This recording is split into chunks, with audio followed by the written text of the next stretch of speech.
Welcome to Whilton Mill. This is event 8 of the Wera Tools British Kart Championships, and we've got IAME, Bambino and TKM all racing here this weekend. We're in the heart of Motorsport Valley in the UK, and you can check out all the action live on Motorsport UK.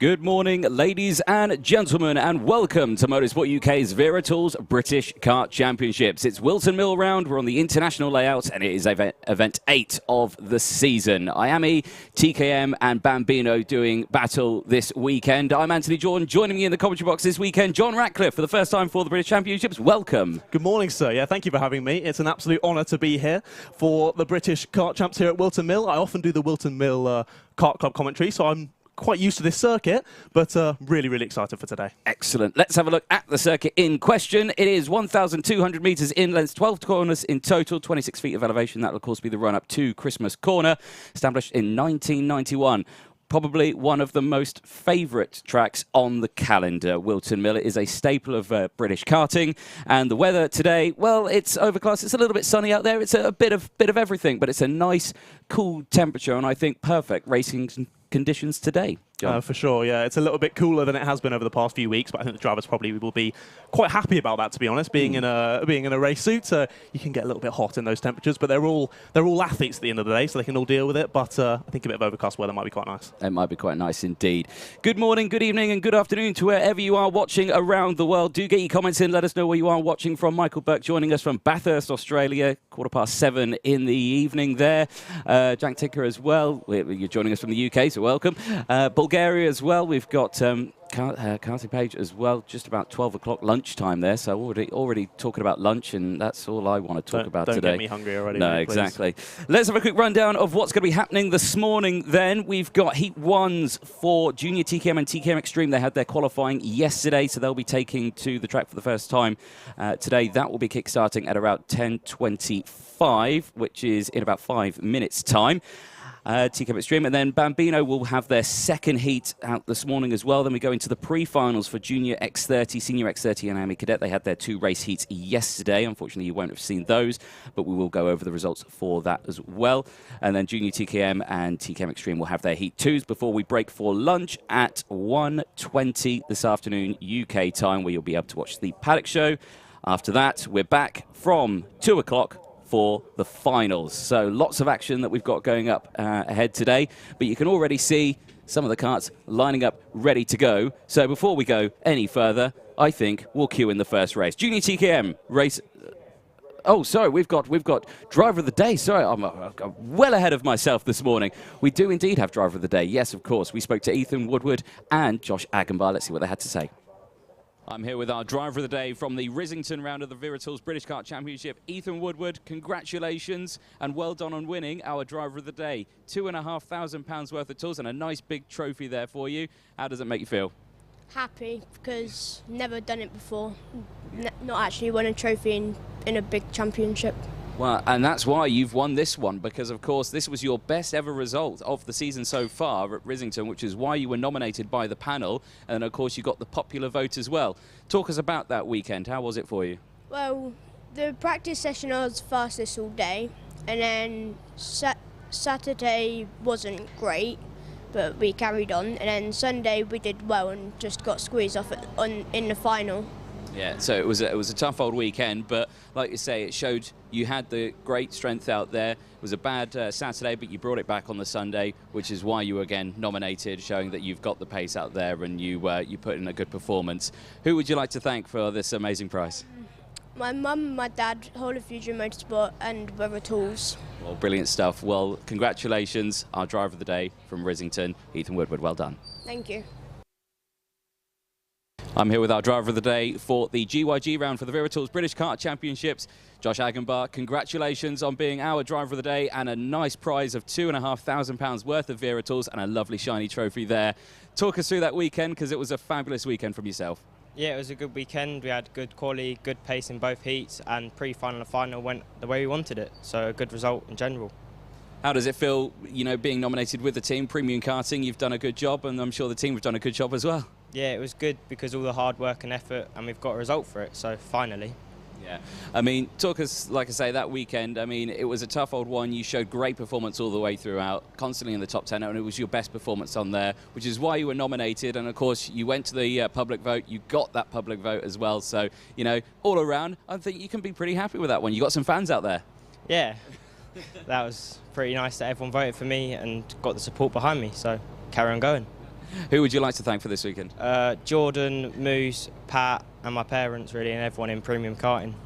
Brilliant stuff. Well, congratulations, our Wera Tools driver of the day, Josh Agenbar. Thank you. Great to hear from Ethan Woodward and Josh Agenbar. And again, driver of the day, a fabulous prize from Wera Tools, obviously title sponsor of the championship. They have put in great effort all the way throughout the season, last year and this year as well. So, you know, driver of the day is one of those things that a lot of drivers strive to be. I mean, it goes to the panel. They pick a driver from each class, it then goes to the public vote, and then, yeah, we get our driver of the day. But quite a prize they get. £2,500 worth of Wera Tools. It's quite a hefty prize they get. That is seriously hefty and really helps out, especially when the costs start to build up in this level of karting. Yeah, £2,500 of tools doesn't go amiss for sure, but that's very impressive. It's serious high level of karting this here at British Kart Champs. So to be able to win that driver of the day, you really got to be on your A game. Oh, yes, very much so. Nice views of the circuit then this morning, just as we wait for the first heat to go out on circuit in just a moment. Questions coming in. Where is Henry? Henry is currently, well, he's lying on a beach in the Bahamas. Now, he says he's doing work. He says he's working out there. He's not. He's definitely lying on a beach in the Bahamas. But no, he's out there. He's teaching some young drivers in the town of Nassau how to kart, and those drivers will go through to the IAME Games, I believe. So, and of course, the town of Nassau is where the name Nassau Panel came from. Henry did a great explanation story of that, I believe, at PFI, going over that story. But yeah, it is a fabulous story, and that is how the Nassau Panel came to be. The name of it was from that town. So there we go. George Bagley joins us on the stream as well, saying good luck to Sasha Bagley. Live stream from the Tenerife airport. There we go. Dad's watching. So he's there in Tenerife, and just to let you know, he's basking in the sunshine while you're karting here at Whilton. Yeah, it's a little bit less sunny here today, sadly. Yeah. It's a nice temperature, though, still. Yeah, no, it's quite nice. I will say the grass is a lot greener than it was last time I was here. It was practically all dead last time I was here. So. Yeah. We obviously did struggle with that heat wave quite a bit. And, oh, my goodness. I thoroughly enjoyed it. I worked on my tan. I usually don't tan. I can see, mate. You look great. I go from 0 to lobster in about 2.6 seconds. It's not great. It's not great. But yeah, managed to stay in the shade as much as possible, but I still managed to get a good bit of a tan on that one. Yes, it was at Kartmasters. There we go. Right. Anyway, ladies and gentlemen, first race coming up. Race 8, Heat 1. It's Junior TKM coming up next.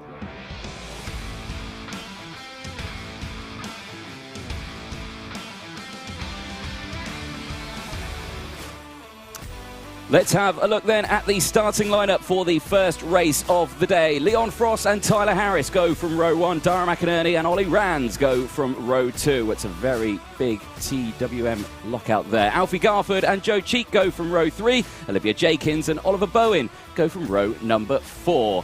Aidan Mitchell and Jake Humphrey start from row 5. Yihan Kalichern and Leo Robinson, not to be confused with Junior X30 Leo Robinson. Jack Stewart and Joel Hull go from the 7th row with Seth Hathaway and Oliver Bourne. Not Jason Bourne, Oliver Bourne. Don't mix up your Bourne. Patrick Leaf, Sasha Bagley and Luke Bate will round out the grid as the drivers head out onto the circuit. Now, first race of the day, John, you know, what goes through a driver's mind? Because there's lots to think about. The track is cold. You know, everyone's tired from last night. You know, you got to wake up a bit.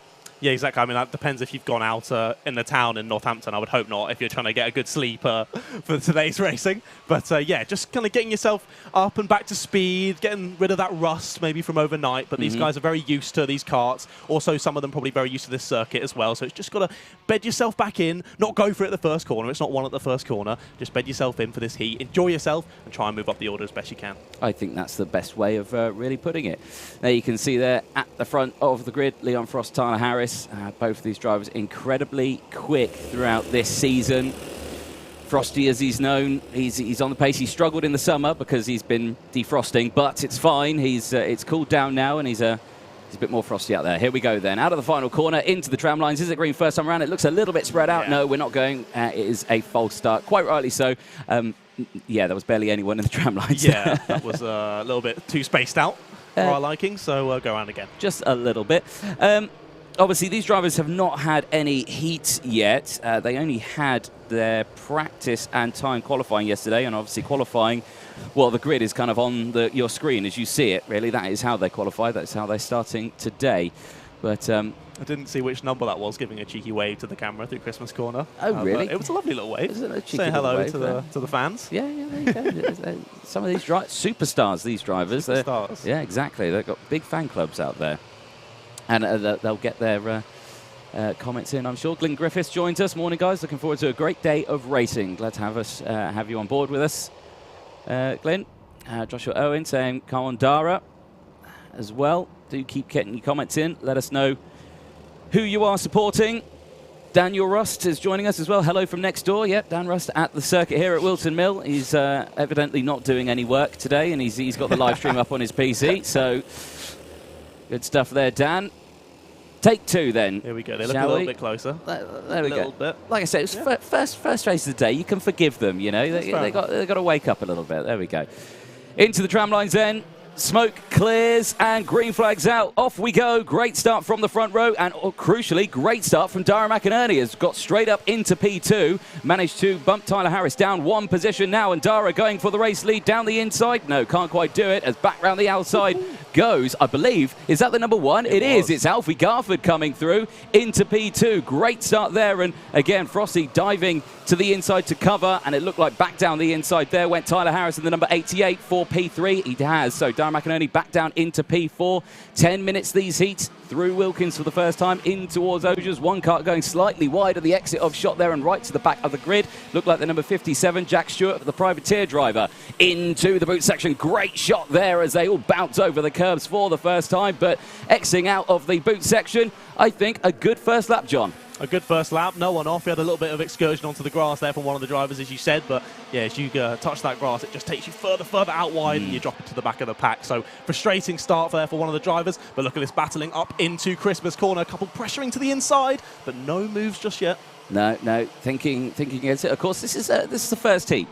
You can forgive them for being a bit calm about it, exactly. Because and of course 10 minutes. They've got 10 minutes. It's the first race of the day. It's the first heat for these guys over the weekend. So they've got all their racing today. So you can forget, just want to get those good points to see where they'll start for the final later on, because no pre-final for TKM this weekend. They go from their two heats straight into the finals later on today. Yeah, exactly. And also, in your first heat, you don't want to send some move and then end up breaking something on the car, which means then that your mechanic is going to be working overtime between the heats to try and get it fixed again. Yeah, you definitely don't want that. He or she is probably not going to be very happy with you if you do that. No, not at all. 8 minutes plus 1 lap remaining, then clear breakaway for the top four. As down the inside looks Garford. Yeah, nice move there. Just classic move there at Wilton. Just down into the inside at Christmas Corner. Probably a favourite for the drivers. It's uphill. You can brake really late and you can carry a lot of momentum. And as well, back down the inside, Tyler Harris at Ashby Hairpin. Indeed, as you speak about momentum as well, as soon as you lose one position, you often lose a couple. So that was Leon Frost going down to third now, but Leon playing it smart as well, knowing that he doesn't need to fight it this early on in the first heat. Let them go through, lose as little time as possible, and just stick on the back of these leading two now. Yeah, exactly that. So nice shot as everyone goes through. Let's have a look then at the full lineup as they go across the line then. Completing lap number 3. Alfie Garford leads then from Harris, Frost, Cheek, McInerney. Then it's Rands, Humphrey, Calichurn. The E-play up 3 places so far, up to P8 is down the inside there. Goes Leon Frost and Tyler Harris. Olivia Jakins there in P9, Oliver Bowen there in 10th place, Aidan Mitchell, Joel Hull, Luke Bate, Leo Robinson, Patrick Leaf, Seth Hathaway, Sasha Bagley, Jack Stewart and Oliver Bourne, all drivers still running out on circuit. Jack Stewart obviously not with that best start, he dropped 5 positions as he ran slightly wide. Now crucially, because they have been chopping and changing somewhat at the front there, that group of 4... Oh, someone's off in the background. Sorry, I just saw that spinning out. There we are. No, good spot there. It's a Tim Wilson Motorsport driver, and I can't quite see the number there due to the lighting, but potentially it was, 31, Joel Hull. So that is a disaster. Back down to the back of the grid. Not sure what happened there, but just off the track, so big shame. Back here at the front, though. 6.5 minutes to go. Darren McInerney now with the fastest lap of the race, currently in P5, so... again, tough old grid is junior TKM. These drivers very, very quick. I remember last year for the British Championships, ended slightly in tears at Christmas Corner in one of the races, but hopefully this time around... It's not unusual. No, Christmas, can be a one for a cheeky send. Yeah. That might be a little bit too cheeky sometimes. Sometimes a little bit too cheeky into Christmas Corner. But one thing to highlight, Leo Robinson did have the fastest lap previously, but now has dropped 5 positions that last lap, so I think might have been the one involved in that accident with Joel Hull. Potentially It was so. off camera, so we're not too sure, but dropped 5 places on that last lap, now down to 17th place for Leo. Yeah, potentially so. Chopping and changing here, back down the inside there goes Joe Cheek for the Klassen Motorsport team. Good to see Joe fighting fit out there as McInerney looks to the inside. Obviously, Joe involved in that terrible incident at Kim Bolton a few months ago, where we were lucky to see him get through that incident, and great to see him racing here again and showing a great performance here in Heat 1, P3 currently, but at the moment, Garford leading, and I'd like to say he's looking comfortable, but that's quite a sizable train he's got forming behind him. It is, yeah. They're all really wanting this, aren't they? They're all very, very close. Still 5 minutes to go, so I don't think anyone's going to be going for any crazy moves, but they're all just chopping and changing, trying to get themselves in the right position. And just as I say that, goes to remove the lead. So, what do I know? I think they do have the stream in their ears. I'm not going to lie. They think, I'm not going to go for a move. I am going to go for a move. Yeah, no, exactly. And again, down in towards Ashby Hairpin, and they're getting very, very close here. Garford getting squeezed onto the outside runoff area there. Gets back onto the track, stays there in P3, but that allows Joe Cheek and the number 70 to get up into P2. Frosty now leading by some way, about 0.3 of a second as they break the timing beam. And out of the boot section now. Oh, you don't want to go 3 wide into the final corner, boys. That is, that's no. That's just a big no. Don't do that. There's a scary curve on the inside and a scary wall on the outside. Yeah, exactly. Neither of which you want to be getting anywhere close to. You can just about squeeze 2x2 as Joe Cheek down the inside. But as he outbraked himself there slightly, he did, but managed to just close the door on Leon Frost. And Frosty back down there now. Harris back down the inside of Garford for P3. Garford now back into P4. So chopping and changing all the way through this field. Big movers out there. Sasha Bagley back up into 14th place, 4 places gained. Jake Humphrey up 3 places now into P7 as well. Luke Bates up 7 positions, currently running in P12 at the moment. So great running out there from all the drivers. Just less than 4 minutes to go. And right now, I feel like all is just quieting down just a little bit. But I feel like you might be speaking a bit too soon. I could just be. I mean, I'm imagining a full send. I mean, we've got the top 10 in a train. So there we go. There was the full send there. Thank you, Alfie Garford, for that one. Obviously the number 1 seed, champion from last year in junior TKM, was Alfie Garford, and won't be replicating that this year because he did move to the Junior X30 class, but he has come back to the Junior TKM class midway through the season. So he has not got the points, but he's back in the season. He enjoys TKMs a little bit more, which is nice. So it's understandable. Every driver has their preference. So someone goes wide there into the boot, going to lose a couple positions there. I think just the one in the end. That was Frosty there trying to go hold it round the outside there from Garford. Garford on the inside, but again, that just shows the sort of momentum they're going into these corners at, and the fact that the tyres are so grippy, they can get them around the corner. Of course, TKM running the Maxi tyres out there, so they've got a lot of traction out there, a lot of grip. the G-forces in these types of karts is just ridiculous. You can see them trying to hold their head up. Yes, and of course the main thing about Whilton as well, super bumpy out there. Really it is one of those. You know, you speak to all the drivers over the weekend, and they always say this is a tough track. As Tyler Harris down the inside there of Leon Frost through Osiers and couldn't quite get the move done. Slots back into P3 and slightly misses the entrance there. Does Tyler Harris runs a little bit wide now under pressure from Frosty behind, but now has managed to get it done at the exit of the boot. Back across the line then, less than 2 minutes to go. This is quite action-packed for a first heat. I think they all need to calm down a little bit. Action at the front though, because Joe Cheek leading, but Garford now wanting to go down the inside, but Cheek holds that inside line and denies that overtake, and that allows everyone else to now catch back up again. Yeah, like you were saying, I was expecting everyone to sort of just be working together, bedding themselves in for the first heat, but nah. Junior TKM drivers like, no, I want the win, thank you. I'm going to go for it. So, I mean, it's great for us. I'm loving watching it. Yeah, there we go. Back down the inside there for Tyler Harris. Gets that done on Garford. Garford now back into P3, has a big look over the shoulder there and just sees the big pack of cards. Although they've not managed to open it up. This is one of the closest heat ones we've seen in quite a while, I have to say. But this is Whilton. These drivers love Whilton Mill. It is probably one of the most favourite circuits on the calendar for a lot of the drivers. It's such a driver's track. And they just, thoroughly enjoy it. Up into Christmas corner again. Cheek holding that inside line, switches back at some speed there just to get the momentum around the corner. And didn't think he went down the inside there just to cover off the attack. And another attack coming down the inside there of Tyler Harris just off screen. And Harris holds on to it. Garford now side by side with Cheek. Gets squeezed out back into P3, and now the whole pack's caught back up again. So it is just one big group at the front here. And again, you just can't call it. Any more big moves there? Yes, down the inside, in towards the boot. But look at that. Harris holding it round the outside into the entrance and holds it as they exit through.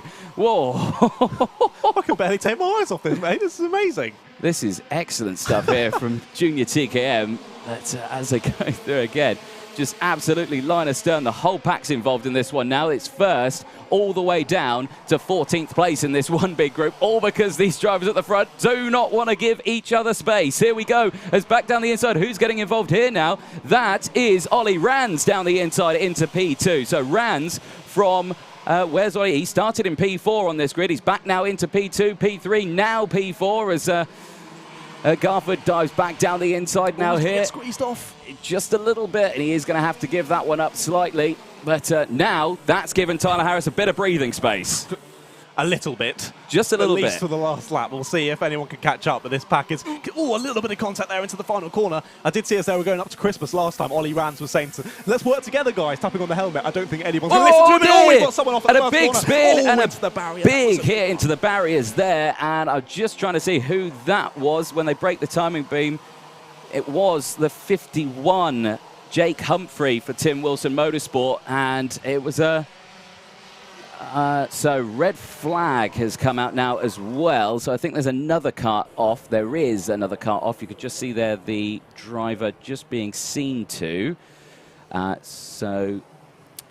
believe possibly the number 33, but I'll confirm that when I see the number. So 2 carts off then at turn number 1. And, well, first race of the day, it was quite an excitable one. Heat. Well, yes. But sad it had to end like that. But, I mean, the racing was immense.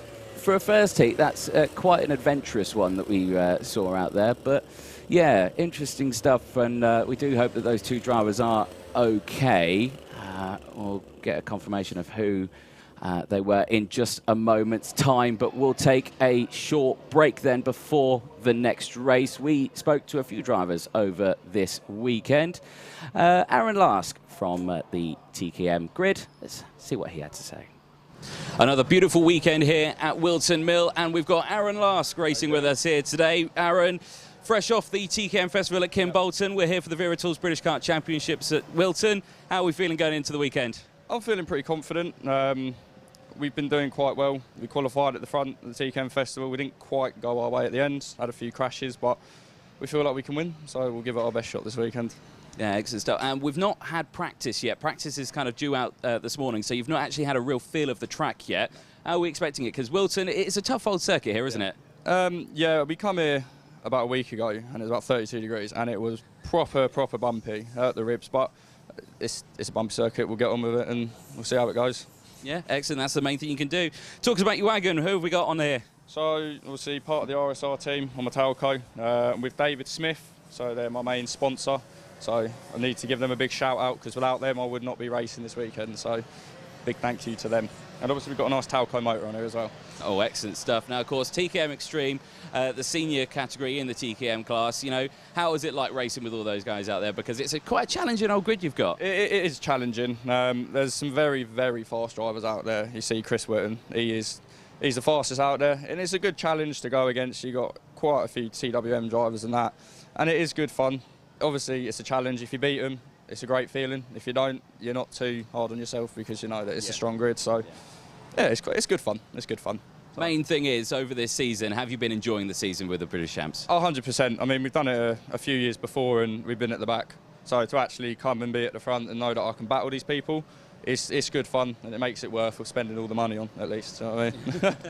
Well, that's the main thing. And of course, you've got the great support, you've got your great sponsors, you've got great engines. But yeah, it's good to see you out there, good to see you back at Whilton, but we'll keep a very close eye on you. Perfect. Thank you very much. So, cheers.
Welcome back, ladies and gentlemen. TKM Extreme Race 9, Heat 1 now taking to the circuit. Let's see how they will line up. Harvey Roth and Michael Cordell will start from the front row. Joe Fowler and Chris Whitton go from row number 2. Aaron Lask, who we just heard from, he starts from row 3 with Archie Strong alongside. Jack Saunders and Lee Whittingham, who's fresh from his injuries from Kartmasters, of course, start from row 4. Kean Bennett and Spencer Lane go from row 5, rounding out the top 10. Ben Watson and Tom Johnson go from row number 6. Ashton Cox and Fen Chapman go from row 7 from Charlie King, and Sam Johns, after an issue in qualifying, sees him start at the back of the grid. Karts have made their way out onto the circuit and are probably going to be in the tram lines any second now. No, they're making their way out on circuit anyway. I thought I heard them in the back of my ear heading out on circuit, but no, I didn't. I think I've been at kart circuits far too much that I think I hear karts heading out on track, but I don't. You hear them in your nightmares. I do, yeah. Honestly, I do. I think I should set my morning phone alarm to the sound of a cart just flyby. A two-stroke. Yeah, just a 2-stroke flyby, and this thing. Yeah. We just had at least you wouldn't be late then, in our area. Well, yeah, no. I mean, James Fitzgerald does say that. I was 1 or 2 minutes north of proper for this morning, but. You know, I could say the same for him. Yesterday, he turned up very late, and, you know, I had to deal with him and deal with that, but I didn't say anything, you know. But if he wants to make it personal, I can make it personal. I'm going to get a cable tie, apparently, in a minute. Never mind. Now, there you can see the number 33 just at the side of your screen. That is Michael Cornell, privateer. Now, I believe he's running the same kart he ran at Warden Law when the TKMs were there, and that is a direct drive. That is not clutch, so he has to bump start that to get that going. I didn't quite see it if it is the one. He may have retrofitted it with, you know, the starter and everything like that, but the last time I saw that chassis at a racetrack, it was having to push start it. So let's see what he can do from the front of the row here. So here we go then, out of the boot, into the tram lines. First heat of the day for them, and it is a false start. So, Making again, 2 for 2. 2 for 2, yeah, 2 false starts. Putting us behind schedule, lads. Sort it out. Any more of those? They just want an extra lap of warming up the tyres, really, don't they? No. Why would you suggest such a thing? It's not what they want to do. The drivers would never do that. No, not at all. No, but there we go then, in towards Ashby Hairpin, and again, just everyone just looking around. Having a little look around. Yeah, just surveying the surroundings. Exactly. The beautiful Northamptonshire countryside. Yeah, no, of course, stone's throw from Silverstone here. Indeed. Yeah, of course, the Formula 1 here not long ago, MotoGP here not long ago, and we are, Alpha Live is live at Silverstone as well for 750 Motor Club as well. So, but you're not going to watch that, you're going to watch karting instead, because it's much more exciting than But obviously, it'll still be there at the end of the day, so once this is done, you can then go and watch after. So, yes, of course. But you know, to be fair, a few of our drivers from this championship have gone to the 750 Motor Club paddock as well. Matthew Hyde being one of them. I believe he went to the Formula V. Oh, yes. I believe. So, yeah. So, again, it's a nice stepping stone for drivers into club racing from this championship. So they do enjoy it. Curtis Lou, Senior X and Junior X will be later on today into the tram lines. Mist clears, green flags out. We're off for no, we're not. It's another false start. No, it is green flag. There we go. It is green flag. It didn't update on my screen. So through the mist, good start through turn number 1.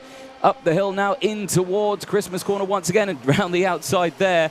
You've got to be so careful. But Joe Fowler looking strong here. The number 3 up into P2 now. Cornell dropping back slightly. He's gone into about P4 now, so not the best start that he will have wanted in that one. And again, it's so crucial to just get on the power sooner rather than later, as drivers in the background just jostling for position. All fine and dandy as they go through Osiers for the first time of asking in towards the boot section, and change there. Cornell down another position as well, so down into P5. Who's that that's come through? Couldn't quite see the kart number, but we'll find out when they cross the line, because it is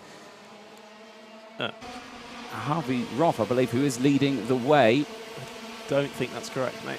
We'll see what happens when they go through. I'm just looking at the screen there. It's the 93 going on this one to second place. So Aaron Lusk is in second now. So yeah, we'll need to wait for our timing to update correctly. Just to go off what we can see at the moment. Motorsport dash timing. Ian Rogers working hard. I think he needs to put 50p meter to get it working, but he's working hard behind the scenes there to get that up on our screens for you as soon as possible. So keeping a close eye on that one, as there is confirmation. Yes. Aaron Lass there in P2. And then Joe Fowler is in P3 at the moment. I assume it's still Harvey Roth at the front. I assume so. There we go. There it is. Yeah, Harvey Roth then leading the way from Aaron Lass. Joe Fowler, Chris Whitton up into P4. Michael Cornell, like I say, confirmation that one dropped 3 places. That one into P5. Jack Saunders. Down the inside into Christmas corner there. Lovely stuff.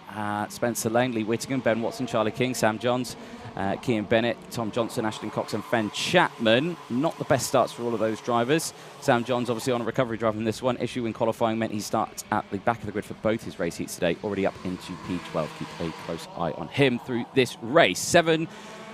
Just over 7 minutes to go then, and we are watching on your screens the battle for the race lead. Harvey Roth leading the way. I spoke to Harvey at the start of this weekend. He said, "Oh yeah, I'm going to win." I may have been like, "Are you there?"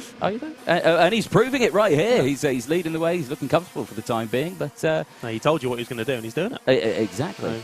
He has done that. Clear breakaway then for the top 4, and looking down the inside there, Chris Whitton under braking into Christmas corner. Again, fine, dandy, no issues. As Fen Chapman gets a warning flag. Indeed.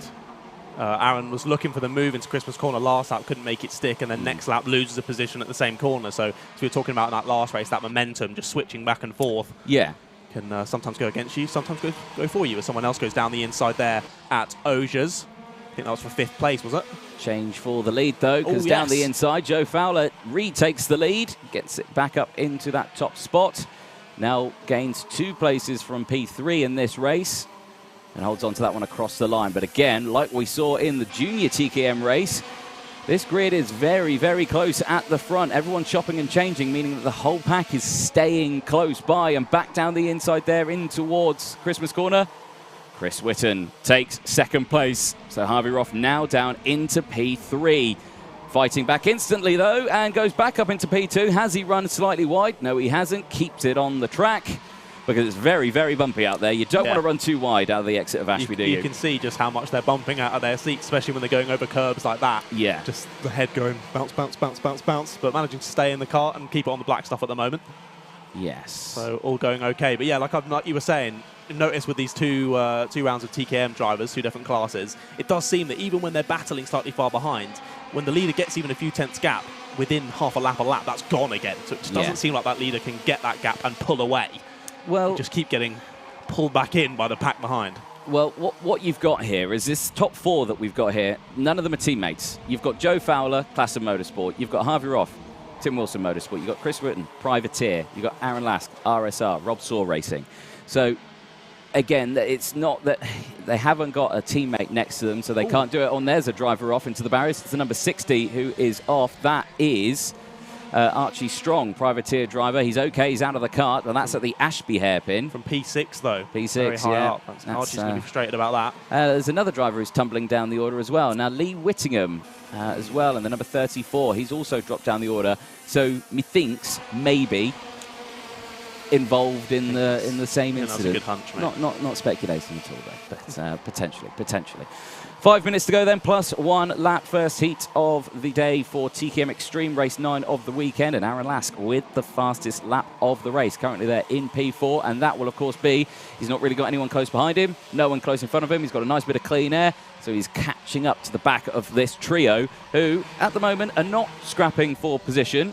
But Fowler still comfortable there in the front, but he's tucking in. So he is in the lead, but his body actions, his state there where you can see he's tucked in as much as possible. He's putting his head down. Okay. Maybe he feel like he hasn't got the pace to keep it there at the front. So maybe he's feeling the pressure a little bit. His mannerisms aren't there like he's comfortable in the lead. But no. Well, you could barely fit a piece of paper between the 2 of them at the front. So I think you can probably just feel the aura of the driver behind and wanting to attack him. I was really hoping, though, when you said that no one was going for any moves, that someone was going to send one into the boot, but sadly not. You weren't proved wrong. No. Unlike myself. I think, you got to remember that the senior of the drivers, they were more likely to behave themselves. I mean, when I say that, I mean, they may have matured on the outside, but mentally on the inside, no, they're still 12. But that's the same for everyone, isn't it? We all are, really. Anyone who races, mental age of a 12-year-old, but you just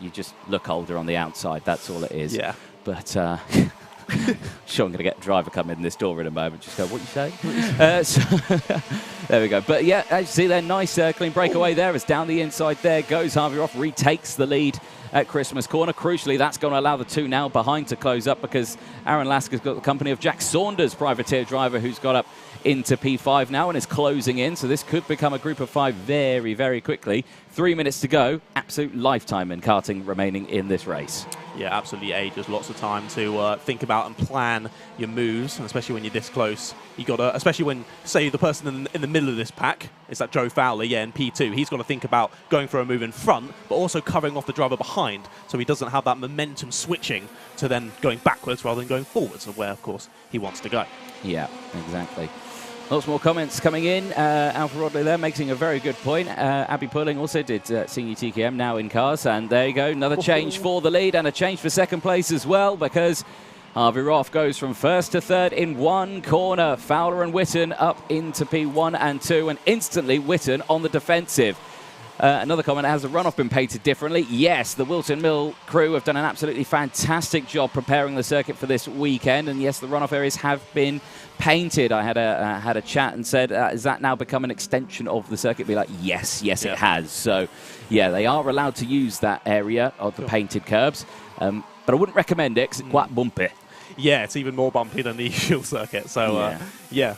But, yeah, and don't use it in the wet with area as well. Very, very slippery. But, yeah, they look mega. And I've noticed in the pit lane as well, I think they've repainted the Whilton Mill logo on the pit lane. Yeah, it looks brilliant. But like we were saying, like I was saying earlier with that momentum, you saw that with our leader there, dropping down to P3, and did tap the helmet as well, saying, let's work together. But, again, like you were saying, I'm not sure. There's too many teammates in here, so I'm not sure if anyone's going to listen to him. But we'll see. We'll see, you know. But the leaders produced quite a nice little gap now. He has, yeah. Joe Fowler, fairly comfortable now at the front of that one. He's got about a 0.7 of a second advantage from the rest of the field, and if that keeps happening in second place, it will get bigger and bigger. Harvey Roth now back into P2, and Chris Whitton now under pressure from Lask and Saunders. Lask managed to get back past Saunders. Saunders did go up into P4 for a brief moment, but he has dropped back down. Now, who's that catching up in the back line as well? The number 33, Michael Cornell. Obviously, he's dropped down 4 places, started on that front row in P2, now running in P6. Charlie King up 8 places. He's had a good run in this one. Sam Johns as well, the two teammates, they're nose to tail. 8 places gained apiece for them. Ben Watson, 2 places gained. Spencer Lane still there in P10 from Kean Bennett, Tom Johnson, Lee Whittaker, Fen Chapman, Ashton Cox with a retirement. And Archie Strong also with a retirement. We've got a driver with an exhaust, I think, an exhaust problem. Who is that? Couldn't quite see the number as it goes through. Potentially, I think that was Charlie King. It was indeed. Yeah, the number 16 slowing down. And like you say, yeah, I heard it. Yeah, you were right there. Exhaust has not, well, it's come loose, basically. Yeah. I think that's the easiest way of saying it. So the Charlie most King, frustrating reason to have to come in the pit lane. What? Like that? But it's understandable. Well, yeah, it is a reason, but I wouldn't say it was the most frustrating. Okay. Rear bumper. Okay, yeah. Well, that's just hanging off. A bolt. Yeah. Okay. A bolt came loose and all of that. But, well, I mean, disembodied voice in my head. James just said, yeah, helmet undone. But, I mean, a driver must do that. Yeah, that's on you. That's a given, that is. But, yeah. Timer strike 0 then. Last lap board will be out this time for TKM Extreme. That gap to the leader has fallen ever so slightly. Just a smidge. But one lap to get 6/10. Yeah, just a smidge. There we go. Back across the start-finish line, then there is the last lap board that has come out, and Fowler now, like I say, just holding off that lead for the time being. Nice sideways under braking there, right to the edge of the track, using all the track available as much as possible. Absolutely on the edge of grip there, wasn't it? Yeah, the edge of a diesel. So, not much time left in this one, and I think these drivers are probably going to stay in the positions that you see. Like you say, it's the first heat of the day. You know, I'm happy with first, I'm happy with second, I'm happy with third. No drama. Yep. It's good. Second heat come up later today. See what we can do there. All is fine. Nice shot there as they all smack that inside curb. Out of the final corner then, and checker flag will be seen by Joe Fowler as he crosses the line from Harvey Roth, Chris Whitton, Jack Saunders, Aaron Larson, Michael Cornell. Sam Johns crosses only just from Ben Watson and Spencer Lane. Tom Johnson, Kean Bennett and Lee Whittingham round out the top 12, and Fen Chapman, who has not yet crossed the line. There's Fen, and he will come to the start-finish line. 3 retirements in that one. Charlie King, exhaust failure. Ashton Cox and Archie Strong. Not sure what happened to them. I believe Archie Strong was the incident at the Ashby hairpin. Not sure what happened to Ashton Cox, though. But there we go. Joe Fowler. Nice cheesy grin on his photo there.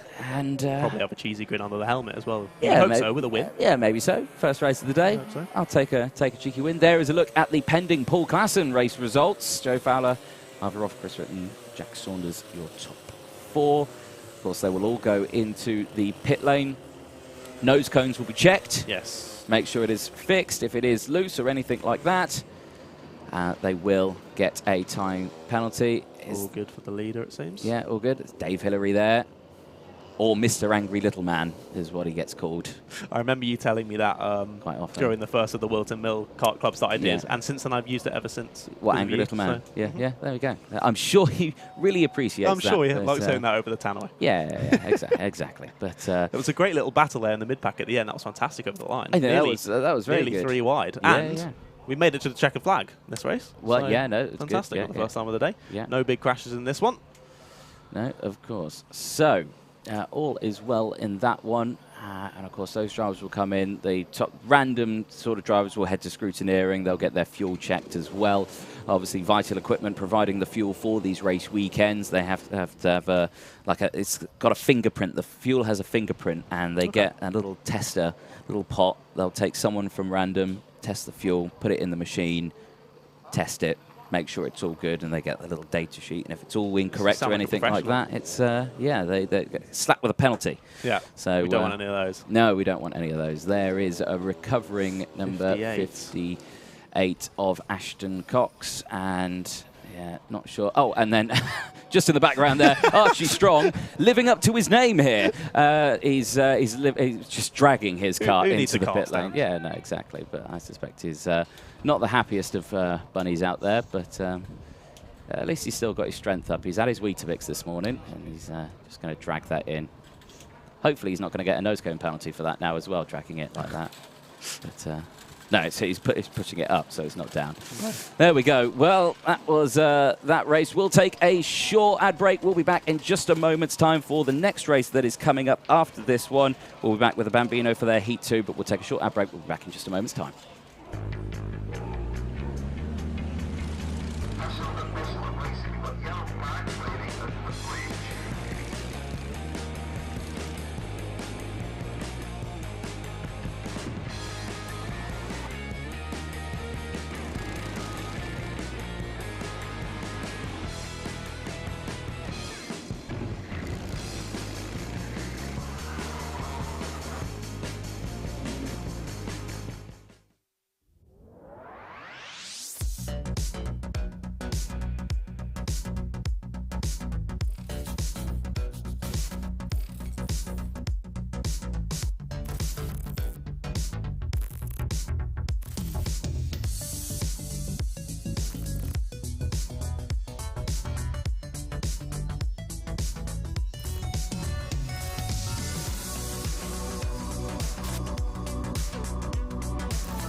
Welcome back, ladies and gentlemen. As you can see there, short ad break, but we are back with the racing, and it is race 10, heat 2. Bambinos are taking to the circuit. Riley Morrow and Ethan McClelland will start on the front row. Cole Teal and Daniel Ferguson will go from row number 2. Charlie Page and Chester Fawkes go from row 3. Jensen Biglands and Austin Oman go from row 4. Lewis Calladay and Kakoldi, sorry, I'll get that right, with Harper Das alongside. Now, the Bambinos, they are, well, they're our youngest drivers on the grid, starting age 6 years of age. I cannot stress to the members of the public and the people in the paddock, at 6 years old, I was running around my living room with underpants on my head, not racing at a professional karting level. I mean, you do that now. I mean, don't question what I do over the weekends. But there we go. But again, I love the Bambinos. It's brilliant, isn't it? They are so young, but they give us such good racing. The racing is just fantastic. Every time I watch the Bambinos, I can't believe how good they are at racing at this young age. It's just fantastic. But there we go. Not sure what Liam Croft is asking there. It's the full circuit at Eastern Creek, Australia. There we go. That must be... There's a poll on the chat, apparently, about the longest track. There we go. You bring up that poll, we'll find out as the Bambinos get themselves. There we go. In which country is the world's longest kart track? The UK, the US, Dubai, or Australia? Oh, there we go. That's probably a quick Google search on that one, but don't Google it. We want to know you. Don't cheat. Come on. Your knowledge. I'm not Googling it. I don't have time to Google it. But I'm going to say. Well, I'll go with the man in the chat that's saying Australia, because I really have no idea. No, I'm gonna be patriotic here. I'm going to say, no, it's PFI at the UK. Obviously, it's probably a completely wrong answer, but I'm going to say that's what it is anyway. Here we go then. Thumbs up at the back of the grid. Standing start for the Bambinos this time around, and lights are out. Off they go. Great start from the front row. The two, they're dancing away. Ethan McClelland and Riley Morrow side by side as they go in towards turn 1 for the first time. All fine and dandy from the entire grid, but you can just see one of the drivers there. Come on. Cole Teal. Yes. Kind of bounce in the seat, Cole, get some more momentum. Very quick driver is Cole in this one. And again, Bambinos is all about momentum. Yes. All about momentum. It's just, as you go through, I mean, these karts don't have a lot of waft. They do have waft, they do have go, but it's not as much go as, let's say, a junior kart or a cadet kart or anything like that. So if they go into a corner and it's slightly a bit sideways, they lose so much speed. So it's all about being smooth around the corners, everything like that. But, well, I say these are the slowest karts on the grid, but yes, a nice little reminder there. Warden Law, when the Bambinos and the KZs were racing there, due to a slight sprinkling of rain, the KZ karts went out on slick tyres. It was a dry track, and then it rained, and then they became the slowest karts in the paddock. The Bambinos went out on their dreaded tyres, and that was... ended up those karts going a little bit faster than some of the fastest karts in short circuit racing in the UK. So, again, so I say they're the slowest karts. That weekend, they were faster than the fastest karts in the UK. I can only imagine how pedestrian those KZ2s must have looked like. It was quite comical. And you can go back and watch that. I mean, the drivers did an absolutely fabulous job in keeping those powerful karts on the track. So tough. But, you know, they were coming down the start-finish straight, and you could see them changing down the gears, and it was, nightmare. Action at the front here, but they've got a nice clean breakaway there. No dramas there for McClelland and Morrow. Now, Ethan McClelland this year, rookie driver in the class, so it's his first year racing with the championship, and yeah, showing that he's got good pace, and you know he's holding on to his own here at the front. But if they do start scrapping, keep an eye on that group of 4. So big movers. Austin Oman, he's at 4 places in this one. Chester Fawkes up 3 places. Oman at 5th place. Harper Das, Chester Fawkes as well. So Linus Stern. So Harper Das probably with the best start in this one, because you can see him there in P4, and he started at the back of the grid. He started last. So yeah, he's had a good running in this one, but can he replicate that to the front? He's done the first half. Now he's got to do the second half. He's still got 7.5 minutes to go. Long way to go. It's down the inside there goes Riley Morrow. All fine and dandy. No problems there whatsoever. Holds it round the outside. Again, good stuff from there. And one thing that you may have noticed, all privateers. Bambino's not allowed to run in teams. Interesting. There you go. It's good to see. But yeah, like you were saying with that move, the move for the lead there, it's all about making sure you get it done with losing the least amount of time as possible. So he's managed to do that. Still keeps a nice little gap at the front, but they've kind of split off into 2x2s now, haven't they? Yes. Now, Harper Das had a bit of an issue as well. If you watched the Paddock show last night, you'll know this, that Harper Das's dad forgot to put the rims in the tyres. I did see that. So they got to the grid for qualifying, opened up the baggie, and sees, so no, I've not put the rims in. Yes, unfortunately, Harper Das couldn't do qualifying, which is why he is starting at the back. Sense. But how did he do in his first heat yesterday, Harper Das? Because they obviously had heat 1 yesterday. Harper Das finished in 5th place, so he gained 5 places. He's currently in 4th place.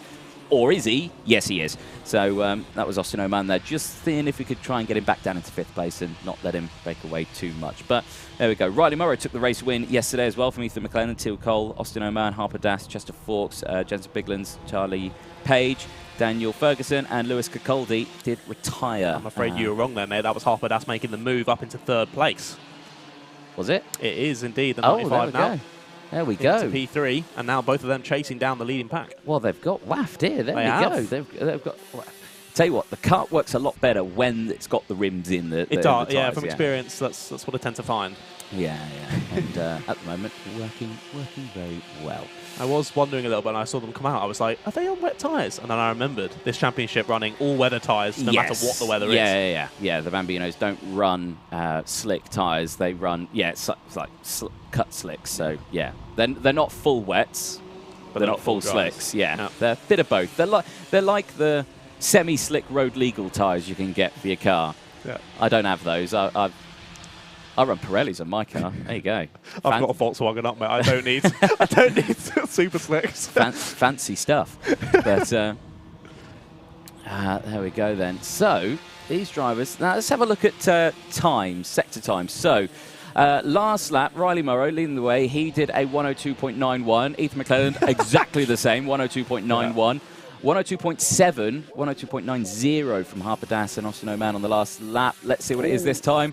Again, look at that! So 102.57, 102.57 for your top two, 102.54, 102.54 from the other two. So they're both doing identical. They're super glued to each other. They really are. That's what it is. And Austin Oman and Harper Das now share the fastest lap time of the race. They do. But Harper Das did it just before because he's in front. So yes. He gets the fastest lap. Yeah. I think, but keep an eye on them out on track, though, because you might spot one or two of them on a slightly different racing line out there. Now, you don't want to take too much of a different racing line. You want, obviously, around the corners and everything like that, everyone generally tends to be on the same. You need to be. It's a little wide. There goes Riley Morrow. But over the start-finish line, you see it. Now, I'm not sure if that's someone just defending going into turn 1, or they feel like they can hold the tighter line and still get the momentum around the first corner. Let's have a look at it this time around. We'll go to the gantry cam at the start-finish line. There it is. So you can see, holding the... So this time around, they're both down the inside. So unlike the usual... unlike the usual classes where they would go right to the outside. All the way to the outside, open up the corner as much as possible. Exactly. Don't do it in this one. But, again, maybe that's just to do with the waft. Yeah, clearly they just don't have... They're not losing any momentum taking that tighter line, and they're just shortening the amount of track that they have to take over a lap. Yeah. Gap currently 7.5 tenths on the last lap. I think it's slightly opened up now to about a second. So on that last lap, they were a little bit slower. Was Harper Das and Austin Oman. Chester Fawkes is still there in 5th place. Doing a good job from Cole Teal, Charlie Page, Jason Biglands, Lewis Cacoldi, still there in 9th place. Daniel Ferguson still there in 10th place. Daniel Ferguson's best lap on this one, 106.75. What was his best lap yesterday for Daniel Ferguson? It was a 104.5 was his best lap. So pace today is a little bit slower, I think, for the entirety of the grid, actually, because they were in the 102s yesterday, and they're now starting to come to the 102s. So tyres are coming into it now. Track temperature is increasing as the race goes on, and that gap has really opened up now. What's happened there? Where has Austin Oman gone? This is 5th and 6th that we're watching here. There we go. That'll be why. I'm getting all confused. I think you were correct, though. I do still think the gap between the front two I and the think 3 it and 4 has opened up slightly a couple of tenths. As there you go, it's actually a change for third place off camera there. Austin Oman up into P3, but this is our battle for P5, wasn't it, at the moment? It is, yeah. Chester Fawkes and Cole Teal. Now, I spoke to Chester Fawkes' dad last night in the Paddock show as well. They were nursing an issue through yesterday, and he was hoping that they have found said issue and wagon rolls well today. And so far, looking like it is. Looking like it is, yeah, exactly. Action here, though, as it is still starting to kick off for P3. Austin Oman now back up into P3. Harper Das now into P4, but still with that fastest lap of the race. Is waft just... yeah, basically, yes, Rachel, it is. Waft, it means speed. So if I say, oh, he's got some serious waft out of the corner, he's got some speed out the corner, basically, yes. Don't worry, Rochelle, it's not you that sold an uncle, it's DJ here, so don't worry. Older than uncle. I'm still in my 20s, I'll have you fine. But... we got Justin over here. There we go. But you have to. Well, you got tipping it in as well. That's another one. Tipping it in, yeah. Buffeting. That's a good one. That's there are a couple more karting ones out there. I've said buffeting quite a lot as well when we go around the track. If I go in and it just will start shaking, I'll be like, we're buffeting. So, yeah, it's one of those firms. Less than a minute to go anyway, and this battle, 1.2 seconds, so... It's continued to get bigger, that gap, hasn't it? I think it has, yeah. So they've just got to this second half of the race, and they've just not got the momentum in this second half. And that could be down to tyre pressures, anything like that. It could be down because, the guys there, they all run they're all secret, the tyre pressures. In the teams, it'll all be the same. Yeah. But everyone else outside the teams will all be like, yeah, well, we're going to run this pressure. But don't tell him that we're doing that, all right? So, but anything else like that, it has to be the same. But Taylor, hi guys. Hello, Daniel. Michael Burke as well. Good day, to you. Hello. But yeah, keep your comments coming in. Let us know where you're watching from, and get on that poll as well. Where you think the longest track is. Like I say, I'm sticking with the UK, PFI. I'm sticking with the chat, Australia. Yeah. Australia. Okay. Or we've been told we're not going to say it. We're not going to say it. But poll hasn't ended yet. Timer struck 0, +1 lap, and now I would say Austin Oman has broken away and has closed in on those top two. So this is where Ethan McClellan in second place is now going to start thinking about going for that move. He's been very, very patient for the last 10 minutes. And now he's got to think about it last lap, where is he going to plan that move? But with that momentum being lost for the move, could that allow for Austin Oman to get involved? Yeah, well, potentially so. Potentially so. You've been a timekeeper in karting for 20 years, and you've only heard waft in the last few months. Where have you been? There we go. Waft is a pinnacle karting word. There we go. Action here, though, at the front, because now defensive goes Riley Morrow, and to the outside goes Ethan McClelland. And McClellan just can't get the momentum round the corner, but that's allowing the two behind to close in. This is exactly what we see in Bambino all the time. Harper Das, I think, is going for it into P3. He is. Not sure if that's the best decision if the top two keep battling. If they keep battling behind, they're not going to get a chance at this first place.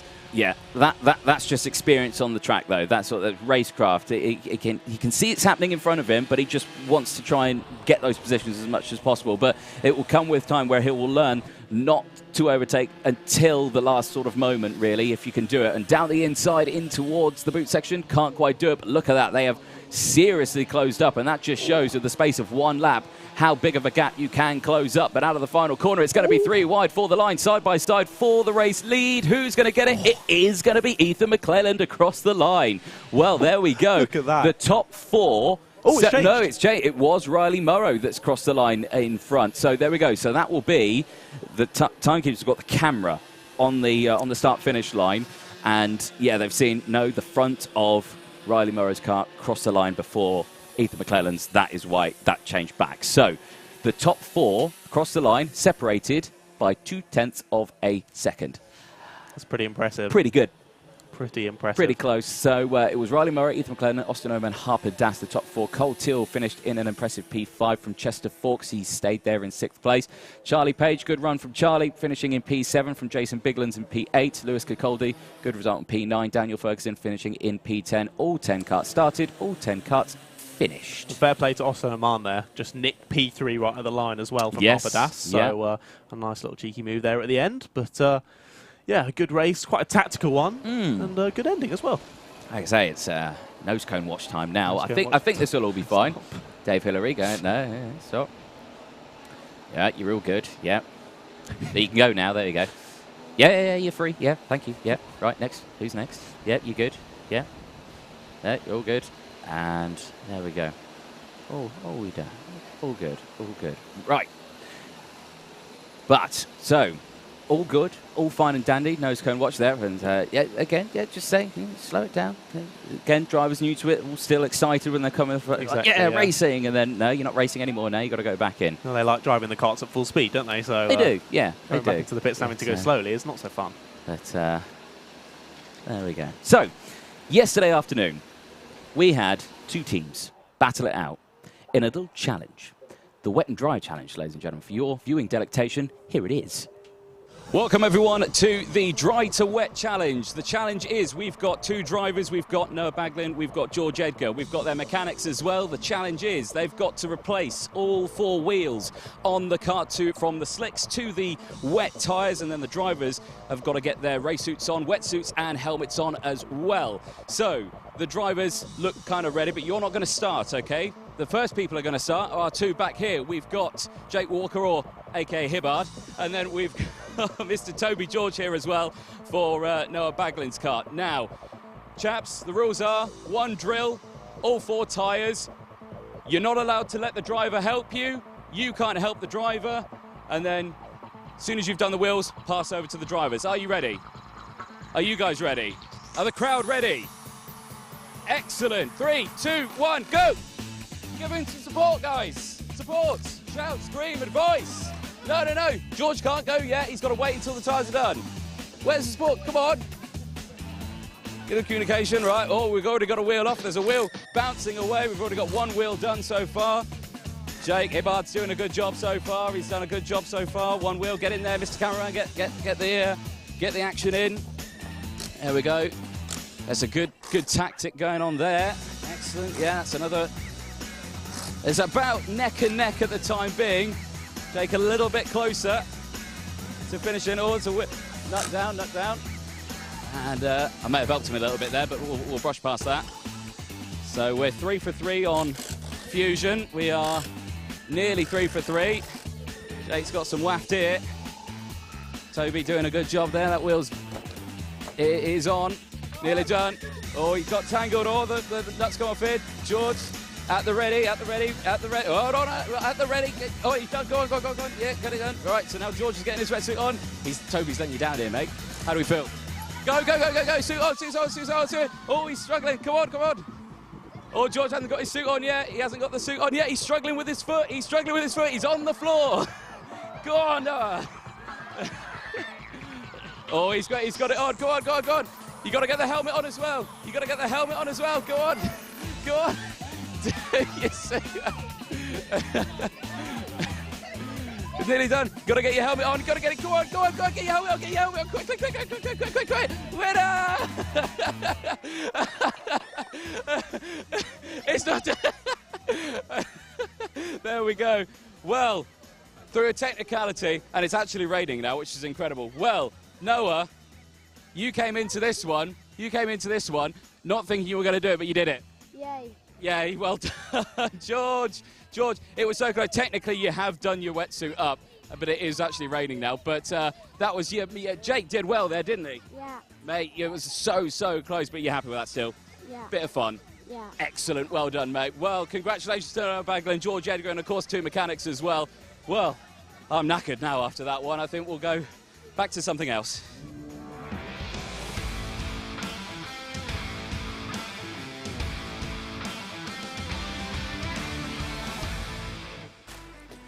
That was quite exhausting, that challenge, I have to say. We didn't do that live, that pre-recorded. Magic of television, ladies and gentlemen. That was filmed yesterday in the lunch break, actually. So, yeah, but well done to those drivers. It was quite a fun little challenge there. And very impressively fast as well. Yeah, like you say. But it is a real-world skill that these drivers and mechanics have to do as well. Yeah. They have to quickly change it. But usually the driver would help with the wheels, but they weren't allowed to help that one at the moment. We are just waiting for the grids. I believe they'll be ready in just a freckle. And they are indeed ready. So there they go. So they'll pop up on the screen and we will go through our next race. Of course, Junior X30. Race 11, pre-final. Harry Burgoyne Jr. and Gabriel Silk will start on the front row. Josh Agambar, driver of the day, who we saw earlier on, starts on row 2 with Leo Brown alongside. Macaulay Bishop and Fionn McLaughlin go from row 3. Brandon Carr, GP plate, fresh from Kart Masters, back of the grid to the front. Great result from him. He's got Fred Green alongside on row number 4. Freddie Lloyd and Eden Spanswick go from row 5. Zach Green and Taylor Orridge go from row number 6. Leo Robinson and Henry Jocelyn go from row 7, from Cameron Pratt-Thompson and Jack Cox rounding out the top 8 rows. Jack Hobson, i.e. Uncle Tyrone, starts from row 9 with Charlie Morrison-Jones alongside. Isaac Phelps and Keane Garrity round out the top 20. Jack Nettleship and Jack Mowat go from row 11. Rylan Eschberg and Morgan Moore go from row 12. Nathan Clifford and Dayton Coulthard go from row 13. Keane Gamio and Flynn McDermott go from row 14. Lewis Bird and Riley Bishop round out the 30-car grid on row 15. Biggest grid, I believe, we have this weekend. Huge grid. And absolutely stacked with some massive names as well. I know you mentioned Brandon Carr. That race at Kart Masters has got to be the best race I've ever seen. It were up there. It was unbelievable. Yeah. Just watching it from home, it was amazing. So I can't imagine how good it was from being there at the track. Yeah, yeah. But it was brilliant. So hopefully we'll see a similar race. I did speak to him. I said, are you going to do that again? Can you replicate that, please, mate? Yeah, I mean, you're only going from like third row. It'd be easy. I mean, you don't have an entire... Yeah, I expect good things from him. But no, there we go. Ooh, wow, look at it. Really slowing the pack down there. Good to see. Bishop and Burgoyne and Stilp. These two had an amazing battle at Risington. But let's see what's going to happen this time around. Into the tram lines we go. Green flags out.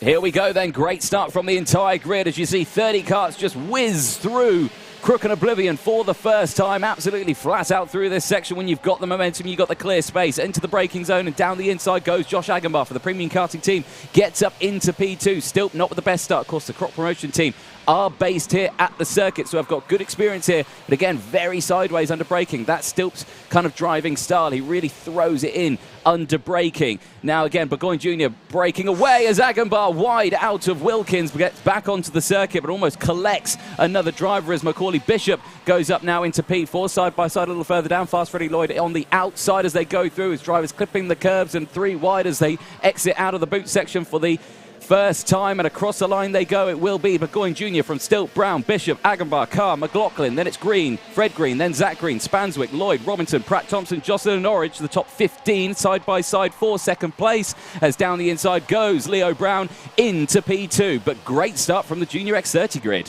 Really, really good start. No one having it off just yet, and the battles have been fantastic. But a nice breakaway at the front for Harry Burgoyne Jr. He's already got, I think that's probably about a second at the front, maybe even a little bit more than that. So just less, actually. So a really good start from Harry Burgoyne Jr. But like you were saying there, it's got someone going slightly off. But the G-forces, the grip that these karts have, how quickly they can move laterally from one side of the track to the other.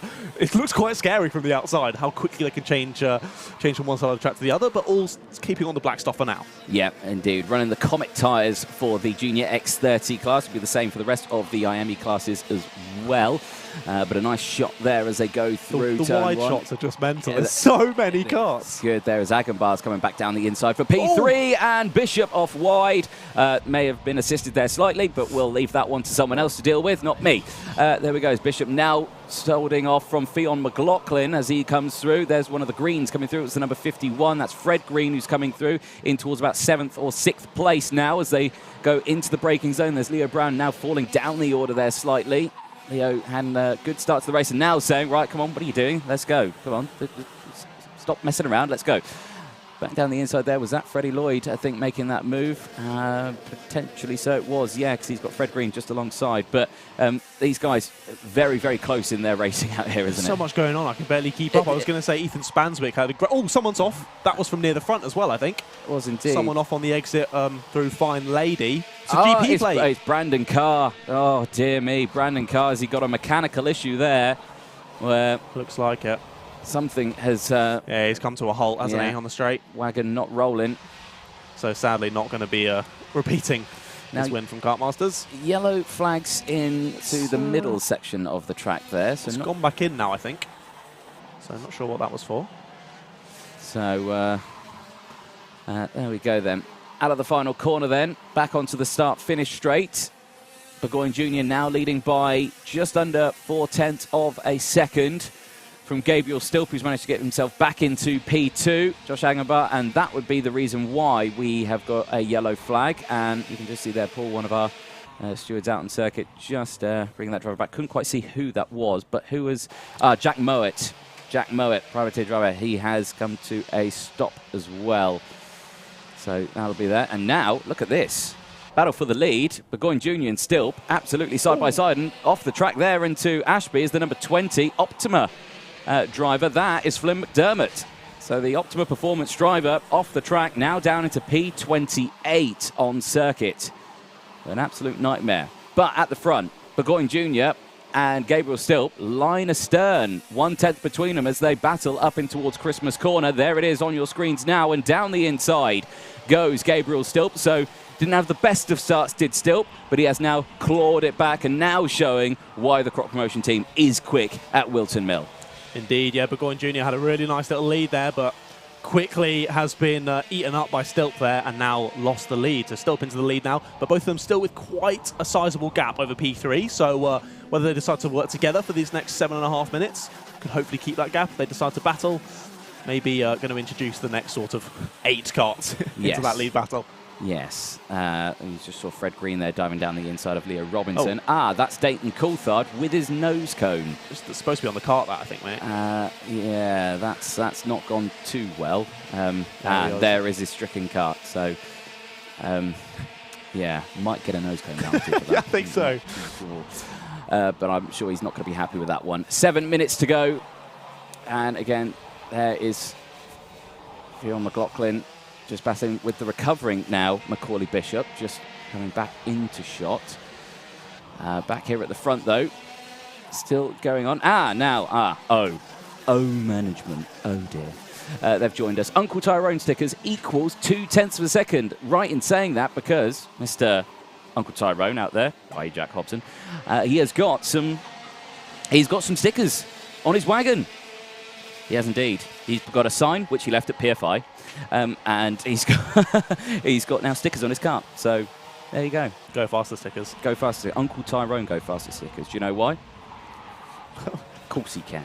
Right, so Not replying to you. 6 minutes plus 1 lap remaining. And there you can see the battle for the race lead. Stilp's not managed to break away too much. Burgoyne Jr. still there. Battle here for 3rd place as Josh Agenbar for the premium karting team is holding off Fionn McLaughlin for the Fusion Motorsport team.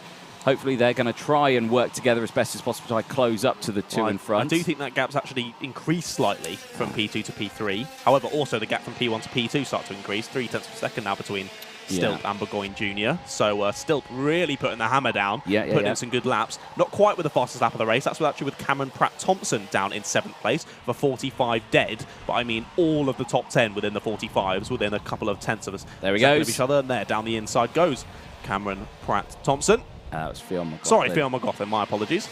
Gets that on the number 16. So that was, for 3rd place. Yeah. So he's got that done into the Ashby hairpin. It's allowing Macaulay Bishop to close in behind. Currently in 5th place for Macaulay. So he's got some work ahead of him there as he was battling with Josh Agenbar earlier on in this race, and that's what's caused him to go slightly backwards a bit. But let's see what happens this time around. Hopefully it'll stays proper. We saw him just get forced wide a little bit, didn't we? And then that momentum that we've spoken about in every race so far went against him and dropped a few positions. But Macaulay's got some serious pace, so it doesn't surprise me to see him climbing back up the order. Yeah. Big movers in the pack then. Jack Cox for the MDL team, 7 places gained. Cameron Pratt-Thompson, 8 places gained. Currently P7, P9 for Jack Cox as well. Cian Geraghty, 10 places gained for the DHR team. He is up into P10 now from P20. Nathan Clifford, 11 places gained as well. Lewis Bird also 11 places gained up into P18. Cian Gamio, 8 places gained. Riley Bishop from the back of the grid up into P25. Had an issue yesterday. Wagon broke, basically, after coming together. We've seen by the medical team, but he's out on track this morning, which is good to see. So it's not scuppered him, and they've managed to get the cart working well. I believe they had a lot of help from Jack Dex. So Dexy coming to the rescue on that one. Mechanics working overtime. Yes, yeah. In the evening last night. But there it is. There were quite a few mechanics on your Paddock Water last night that were really going at it on the karts, weren't they? Changing all different bits and bobs, whether that's with issues or just setup changes or things like that. We had lots of karts on jigs last night, which is not what you want to see at the end of the first day. No, definitely deserved a pint last night after all that effort from the mechanic. If your wagons ended up on jig, it's not gone well. I thought you were going to do a rhyme there. No. No, I'm not that clever. There we go. Back to the racing, though. And, of course, pre-final, this determines their order for the final later on today. Of course, championship points are available for this one. Race win, 65 points for your championship. Junior X30 total championship. Gabriel Silk leading those points at the end of the race heats yesterday with 811 points from Fionn McLaughlin's 785. Fionn there in third place from Stilp. So, you know, more gaining points from Stilp there for this championship, but of course come the final that may change. Burgoyne Jr. also third place in the standing, 745, and he's right in between the two of them. So your top three in the championship, currently top three in the pre-final here at Whilton. Indeed, showing their patience, showing why they are at the top of the championship. That gap between the top two and third place, though, still continuing to get larger lap by lap, up to 1.6 seconds now, but the slightest mistake and that will close back up again. So don't take your eye off it. Also, the gap between Stilp and Burgoyne Jr. staying kind of similar. It dropped down to 3/10. Now it's climbing back up to kind of closer to 4/10, just going back and forth between the two. So Stilp and Burgoyne Jr. clearly trading lap times here, with now Burgoyne Jr. with the fastest lap. The only one to drop down into the 44s. Sorry, that's Macaulay Bishop, isn't it? Yeah, and Leo Brown. Brown on the inside there, managing to hold on to that one. That shot there just shows the speed that they carry through that corner. And now Pratt Thompson getting involved in this one. So Bishop struggling at the moment. And Bishop's quick around here as well, running with the Dan Holland Racing Team. Dan Holland also based here at the circuit. So a lot of experience, a lot of knowledge of the Whilton Mill circuit, and they give that to their drivers to use out on track. But right now he's just a bit caught out in that pack. He's been flabbergasted from that move early on in the race. But of course, only the pre-final. All to come yet in the final later on today. 90 seconds left then on the timer, plus that one additional lap. We were nearing the end of the Junior X30 pre-final race 11 of the weekend. At the moment, Stilp leading from Burgoyne Jr., McLaughlin, Agenbar and Brown. Brown, obviously one of the rookies so far this year, and showing good pace and momentum, battling with some very, very quick, talented drivers there. And I have to say, Burgoyne Jr.'s closed right back in on Stilp here, hasn't he? He closed it down to 2/10, and it went back to 3, and now he's closed it back down to 2 again. I think the lap before last, he did another fastest lap into the low 44.9s. So Burgoyne Jr. is on a charge. A 45.0 last lap, but that was still faster than Gabriel Stilp. And now, as you say, right closed up to the rear bumper. 45 seconds to go. This is where he's got to start thinking about where he's going to plan that move. Yeah, exactly. I mean, he's taken that time. I mean, Burgoyne and Stilp, they've raced together all year. They know where they like to overtake around certain circuits. They know their style of how they like to do it. And look at that big look over the shoulder there from Stilp. And he's not going to defend. That's going to open the door quite clearly there to Burgoyne Jr. Now it's going to start. Keep an eye on McLaughlin and Agenbar behind at 1.9 seconds away from these two scrapping, but 1.9 seconds can disappear in a fraction if these two keep that up for the next 12 seconds plus one lap. Let's see what happens then as they go through. No changes here. Are we going to see a dive down the inside? No, but crucially, Burgoyne Jr. just held that inside line just for a little bit longer than you would normally do.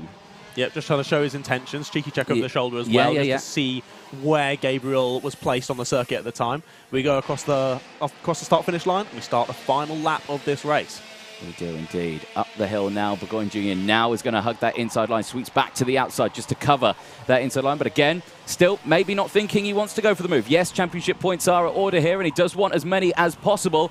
But is he going to go for it round the outside? Look what out for the switchback, and they have got the switchback now. Side by side from the outside into Wilkins. Can't quite do it. Now switches back to the inside. So close. Almost gets his no cone ripped off there from Burgoyne Jr., who defends that position furiously. In towards the boot section then for the final time. And I don't think Stilp's got the position. He's not got the pace. He's not got the waft. So he's going to have to settle for second place. Out of the final final corner, and Harry Burgoyne Jr. for the Vic Barrett Racing Team will take the race win from Gabriel Stilt. McLaughlin crosses in 3rd place from Josh Agenbar. Leo Brown takes 5th place from Cameron Pratt-Thompson. Macaulay Bishop, Taylor Orridge, Kean Garrity, Leo Robinson, Jack Cox, Zach Green, Eden Spanswick, Charlie Morrison-Jones from Nathan Clifford, Jack Hobson, Lewis Bird, the top 17. Kean Gamio takes 18th place from Henry Jocelyn, but Resterfield slotting through now. 4 retirements in that one. Freddie Lloyd, Fred Green, Dayton Coulthard. 5 retirements. Freddie Lloyd, Fred Green, Dayton Coulthard, Brandon Carr and Jack Mowat. So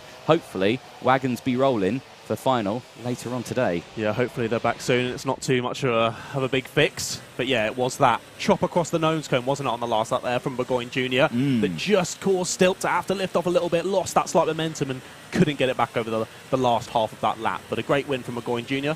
And yeah, played that very nicely. Sat behind for a long time, just waiting, letting that gap sort of ebb and flow. And then once it was necessary, he made the move stick and took the win. No drama whatsoever. Nose cone watch. All is well for your top 3. All okay? Yeah, absolutely fine. So they'll go through, pending Paul Klassen, of course, all these results on your screens. We'll find out the results from those a little bit later on to make sure they are all good. There is Dayton Coulthard, just trying to think of the best way to get back. And just stick it on your lap. There we go. Carry it back. There we go. New design, that. Is it? Nose cone. They're bringing that in for 2023, is it? On your chest, yeah. Nice. Yeah. I like it. You got to feel for him, though, because, I mean, he's not had the best year. Oh, there's a nose cone penalty. Cut 34. Who is that? That's the wrong grid that I'm looking at there. Nathan Clifford, I think it is. It was, yeah, Nathan Clifford. So that he was up 10 spots as well in that one. Yeah, suboptimal. So clearly an overtake, maybe not quite going to plan or having some sort of contact to force that nose cone penalty, but yeah, still would have gained quite a few even with the nose cone penalty. So yeah, I mean, where did he finish? So he finished in P15, and the 5-second time penalty would put you. Well, that's going to put him, probably down in about 19th place. That is so. Still making it into the top 20 from a 25th place start. Yeah, so it's a awful. result. It's a result there. So a couple more coming in now as well. I think just the fact that he was able to make those moves and make up 10th place just should give him the confidence for the next heat. Yeah, I think. Sorry, the final even. Yeah, the final later on. But there we go. So those carts will come in, and it's again quite a retro look, isn't it, on Dayton Coulthard's cart? With the nose cone missing, it looks well, like yeah, the the kind of classic. I mean, yeah, Dave Miller with a cheeky grin there. I'll take a photo of that. So, I mean, Dayton's clearly not happy with that one. I mean, understandably, you know, a big frustration for him. But yeah, I mean, that is unfortunate. That is part of racing. You know, you are going to have some good ones. You're going to have some bad ones in out there. But he has had a tough season. I do hope it does come well for him later on in the season. But yeah, it is. We always want to see drivers do well and just have fun out there. You don't want to get nerfed off and then have to come back holding your nose cone, do you? So no, exactly. It's not what you want to see, of course. If you are a Junior X30 fan, you did enjoy that pre-final, you will enjoy the final as well. Their final is the first final that will take to the circuit. That will be 2 o'clock for their start time. So, yes, join us for that one. I've just been looking in the chat. Commentators literally wrote to Shaw from the Sidemen. I get this a lot. And I don't personally really hear it. I don't hear it either. No, clearly but I get it quite a bit, so maybe... Clearly it changes through the algorithm. It must do, it must do. Like that, but I mean, he's pretty funny, so I'll take it. Yeah, there we go. I'll take it. I mean, don't talk about Sidemen in this commentary box. If Henry hears it, I've heard. He does not like them in any way, shape or form. The Senior Frogs team, but that's the most fine. Popular. But that's fine. There we go. Right, ladies and gents, we'll take a short break. We'll be back in a moment's time. Next race coming up will be the Senior X30 pre-final. That is due to take place at 11:50. We'll be back in a moment's time.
Welcome back, ladies and gentlemen. Senior X30 pre-final race 12 for the weekend is heading out onto the circuit in just a moment's time. We'll bring you their starting lineup right now. Gus Lawrence, after a spot-on day yesterday, maximum points, 2 race heat wins, will start on pole position with Calais Atkins alongside. Sam Headings and Marcus Littlewood will go from row 2 with Harvey Ryby and JP Sleater going from row 3. JP here as a guest this weekend. Aaron Walker and Bart Harrison start from row 4. Lewis Mackey's back in the pit lane. Hopefully Nanny Jr. in the comments section. If you're not, get in there. Starts from row 5. Sam Shaw is alongside as well. Air Force One himself, Harry Platten, the GP plate, starts on row 6 with Thomas Fleming, or Harry Styles, as he's now called. Archie Tillett, Louis Johnson-Cool start from row 7. Alvise Rodella and Connor Clifford will go from row 8. Christian Brooks and James Pashley start from row 9. Oscar Joyce and Alistair Cresswell round out the top 20 from row 10. Christopher Bingham and Michael Rapsey round out the grid of 22 karts on row 11. Busy grid. Is it you coming up with these nicknames? Or are you just taking them under your wing? No, so Henry did a Air Force One for Harry Platten. I came up with Harry Styles. Harry Styles Nice. Yesterday. So, Okay. yes, that's all mine, that one.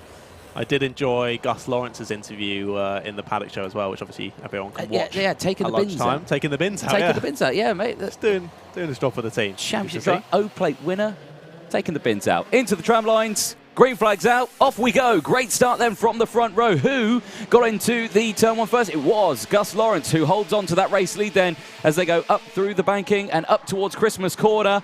And holding on to the inside there, Sam Heading up into P2. Calais Atkins now down into P3, into P4, I should say. It's Marcus Littlewood who's got himself up into P3. Keep an eye on Calais Atkins. He's come a lot faster this second half of the season. He has won finals. He won at Warden Law as well. He won that one, and he won a couple more as well. I'm just trying to remember which one he did. But also now here at Whilton, home team, home circuit for the team. A lot of experience. Keep an eye on him at the end of this weekend. But can he catch up to Gus Lawrence, who has disappeared in this first lap of the race? Nearly a second already, that gap. So Lawrence leads from Heading, Littlewood, Atkins, Harrison, Slater, Mackey, Shaw, Platten and Johnson-Cool, the top 10. But again, I'd say a relatively cool lap. That was pretty impressive from Gus Lawrence at the start, to be fair. He didn't even need to check over his shoulder into Christmas Corner. He knew he'd got a great exit and had a decent gap. So just that experience coming through and just knowing when he needs to defend and when he doesn't without even having to look. Yep. Racing for the PF International team. Paul Fletcher himself is here. He likes to stick with the circuits despite everything. He's always at the weekends. He loves to be here. He loves his karting, which is excellent to see. So good to see Paul Fletcher here as well. Gus Lawrence doing him proud at the moment. Indeed, at the moment, yep. So we'll have to see whether he hold on to that one. Now, Bart Harrison, the Mick Barrett Racing team, he has just put in a stonking 45.1 on that last lap. Up 4 places at the start of that race. So he's had a great start to his pre-final here, and you can just see him there with the white helmet with the red cross on it, and he dives down the inside of Marcus Littlewood here. Littlewood under pressure here, 4 places lost in one corner. So that, again, that just shows, just like the cadet racing as well, you get knocked out of the train, you can just fall right down the order. So yeah, all those 4 karts through and into that lead. So it's Lawrence from Heading, Harrison, Atkins, Slater, Littlewood, Mackey, Platten, Louis Johnson-Cool now in P9. So, again, just a nice, calm start to the race. Much calmer than we've seen for the rest of the field. I think they've been all right. But trust me, at the end of the race, that will be, that big pack you can see there for second place will be a bit more carnage, I think. No, the challenge. Yes, I can't say that word. You're not allowed to say that word. I think that's all just experience, isn't it, really, at the end of the day? As we see a move, 77 goes down the inside. Someone's in the pits. That's the number 3. It's Harry Styles, Tom Fleming. He's in the pit lane. He's not going to be happy with that one. So Mechanical Gremlins. Yeah. But like you were saying with the overtakes earlier, it's very unusual to just be overtaken by one person. Yes. Especially in something like Senior X30. Yes. So, a spinner, but just before the boot, I think that is. It is, yeah. That's a very unusual place for someone to be facing the wrong way. Yeah, that is Louis Johnson-Cool. Yeah, and the premium karting driver tumbling down the order. And as well, he went with Alvise Rodella, the Italian driver, joining the Mick Barrett Racing outfit as a guest this weekend. also dropped down to 21st place. So, again, speculation maybe they had a coming together. Yeah, I think that's probably correct. There's a yellow flag up there. There is indeed. As well. It looked like there was a driver possibly standing by the marshal post as well, so maybe another mechanical.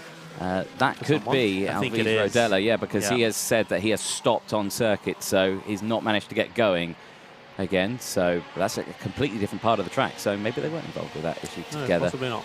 Action there as Calais Atkins trying to find a way past Marcus Good switch Littlewood. back. Yeah, and now he's got the momentum down the inside. And he'll go for that move up into the next position. Bart Harrison there, another fastest lap of the race. Still there in third place. That was late on the brakes, and the number 8 there into Ashby, but just a little bit too late on the brakes. Ends up losing the place on the corner exit. Yeah, so... But goes for it again, down there into Ogers, and finally makes the move stick. So that's the number 8 of Lewis Mackey. I think up past Carly Atkins is that. Yeah, Calais Atkins there, now back down the inside, as you can see the rest of the field slossing through. And you just saw there a brief look from Lewis Mackey. It was just saying, you know, come on, let's not battle. Look at the gap that you've got ahead of us. You know, we were battling with Marcus Littlewood a second ago, and now he's like 10 kart lengths ahead of us. So, you know, let's stop. Let's work together. Sam Heading now with the fastest lap of the race in second place. Is he starting to close that gap up on Gus Lawrence? Gap is just under a second. It was 9/10 on the last time. They've broken the time beam, 7/10 of a second. So a couple of tenths taken out there. And we've just seen on the cameras as well, GP plate of Harry Platten get 2 positions round on that lap, up past both the number 8 and the number 41 there. Up in 6th place goes Harry Platten. Brilliant little move there, and continue to move forward through the pack. Yep, indeed. Keep a close eye on him. But I think, was it Calais Atkins? Calais Atkins, got the yeah. pronunciation. Probably isn't going to be too happy with you, mate, talking about how fast they are. Commentators curse, and now they've dropped 5 positions in this race so far. But well, they can show their pace, work together. I mean, the GP plate of Harry Platten is incredibly fast. They can work together, move back forward towards these guys at the front. See what happens. Anything could happen. all speculation at the moment. Again, it could be tyre pressure. We're still very early doors into this race. Tyre pressures, sometimes people... Oh, Louis Johnson called 5-second time penalty, so that's not gone well for him. But yeah, tyre pressure is obviously a big factor in this one. They could get 2 laps down as well. Yeah, he's retired. Yeah, he's retired. So that's just so, adding yeah, insult to injury. Yeah, obviously some teams like to run like a low tyre pressure at the start. They come up a little bit later on in the race, and then they go through. Some like to do an even lower start, and then they come up. So it's all about tactics really. Obviously, one pressure will make you be a bit slower at the start, and when it comes in later on, it's all good. Some tyre pressures mean you're quick at the start, slower at the end of the race. So now. Yeah, it was interesting. The number 8 of Lewis Mackey did defend pretty heavily into Christmas Corner there, but now they're down at Ashby. Makes the move stick. Does Atkins. So there you go. Yeah, so comfortable with that already. Platten now pulling away from these two. Yeah, that's why I was a little bit surprised about the heavy defending with over 5 minutes to go there, but it's understandable. Wanted to keep the position. Maybe not all is well then with the crop promotion outfit then this weekend, or with Calais Atkins. You know, he is a quick driver, so you know he has won finals, so we expect to see good things from him. But at the moment, it's not going too well for him here at Whilton Mill. Less than 5 minutes to go then, plus that one additional lap. Gus Lawrence still leads the way. He's coming down a little bit more, that gap. Now under 7/10 of a second as they cross timing. Sam Heading is closing the gap. He is closing the gap. We'll keep a very close eye on that. Plenty of time for that gap to close. But right now on your circuit, you're still watching this battle for 6th place onwards. Now, there's Gus Lawrence. There is Sam Heading. Now, that is quite a dramatic difference. He has really closed in. That's a lot less than that now. They cross the timing beam. They're still saying it's 7/10 of a second. It looks a little bit less than that, but if it's 7/10, it's 7/10. So, up into Christmas Corner. Again, now Christmas Corner. Do you know what? I saw a reindeer there the other day, Christmas Corner. A reindeer? Yeah. That's amazing. Yeah. Like an actual reindeer, not just a normal deer? No, I didn't. I just had to get the word reindeer in. Okay. At some point in the live stream. And I thought that Christmas Corner would be the best place to do it. Is this a bet? No. Racing. Okay. There we go. So, Heading's still there. What's the gap now? 7/10 of a second. Crosses the line. Keep an eye on it. It's at 0.72, gone up a 0.74. little So bit, yeah. it's ping-ponging a little bit at the moment. The thing is, with the two of them, they've got no one there to help them. No. It's literally just them battling against each other on lap pace. times here. Yeah, it's short So, pace. Yeah, it's just clearly trading times, the two of them at the front. And look at the last lap times. Gus Lawrence at 44.68, Sam Heading at 44.69. Yeah. So pretty close there on pace between the two at the front. But I think it's definitely easier being the person behind, being the one chasing, rather than being the one out front. As that backs me up with the gap falling between the front two. Sam Heading now only 0.5, just over, and now it's gone back up to 0.6 as they go into the boot. But the gap changing constantly throughout the lap. But just over 3 minutes to go. Yeah, yeah. So we'll keep a very close eye on that one as everyone goes through. And keep an eye there on Harrison as well, because he's starting to close in also. I mean, it's 1.6 seconds. He's not had much battling going on, because you can see he's got the two drivers behind him as well, JP Sleater, Marcus Littlewood as well, the Red Waft Racing driver, who obviously here as a guest, so he's not going to be getting any championship points. He's just here, you know, to have some fun. So, and he's doing a good job. Doing a good job there in P4 in the pre-final, so keep a close eye on him. I've definitely seen him at Whilton Mill Kart Club before. Oh yeah, he's pretty quick. He's got some waft down there. I'll give him that. Well, there for was Red Waft Racing, you would. Well, yeah, exactly. There you go. I heard the word waft in a karting paddock. There's a team named after it. There we go. There we go. So, there's one of the Evolve drivers. Who's that going through? I believe that was. Well, it's an Evolve car, but I don't think he's racing under... Evolution, sorry. It's Christian Brooks in the number 82. 10 places he's gained so far in this race. Started P17, up into P7 now. He's got Platinum just behind him for some company. Clifford, Oscar Joyce also places game. Michael Rapsey for the BMR outfit. He is up 6 places as well. James Pashley, Aston Cresswell, Christopher Bingham. 3 retirements, Johnson Cool, Rodella and Fleming from this race. Less than 2 minutes to go, and so far it's been calm in this middle section of the race. Again, everyone's just, I think at this point, they're looking after their tyres. Finals coming up later. Yes, there's championship points up for grabs in this one, but because they're not really close enough, I say this is the closest this gap's ever been, actually, to the start. 0.5 of a second now, and 1 minute 20 seconds plus that 1 lap to go. Maybe old Gussie Lawrence used his tyres a little bit too much in those seats yesterday. Now. Yeah. Keeps dropping, so yeah, I think you might be right. Using the tyres a little bit too much, but really I think we're going to need a mistake. But there's the number 15 going down the inside of the number 9. Yeah. That's slightly further down the order, isn't it? It is, yeah. Aaron Walker for the Strawberry Racing team. He's put himself past Archie Tillett for P10 now. So Tillett just falling down the order just that little bit there. Less than a minute to go then. Plus that 1 additional lap, and there the gap still ever closing. 0.5 of a second still is that gap. Not closing at the rate of knots that I think he wants it, but again, this is still looking a lot closer. I reckon we're going to see a battle for the race lead come the end of this pre-final. Dropped to 0.3 now, mate. It has. So yeah, let's keep watching this. I was thinking that Sam Heading might need a bit of a mistake from Gus Lawrence, but if you keep putting in quicker lap times, then he's not going to need a mistake. Only 15 seconds to go. Are they going to get 1 or 2 more laps? I think it's likely to just be 1. We'll see how quickly they get through the boot section. Yeah. So, let's see. It's going to be very, very close. It is indeed. I think it is just about going to be final lap. No, they crossed the line. 2 more. So, I tell you what, Sam Heading likes this. Yeah, that could be... Gus Lawrence doesn't like this. He wanted that last lap board to come out, and he wanted this to be over sooner rather than later. He would have been able to see on the timer as well just how close it was to he'd be like, the last no, lap. I crossed the line with 1 second to go. So it's like you almost think you might want to let off a little bit, but equally then that would give him the opportunity on that last lap. Yeah, exactly. Keep your foot in it, lad. There we go. So last lap board will be at this time then for the entirety of the grid. This could be, wow, there we go.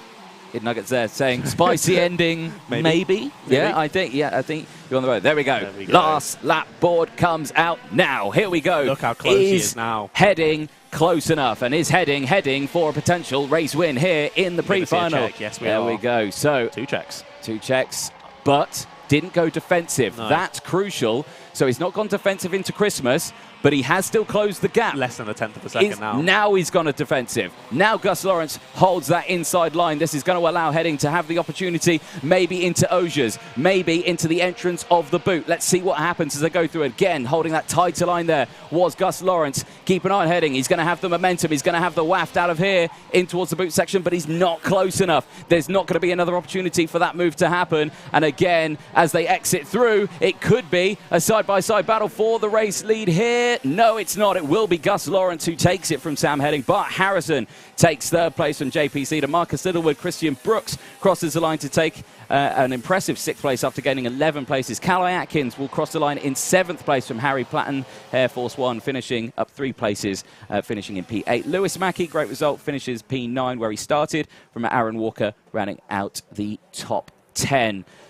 Well, if that was just a taster of what potentially we are going to see in the final later on today, I'm very much looking forward to it. I'm very excited myself, mate. Yeah, it was very calm and calculated from all the drivers there. No ridiculous sends causing any silly accidents. All very, very much planned and well done. But these drivers have to look after these slick tyres all the way through the weekend. Did Gus Lawrence use his tyres too much yesterday, and that's why now he's got the company of Sam Heading behind him? And did Sam Heading potentially use those tyres a little bit too much there as well? The drivers behind who were battling but didn't close up on them, they've looked after their tyres. I reckon we're going to see a very interesting final later on in this race. There is a look at the pending pool class and race results, of course. Nose cone watch will coming down, my favourite parts. Indeed, it looks like the top 3.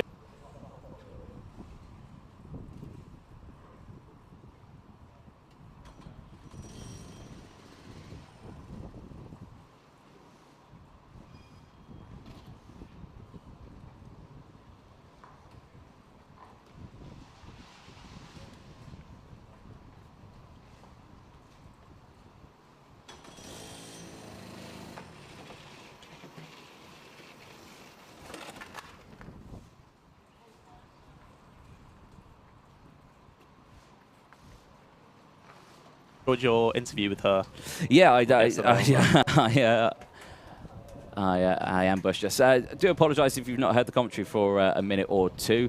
Hopefully it is back and working. Luckily you've missed this incredible banter. You've missed me saying the word pineapple, which I have now had to say again because I didn't do it.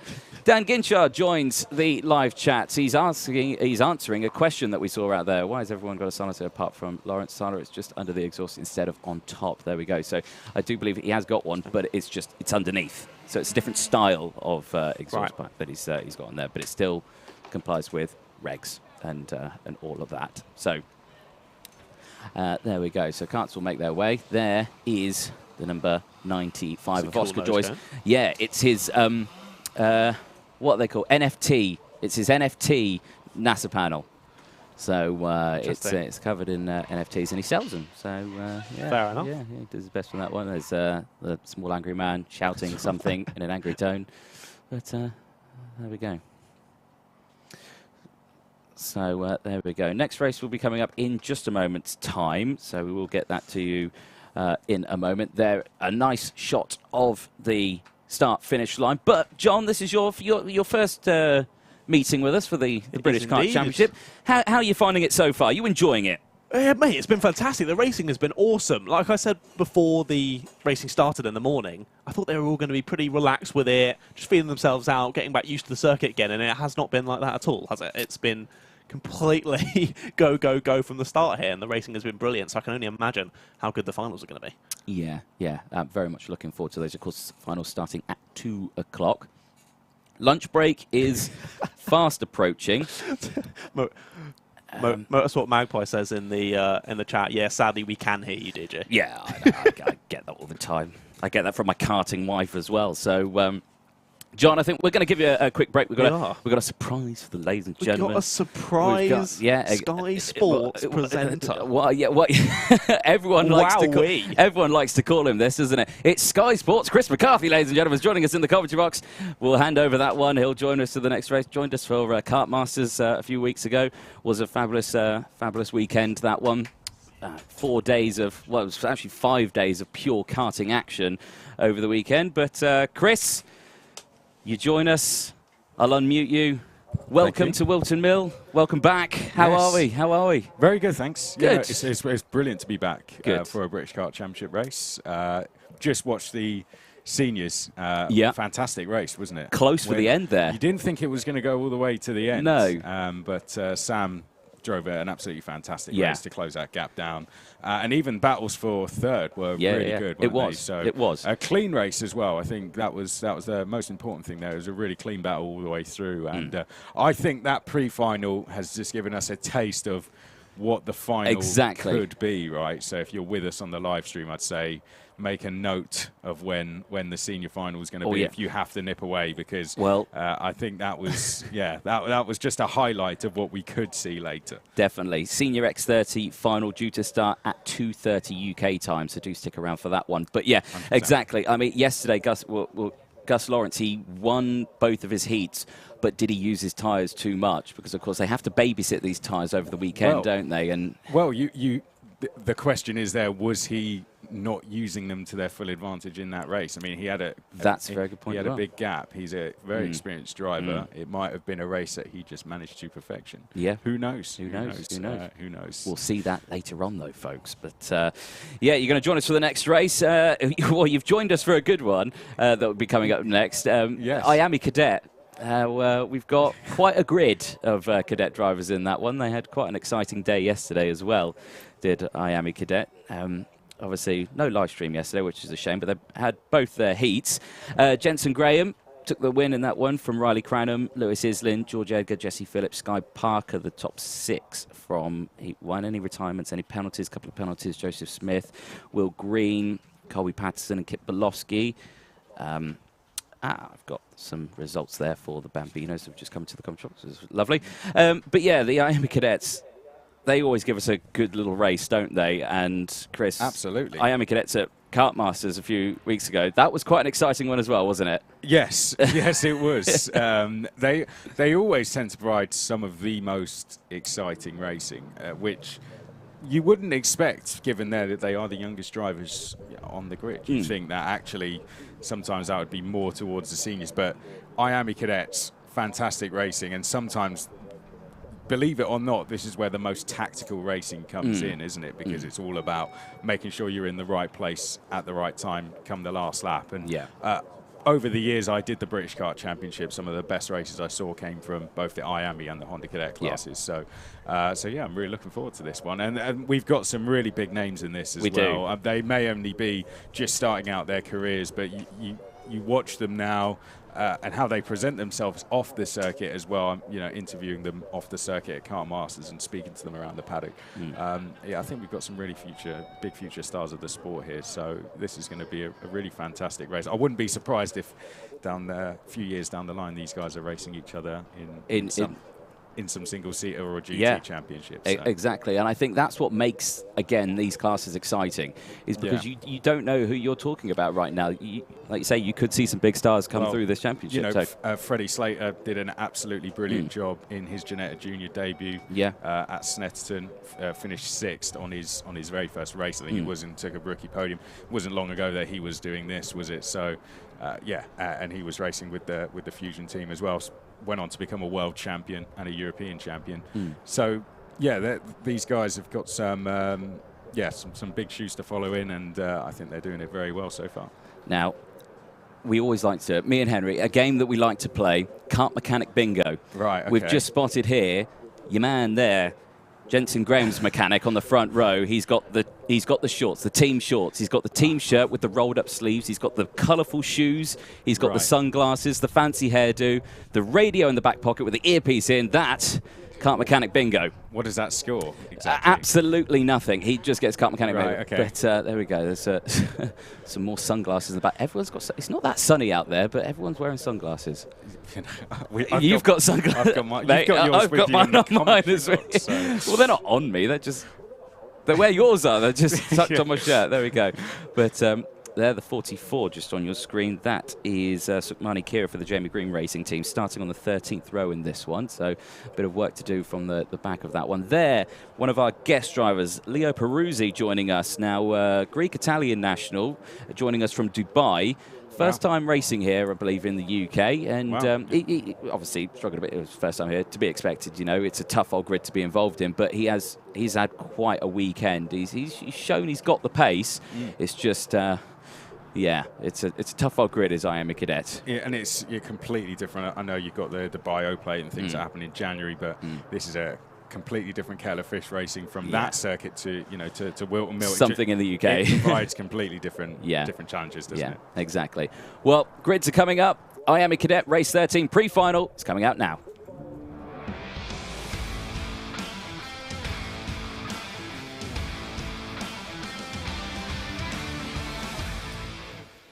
Here we go then for the Race 13, IAME Cadet pre-final. Here's how they're going to line up on the grid. Riley Cranham, the GP plate from his fresh win at Kart Masters, will start on pole position with Jensen Graham alongside. Jesse Phillips and George Edgar, Fusion 2-row lockout on row 2. Lewis Island and Sky Parker, also another Fusion lockout, will start from row 3. Noah Baglin and Archie Lovett go from row 4. The Oliver Rowland Motorsport outfit working well together. Kanish Grau and Henry Domain go from row 5, rounding out the top 10 from Blair Smith and Kit Bolofsky. Also driver to keep a very close eye on. Ethan Woodward and Will Green go from row 7, from Aaron Richardson and Jensen Ackerman starting from row 8. Joseph Smith and Yala Sayer go from row 9 with Leonardo Gorski and Harley Musk, probably one of the smallest drivers we have in the class out there. They start from the top 20 on row 10. Laith Khan and Henry Carter go from row 11. Austin Newstead and Luca Narroway go from row 12. Sukmani Kira and Jonty Restrick go from row 13, from Colby Patterson and Henry Clark from row 14. Leo Peruzzi joins us at the back of the grid, starting from row 15. 29 karts about to do battle here in the pre-final here at Whilton Mill. Into the tram lines. Are we going green? It is. Green flag. Off we go. Great start from the front row then as they go through the Fusion lockout there for the top 6 or 7 of them as they go through Oblivion and Crook for the first time. Up the hill in towards Christmas Corner and 4 wide in the mid-pack there as everyone chopping and changing and karts scattering all over the places. Karts up and over and on top of each other, but all the drivers are okay. And I believe that's Luca Narroway. It is Narroway, and I think Henry Carter there as well, the 72, coming to grief. It is. So Henry Carter and Luca Narroway all the way at the back of the grid. So again, it's to be expected in Honda Cadet. So many of them, young age, all an IAME Cadet, sorry, not Honda Cadet, young age. So, you know, it's to be expected to see as we see a change for the lead there. We do indeed, as Jensen Graham retakes it. Yeah, I mean, the pre-final is about getting up the grid as quickly as possible to get yourself a good slot for the final. And I think that was just a demonstration of that, unfortunately. But they still have the final to come, as we saw a really nice change of lead there from Jensen Graham, wasting no time at all. Sometimes drivers in this class like to stay a bit patient, but that doesn't seem to be the case, as Riley Cranham, I think, was expecting more drivers to be working with him. But now he finds himself down in 3rd place as Jesse Phillips goes through to 2nd. And I think we'll be lining up a move for the lead on this lap, potentially. Watch out for the 26. Yeah, keep a very close eye on them as they go through. And like you say there, yeah, you're spot on. These drivers would usually work together. You would find that they'll get themselves in an order for the first 2 laps. Then they'll just stay in a train and just work together for the rest of the race. Are we going to see that with these top 3, or is he going to go for that move? It looked like he was going to line up one, but he's just kind of stayed there, hasn't he? Maybe he is just going to work with his teammate for the rest of this race, which would be non-entertaining for us, but it's, you know, for them, this is what they want. Yeah, this way you rely on your mechanics from the sidelines to just give you a little bit of instruction on what to do. They know exactly, you know, they've got all the experience on what to do, so the mechanics will just be telling them exactly what they think is best for them to do. And right now it seems we're settling into a bit of a rhythm. The top 3 seem like they've got just a tiny bit of a break. 4th place Lewis Island trying to go with him, and looks like he might just have hung on to them. So George Edgar is in there as well. He's going along well. So it looks like the top 6, 7 all together here breaking away out front. And this is going to be a fantastic battle going into the last 10 minutes of this race. It's going to be interesting to see what Riley Cranham does here. Is a great move from the 83 there to take a place. Will Cranham fight back, or will he be patient? That's going to be the big question now as we cross the line to complete lap 3. I think what you said there about, you know, the mechanics at the side of the track, you know, giving the hand signals, telling their team, you know, what's going to be the best thing for these drivers to do. And I think we've seen a signal there for Edgar to get past his teammate of Islin. So now he's put himself up into P4, maybe thinking Edgar's got the momentum to try and maybe catch back up to those top three, who are at this moment, they are now breaking away from the main outfit. Now there is an ORM car in there as well. I believe Archie Lovett and Kanishka Rao are the two ORM drivers who are in this pack, which is good to see. Obviously, there's Paul just standing in the middle of our camera shot. That's very handy, yeah. It was a good change for fourth, that, wasn't it, as well? Edgar going through. Here we can see a great shot this. You can see them skipping over the curbs. What's the gap now between third and fourth? Half a second. That's definitely enough for them to close the gap as we come across the line one more time. 4 laps in, and it was a fastest lap. Despite the move, George Edgar in fourth place is the quickest driver on circuit. So keep an eye on the British Open champion as we make our way uphill. There he is in camera view now. George Edgar absolutely flying, and Lewis Islin going with him here as they make their way downhill once more. Yeah, into the Ashby hairpin. And again, he's got the pace as George. He did well at Kart Masters also, but the IAME Play is coming up again very soon at PFI, so you can catch that on the Alpha Live YouTube channel. But right now, down, yeah, it really is. It's really closing in now. And I think, do you reckon the team are on the side telling them, you know, it's closing? Do you reckon they're going to start telling the guys in front? Yeah, Cranham will. This is it now. Cranham's in this situation. He's got Edgar closing in behind. Yeah. If Edgar closes that gap, I really don't think he'll want to sit behind. Here we go as they come across the line one more time. Have we got drivers making big moves? Kit Bolofsky's up 4 places. We've also got the likes of Joseph Smith up 4 places as well.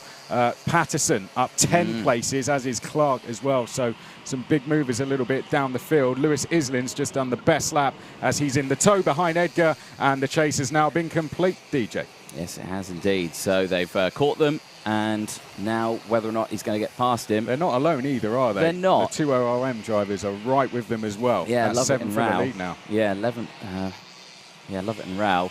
So keep a very close eye on this ground. And again, why we love cadet racing. They're all going to be in one foot. And there's the move. There's the move there. Edgar down the inside. And now Cranham has found himself in a very difficult situation. And Ethan Woodward gets a 5-second time penalty for his troubles. We're 3 right across the start-finish line for third place. Who's going to come through? It is going to be Edgar who comes through in third place. But now look at the real estate he's got between himself and those two in front. Graham and Phillips. He's going to have to work well to close that gap, but it's going to be tough because 8 wheels works better than 4 in cadet racing. We know that. Yes, we do. They've got all the experience to know that as well. The 2 IOM drivers got past Isling. I don't know what happened to him there, but he tried to take one of the places back and has ended up going back. And I think Kit Bolofsky is now joining the fight as well. There he is. So he's joined this fight as well, the number 9. So watch out for Kit Bolofsky there in 8th place. There he is, number 9. Finished 9th in the British Kart Championship last year. He's going to be on the move, no doubt. Can Edgar close the gap to the top 2? That's the question. Here comes, was that a move from Bolofsky? I'm not too sure. It might have been. So he's on the move, and he's on the move into turn 1. Kit Bolofsky side by side with his teammate. Does he get through? Not quite, but I think he'll make this move up at turn 3. Yeah, he'll have the momentum here. He'll carry that momentum, and yes, he does. Goes down the inside on his teammate, gets that position, moves up past Lewis Islin into P6, despite the fact that Islin had the fastest lap on that previous lap. That's how quickly it changes in cadet racing, though, isn't it? You know, if you're not moving forwards, then you are quite often moving backwards. It's really, really tough racing, and believe it or not, these are the youngest drivers out there competing. That's what we said. It's a game of chess sometimes in IAME Cadet as they make their way down the back straight once more. I think these guys might start to work together a little bit now because the leaders are escaping. Update on Edgar. He's 0.8 of a second back from the top 2 who are working together very well, it has to be said. Graham and Phillips. Yeah, 52.04s for PBs last Graham time, and Phillips. Yeah, both personal bests. Edgar with a 52.1. So a little bit slower, that gap not opening up. Well, he's on his own, isn't he? Yeah, that's it. He hasn't got anyone pushing him. He hasn't got anyone to pull along as Laith Khan gets himself a technical flag. So he'll be ending his race prematurely, which is a shame. 4.5 minutes left. There's still plenty of time in this race. I mean, what does Edgar do now? Does he fall back to his teammate Cranham and work together with him, or? I think he just waits now. Yeah. I mean, they're going to start battling at some point, Graham and Phillips. It might be on the very, very last lap, but 8/10 of a second can fall within 3-4 corners Yeah. once they start battling. So he's got to just try and push on as much as he can. He could do with some assistance, but you don't want to risk dropping back to get that. It looks like he might be getting caught here. He is. So Cranham is closing in only slightly. But I tell you what, Kit Bolowski is the one to watch from me. He's just put in a really good time. He's about to make a move up the hill. There he goes to the inside, the number 9, and Kit Bolowski up into 5th place. He is the 3rd quickest driver on circuit. Other than the top 2, he is quicker than everyone in that number 9. Yeah, his teammate Lewis Islin follows through as well as they both get past the 88 of Archie Lovett. They move up now, and you could just see there the head nod from Bolowski thinking, yep, come on, I've got this pace. Let's try and close this gap up as much as possible. But 3.5 minutes to go. That's going to be a tall ask in this race, isn't it? Yeah, it's a sign of confidence. It is, though. It is. He knows he's got the pace here. Absolutely flying. Every time he's caught a driver, he's passed them straight away. He's got 3 drivers working with him behind. Is it only a matter of time? Now, let's get his time across the line. 52.27 for Cranham, 2.2 for Bolowski, but he did make a move. So this is the lap now that's going to be important to see whether we will see the likes of Bolowski close in on those top 2. I don't think we're going to see anything done between those top 2 for at least 2 more laps. So really the focus is going to be on these guys here, and it's going to be on this lap. Through the first sector, they were 1/10 quicker. Bolowski was 1/10 quicker than the 2 drivers ahead through the first sector alone. Yeah, it was indeed. John Richardson joins us on the live chat as well. Good luck to Harley Musk and Henry Clark out there on circuit. Keep a close eye on them as well. 2.5 minutes to go then, plus that 1 additional lap. And I think what you say there about your top 2, yeah, definitely. They will just be super glued to their bumpers, won't they? They'll just keep going until the last lap. Yeah, we're not going to see much from them. It's all going to be really what happens in the 3rd place downwards section. There we go. Look, 51.95. Bolowski is now the fastest driver on this circuit. He's now the one to watch. Gap is down to 1 second. He did a 51.95, but Cranham did a good time. However, he's half a second quicker than George Edgar in 3rd place. So I reckon he's going to catch them. I really do. There you can see Bolowski has a chance of a 3rd place finish here because Cranham has closed in on Edgar. So we might see a change of 3rd potentially on this lap. You can see 3rd place is about to kick off, isn't it? I don't think we're going to see a battle between 3rd place. I reckon Cranham is just going to stick behind Edgar. They'll work together as well because they won't start battling until they've caught up to the back of the front 2, who when they start battling. But when does that happen, though? If it happens on the last lap, they're not going to have enough time to do it. So it really, like you say, game of chess at about 50 miles an hour. It is for drivers who are about 10 years old. Yeah. It's amazing, isn't it? I'm still not good at chess now. Yeah, I can't remember when I last played it, to be honest. Hugely talented drivers, and this is why they go on to do such amazing things. One of the ORM drivers is actually the quickest driver on the circuit. There you can see new fastest lap down in 7th place. Kanish Rao. That's positive going forward into the final for him, Yes. definitely. And he's done it towards the end of the race. So if he can be in the fight going to the end, then definitely. Now, we're going to come on to 2 laps to go. That's usually when the bell rings in IAME Cadet racing. It's about that time. Yeah, right now you have to defend now, basically. But I think Graham's actually got a bit of a gap, hasn't he? I think he's opened it up a little bit now. Yeah, he has. Look at that now as they cross the line. It's 4/10 of a second. Here we go, though. This is going to be the fight now, isn't it? Yeah. Edgar's going to have to defend here, surely. Cranham's going to go through, I think. I don't think he's going to. No, he's not. He's going to Wow. stay there. Okay. Again, maybe they just want to stick with this one for the final, because, of course, this will determine where they start for the final later on today. But, you know, again, it's hard to call, really, isn't it? You just don't know what's going to happen.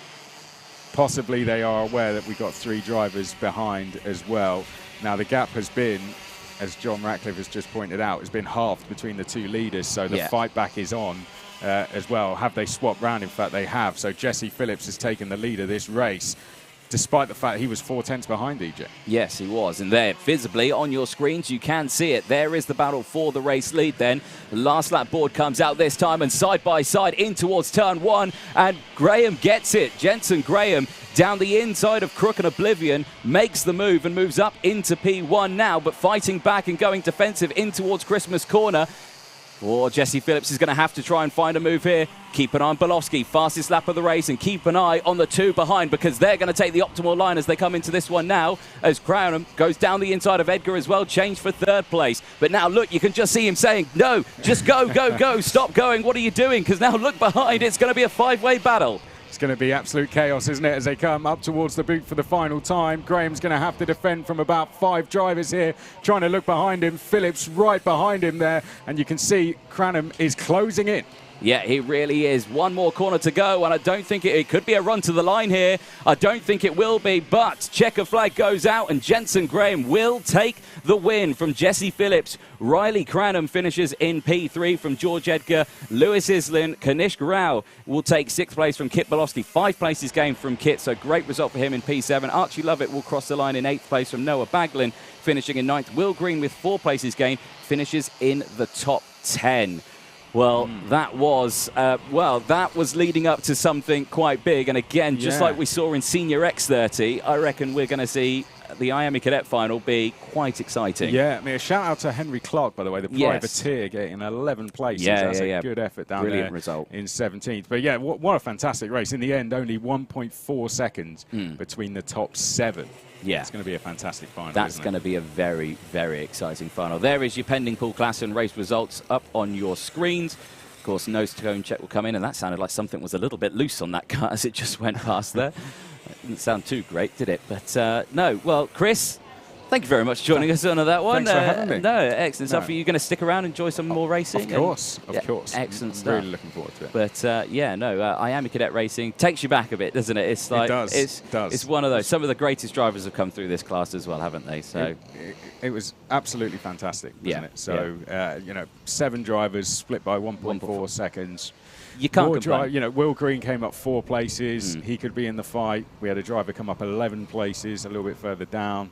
Joseph Smith came up 4 places as well, so ones to watch going into the final as well. But any one of those 7, you'd have to say, could win the final, and I think that's all you need to say going into it. Definitely. That's going to be a very much exciting one. But Chris, we'll leave to it. Yeah, thank you very much, Chris McCarthy, joining us in the commentary box. I'll mute my microphone just so we don't hear all the rustling and everything like that. John Ratcliffe will join us back in the commentary box as the nose cone watch comes in to play, and Dave Hillary there just giving the thumbs up to the rest of the grid. John, you were watching that one from the sidelines. What did you think to that IAME Cadet race? Oh, it was awesome, wasn't it, mate? Fantastic racing. And yeah, the weather out there is absolutely lovely. Is it lovely? It is lovely. It's not too hot, but it's nice and sunny. Yeah. Definitely needing those non-clear visors. So what the iridium visors? Yes, the iridium visors. The iridium. Definitely assist. Yeah, the sun is pretty strong out there. But not too hot. Clearly Chris McCarthy brought the weather with him. Yeah, but 4 people in this comms box has made it rather toasty in here. It's a bit warm, isn't it? It's quite warm in here. Yeah, I can't open any more windows, really. No. I'll open that one a little bit more, get some more fresh air in. But, ladies and gents, that was an exciting race. We've got a bit of time before the next one. If you didn't see it earlier on, or you didn't see it last night, you didn't see it on the Alpha Live it's really good, so it's why not really show good. it again? Why not show it again? Wet and Dry Challenge. This happened the other day. Check it out. Welcome everyone to the Dry to Wet Challenge. The challenge is we've got 2 drivers, we've got Noah Baglin, we've got George Edgar, we've got their mechanics as well. The challenge is they've got to replace all 4 wheels on the kart from the slicks to the wet tyres, and then the drivers have got to get their race suits on, wetsuits and helmets on as well. So the drivers look kind of ready, but you're not going to start, okay? The first people are going to start are 2 back here. We've got Jake Walker, or a.k.a. Hibbard, and then we've got Mr. Toby George here as well for Noah Baglin's kart. Now, chaps, the rules are 1 drill, all 4 tyres. You're not allowed to let the driver help you. You can't help the driver. And then, as soon as you've done the wheels, pass over to the drivers. Are you ready? Are you guys ready? Are the crowd ready? Excellent. 3, 2, 1, go! Give him some support, guys. Support. Shout, scream, advice. No. George can't go yet. He's got to wait until the tyres are done. Where's the support? Come on. Get the communication, right? Oh, we've already got a wheel off. There's a wheel bouncing away. We've already got 1 wheel done so far. Jake Hibbard's doing a good job so far. He's done a good job so far. 1 wheel. Get in there, Mr. Cameraman. Get the action in. There we go. That's a good tactic going on there. Excellent. Yeah, that's another It's about neck and neck at the time being. Jake a little bit closer to finishing. Oh, it's a nut down. And I may have helped him a little bit there, but we'll brush past that. So we're 3 for 3 on Fusion. We are nearly 3 for 3. Jake's got some waft here. Toby doing a good job there. That wheel's is on. Nearly done. Oh, he got tangled. Oh, the nuts come off here. George at the ready. Oh, hold on, at the ready. Oh, he's done. Go on. Yeah, got it done. Right, so now George is getting his wetsuit on. Toby's letting you down here, mate. How do we feel? Go. Suit on. Oh, he's struggling. Come on. Oh, George hasn't got his suit on yet. He hasn't got the suit on yet. He's struggling with his foot. He's on the floor. Go on, Noah. Oh, he's got it on. Go on. You got to get the helmet on as well. Go on. You see? It's nearly done. Got to get your helmet on. Got to get it. Go on. Get your helmet on. Quick. Winner! It's not done. There we go. Well, through a technicality, and it's actually raining now, which is incredible. Well, Noah, you came into this one not thinking you were going to do it, but you did it. Yay, well done. George, it was so close. Technically, you have done your wetsuit up, but it is actually raining now. But that was, Jake did well there, didn't he? Yeah. Mate, it was so close, but you're happy with that still? Yeah. Bit of fun. Yeah. Excellent, well done, mate. Well, congratulations to Noah Bagler and George Edgar, and of course, 2 mechanics as well. Well, I'm knackered now after that one. I think we'll go back to something else.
Welcome back, ladies and gentlemen. The next race is upon us. Race 14, Heat 2 for Junior TKM. Leon Frost, again, will start on pole position with Tyler Harris alongside. Dara McInerney and Ollie Rands will go from row number 2.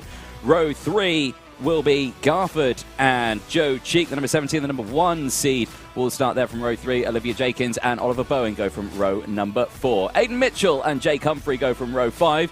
Yihan Kalichern, the E-Plate, the English champion, starts on row 6 with Leah Robinson alongside. Jack Stewart and Joel Hull go from row 7. Seth Hathaway and Oliver Bourne will start from row 8. Patrick Leaf and Sasha Bagley go from row 9. Luke Bate round out the grid on row 10. 19 karts doing battle.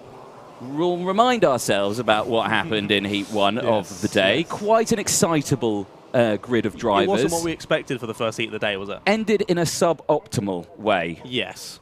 Driver on roof, driver in tyre wall at turn 1. Hopefully they are okay and back out on circuit. Hopefully they are back on circuit and wagons rolling once again. Hopefully this time around they've probably had a talking to. I suspect be like, guys, that was your first heat. Calm it down just a little bit. Chill out? Yeah, can we just a little bit? Just bring it down a couple of octaves, please, guys. Hopefully they've listened to that.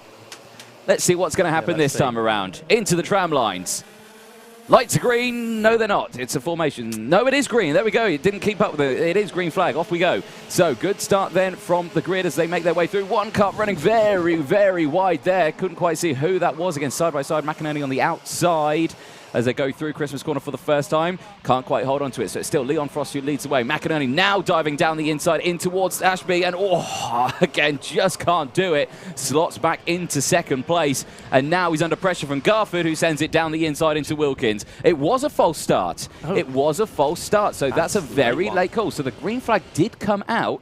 And then it was a very late call. So, okay, right. So I was right.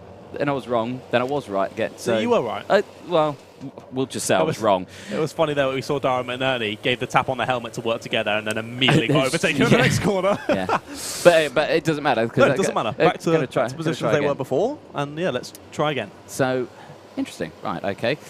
Let's do that again. Are they going to go this time around? They look a bit spread out. Yes, now it is green flag, and we are now off and racing officially now. Again, Frosty now with the better start. McInerney, he's got a second attempt at going to try and get that position. One of the cuts. 3 wide. Yeah, and into the braking zone at Christmas.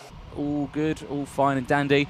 We saw him dive to the inside last time around. Is he going to do it again? He's going to do exactly the same again, but no, again, can't quite get in. Now, is Garford going to have the momentum to go it? No, he isn't, because he's there in P4. Tyler Harris still there in P3. So, bit of a tamer start that time around. When they got to this part of the track, this is where they saw the false start flag. No false start flag this time around. It's still green flag racing that we're seeing here in towards the boot section for the first time as Garford down the inside of Tyler Harris there. Wow, that was a very, very fast section of track, and it looked like they'd all both driven each other off the circuit, but they do get over the start-finish line, and Frosty leads from McInerney, Tyler Harris from Joe Cheek, Garford, Rands, Jakins, Kalichern, Bowen. Then it's Humphrey, the top 10, as the rest of the field go through. Change for the race lead as Dara McInerney takes the race lead. Lots of battles going on already, as you say. Change for the lead there. But a couple of drivers probably going to be a little bit frustrated with that late call. A couple of drivers having a good start in the first occasion, and then not such a good one in this second occasion. But that's how racing goes. The stewards have called it, and you just got to stick by it. You've got to stick by it. You've got to do it, haven't you? 8.5 minutes to go then, plus that one additional lap. McInerney just said, okay, now let's work together. Let's break away, because they didn't in the first heat. No. They just kept scrapping. It was just constant battling at the front the entire race, wasn't it? It was, yeah. Are they going to do that again this time around? I suspect probably not. They probably had a game of shut up and listen from Nigel Edwards in his clipboard. He probably came out there and be like, right, guys, I appreciate you racing, but no, that was my Nigel Edwards impression. It was good. It was great, mate. It was great. Thank you. They've been a bit more subdued so far. As I say that, we see 2 moves up to Christmas corner. I think that was a change for P3 as well. I think that was Joe Cheek going down the inside of Tyler Harris for P3 there, and also for P5 as well. Ollie Rands goes through on Alfie Garford. Yeah. Joe Cheek having a good run this weekend. Did well in his first heat for the red flag, of course, and doing well here. Couple of cheeky sends. Couple of cheeky sends. Yeah, very, very, very good. Thank you. Very good.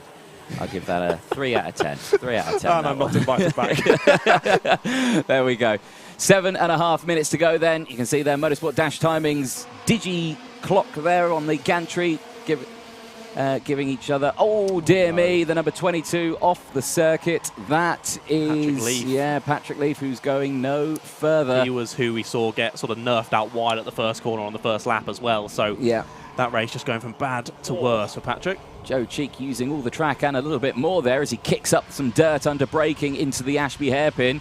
Eyes still on this battle at the front. Frosty's not dropped off the back of McInerney, but they are working together, and I have to say, this time around, opening up a gap as down the inside there goes the number 4 of Olivia Jakins. I believe that's Olivia Jakins.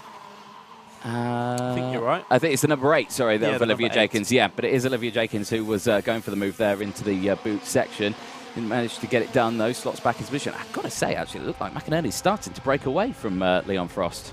Very, very slightly. Just slightly. But we know how quickly it can change in this level of kart racing, so we'll just keep an eye on it. But like you were saying, these guys near the front sort of working together, trying to either get away in that front pack or the slight pack behind, trying to catch up. Yeah. But then one's behind, maybe not working together quite so well. A couple more cents going on, but there's a huge pack behind these leading pair. So let's just see how this race unfolds. Still over 6 minutes to go, as you say, so a lot still that could happen. Yeah. Now, it's all again down to what these two drivers do as well. They're there, 3rd and 4th, Joe Cheek, Tyler Harris. Are they also going to work together to try and close up to the back of those two? But at the moment, it just seems like everyone's just a little bit loose out there as the 55 of Oliver Bowen, they're running a little bit wide out of the pits bend there onto the runoff area. Sorts back into place, though. Again, no lunges that we're seeing up into Christmas corners. Jakins gets herself a warning flag for good measure. So any more of those, and it might end up in something else, but we'll keep an eye on that. Got to think about those moves just a little bit more than we were before, just to make sure you don't get another one of those warning flags, because, you don't want one of those. But someone to highlight, Alfie Garford, I'm pretty sure if I remember correctly, he was one of the ones that had a great start on that initial start. Yes. And obviously we had to restart. Didn't quite have as good a start, but now pace is looking really good, right on the back of the secondary pair of 3rd and 4th of Joe Cheek and Tyler Harris. So see if he can latch onto the back, maybe get ahead and push onto that leading group. As you can see there, has closed in even more, and hopefully be battling for 3rd in just a lap or so time.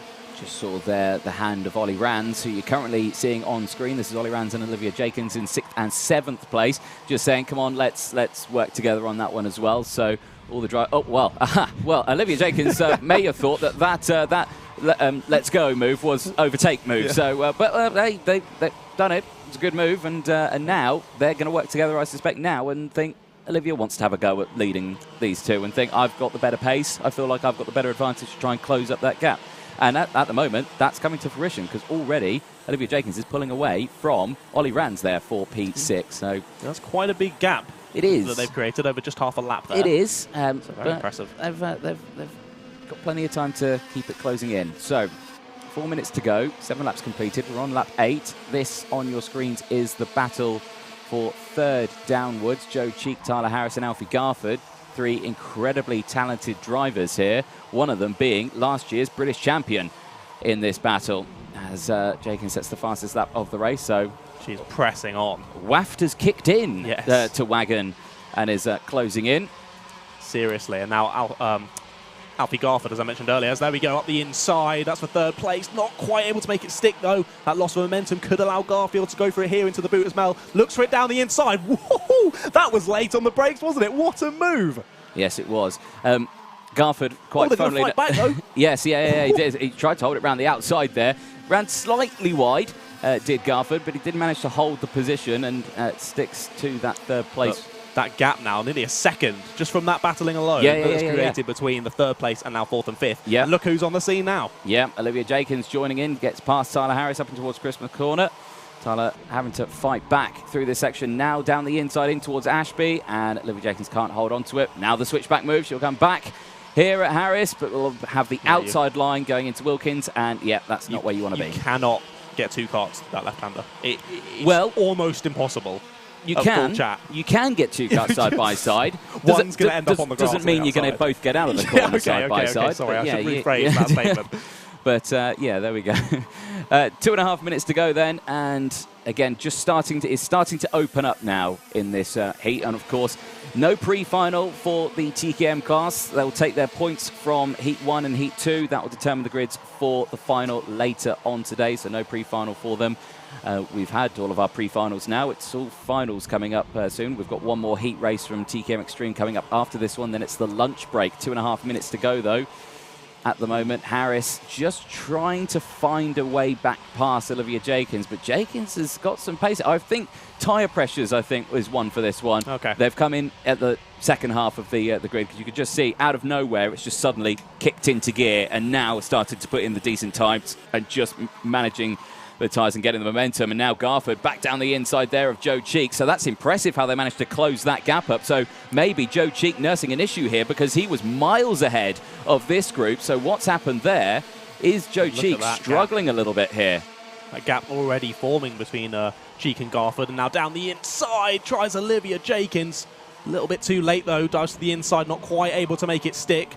Has to get back in behind and rethink another overtake. But look at the pack forming now behind that number 70.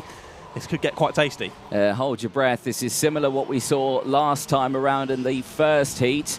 As down the inside there goes the number 95 of Luke Bates, who gets up. Luke Bates has had a great running in this one. The RSR driver, 11 positions gained up into P8, maybe now P7. No, he's still there, so he's dropped back a little bit there. So especially impressive when it's 11 positions on a grid of 19. Well, yeah, exactly. So you've nearly the whole grid. So 1 minute left, plus that one additional lap. The gap between the top two is now 2.4 seconds. They've got a comfortable gap, but it's only half a second between those two. It is fluctuating, but Dara McInerney now with the fastest lap of the race is starting to open that gap up a little bit more. So keep a very close eye on this one. But I think this is opening up to be a good pre-final. It's just when it's going to kick off. And look at this. That's Luke Bate continuing to try to make moves, heavily pressuring number 30. Or was it? Maybe I'm looking a little bit too far down. No, it was. So a couple of changes there down that sort of like the bottom end of the top 10. It's all kicking off. And that, what was a massive group, is now just slightly pushed out again into sort of groups of 2s and 3s. But only 13 seconds to go, so it'll be this lap plus one more. Again, it's a common theme. Whenever there's a few seconds to go, I tried to get the 21 seconds to go, but 21 seconds to go. Got 21. No, do you not know that song? I do. There we go. Thank you. Time has struck 0 though. Last lap board will be out this time for your race leader. Dara McInerney, who has opened that gap to nearly a second now. So is Leon Frost managing the tyres here and just thinking, I'm not going to push them too hard. I'm going to save them. Final coming up later on. I'll use them then. You can see just with a quick check over the shoulder, he's got 2.5 seconds gap back to third, so doesn't need to push too hard. However, that gap has fallen to half a tenth.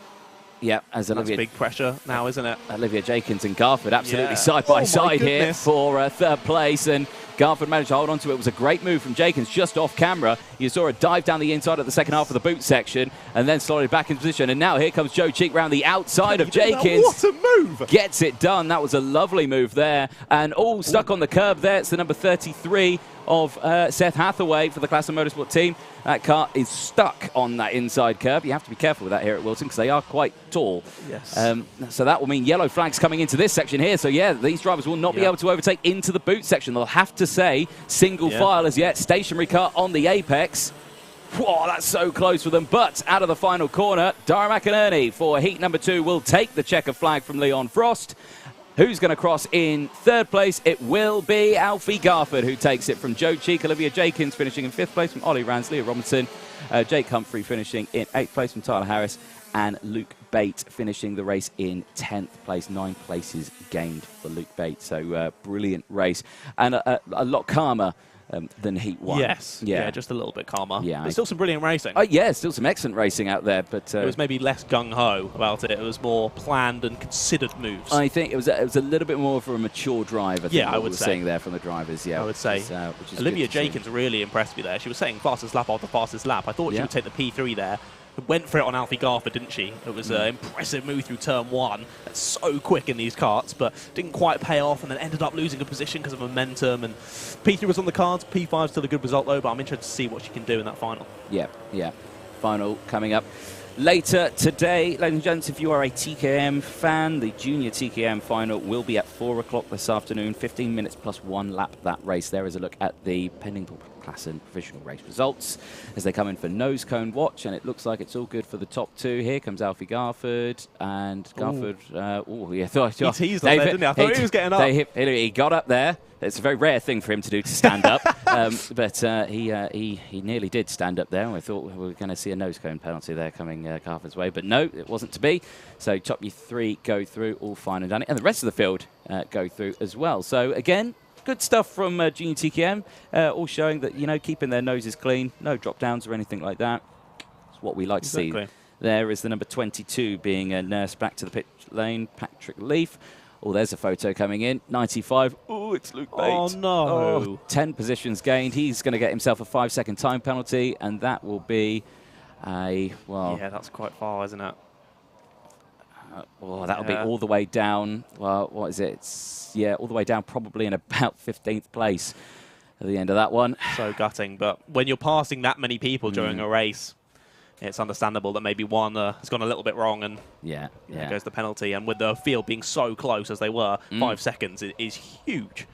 Absolutely huge. So takes back all the hard work that Luke put in for that one. But anyway, got another chance in the final in the afternoon, so don't get too downhearted about it, I'd say, Luke. Exactly. We'll take a short break. We'll be back in a moment's time. Next race coming up for you will be TKM Extreme. That's due to start at 1 o'clock. We'll have a short break. We'll be back in just a moment's time.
Welcome back, ladies and gentlemen. TKM Extreme Race 15, Heat 2 is going to take to the track now. They're heading out onto the circuit. Harvey Roth and Michael Cornell will start on the front row. Joe Fowler and Chris Whitton go from row number 2. Aaron Lask and Archie Strong go from row 3. Jack Saunders and Lee Whittingham start from row 4. Kean Bennett and Spencer Lane round out the top 10 from row 5. Ben Watson and Tom Johnson go from row 6. Ashton Cox and Fen Chapman go from row 7. From Charlie King, who had a nightmare in his first one with the breakdown, he starts like Sam Johns on the back of the grid, row 8. 16 cars about to take to the track. Now, their first race, bit calmer than the junior TKM's first race. Definitely. But I still think we're in for an exciting one because more mature looking, mentally not so much. Yeah. We can say the same for us, though, really. Oh, yeah, 100%. 100%. But Harvey Roth, he had, where did he finish in his first one? I mean, I know the race only happened not long ago, but no, it doesn't matter. Okay, so Joe Fowler won from Harvey Roth. Chris Whitton finished it in third place from Jack Saunders, Aaron Lask, Michael Cornell, Sam Johns, Ben Watson, Spencer Lane, Tom Johnson, Kean Bennett, Lee Whittingham, Fen Chapman, 3 retirements, Charlie King, Ashton Cox, and Archie Strong. Hand that off quickly. So into the tram lines we go then, through the mist. Is it going to be a green flag first time? Now it says formation start. Now it's changed to green. It says green. Okay, so we are green. So it's keeping up with us. So there we go. No, it is a false start. It is a false start. So there we go. It's an interesting. They're coming in late this time around. It's making me all excitable. And it shut me down. There we go. Someone absolutely clattered the curb of through Oblivion and Fine Lady, through the right-hand side of it. Absolutely clattered it, nearly took off. Well, the exit curve? No, on the right-hand inside curve. Right, yeah. Completely rode straight up it and over. And, yeah, managed to keep it on the black stuff, and luckily for them, it's a false start, so they can get back in their position. Yes. But, so, yeah, they've teased us a couple of times, haven't they, now? Where we think it's they green, have, and yeah, it's not quite just green. like, no, it's not gone. Oh, no. No. It's all right, they get a second attempt, get a little bit closer. Yeah. You G them all up and then, yeah. Calm down. Try again. Yeah, that is a tough thing for the drivers, though, getting yourself, as you say, G'd up for the start, getting ready, all the adrenaline flowing, and then, you've got to do another lap, and you've got to then try and G yourself up again for the second start. Well, whenever we talk to them, they always say, it's just another race start, just crack on with it. That's so, right. and I always think, well, yeah, I think the same. I think, really? Okay, fair enough. So here we go then. Back to the tram line. Second time of asking. Green flag is out this time around. Much better start then from the entire grid as they go through. Good start from Harvey Roth. He holds on to that race lead as they go through turn 1 for the first time, or the second time of asking. Everyone hugging that inside line. Cornell to the outside, the long way round. That's going to be tough when they get through the corner. Does he come out? He does come out, but this time in P4. So holds on to that one, but a breakaway from the top 3 already. Chris Whitton's in there. Joe Fowler also in there. I think it is Chris Whitton and Joe Fowler who's in the top of that one. But of course, 10 minutes this race, plus that one lap. Their final later on today. I think they're the last race of the day. They are indeed the last final of the day. Is TKM Extreme in towards the boot section for the first time, clouting the curb there, and all is well.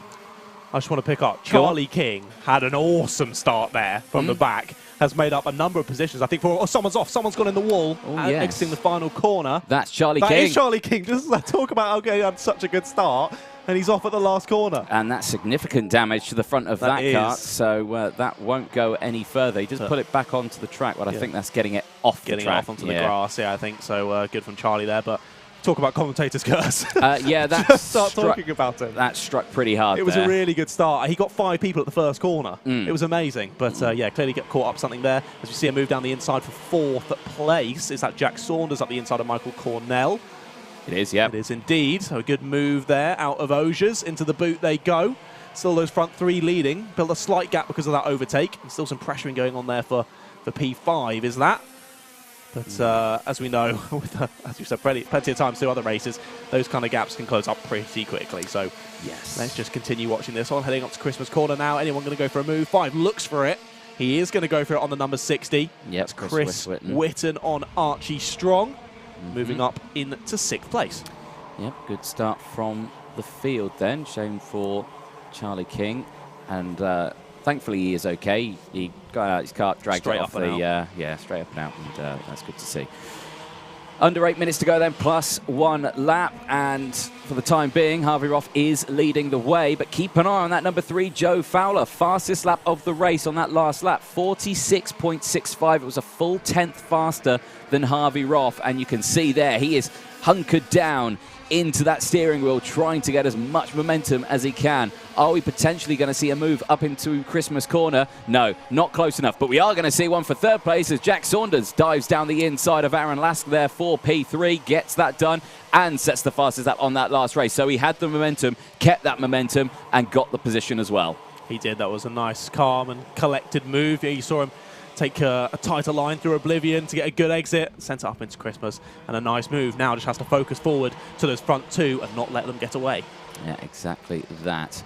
So there's a Wilkins corner, or the Oceans corner. Yeah, see the circuit. Yeah, exactly. It was a lovely circuit.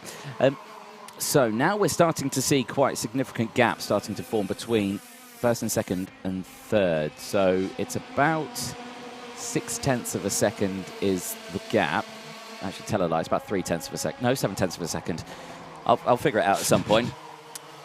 So, so they're sorting that one. Now Harvey Roth's got the fastest half of the race. So responding to Joe Fowler.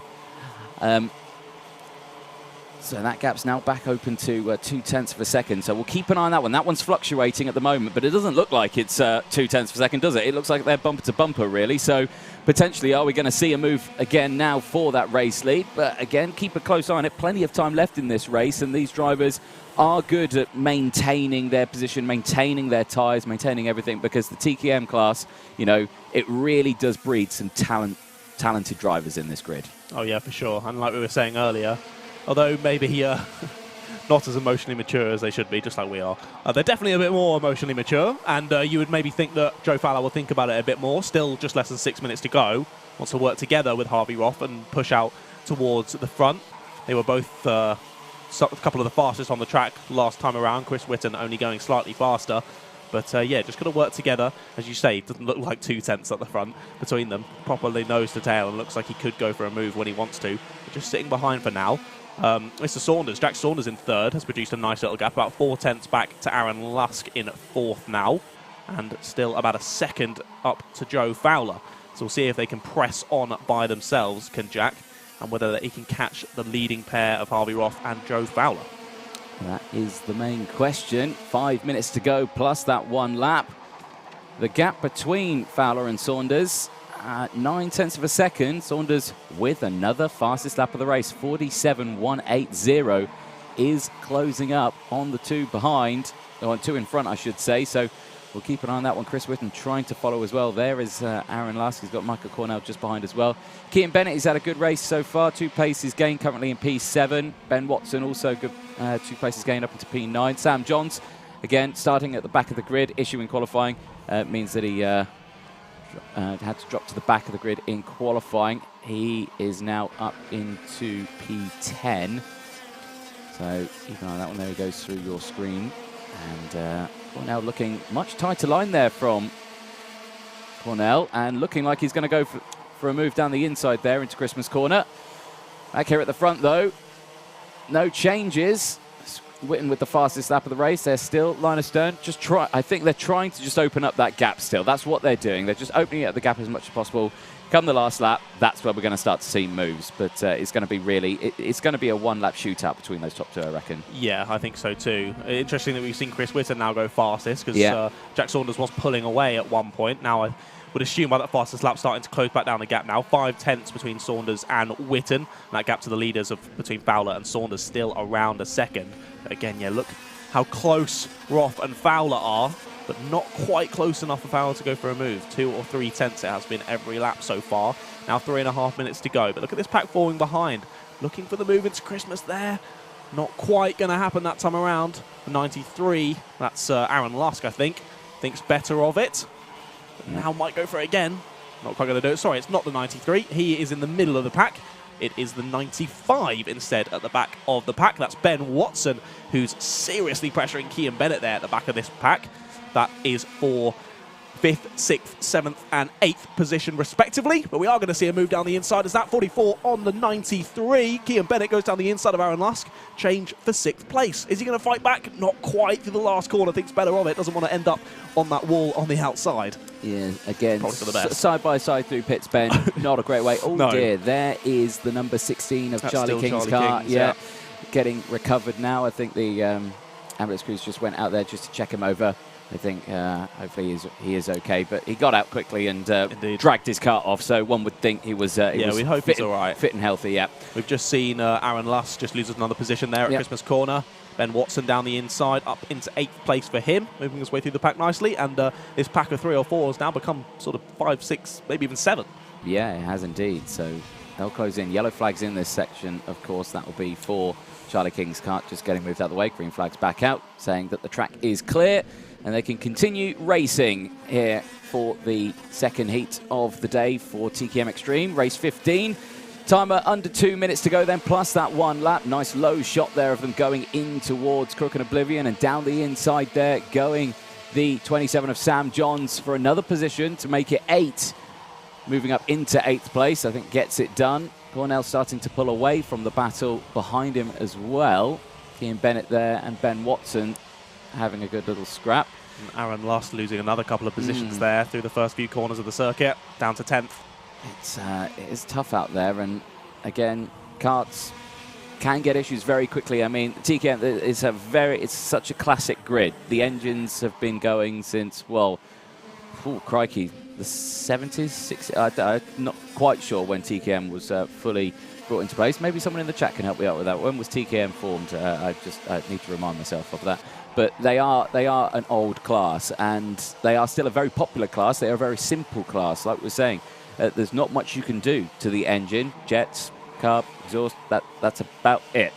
Other than that, it's just a block and with a piston in it and a spark plug and waft. Yeah. That's about it. So simple, but exhilarating. Exactly. That's why people love TKM. You know, it is simple but fun. That's why people like it.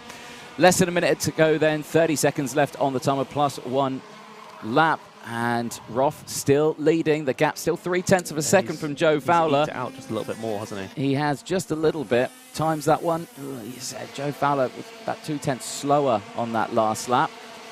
But again, it's just kind of fluctuating. They've still got the time. The 2 behind as well, Jack Saunders and Chris Whitton. I think they're closing in as well. 1.1 seconds when they last crossed the line. As they cross the beam, it's gone down to 0.7 of a second.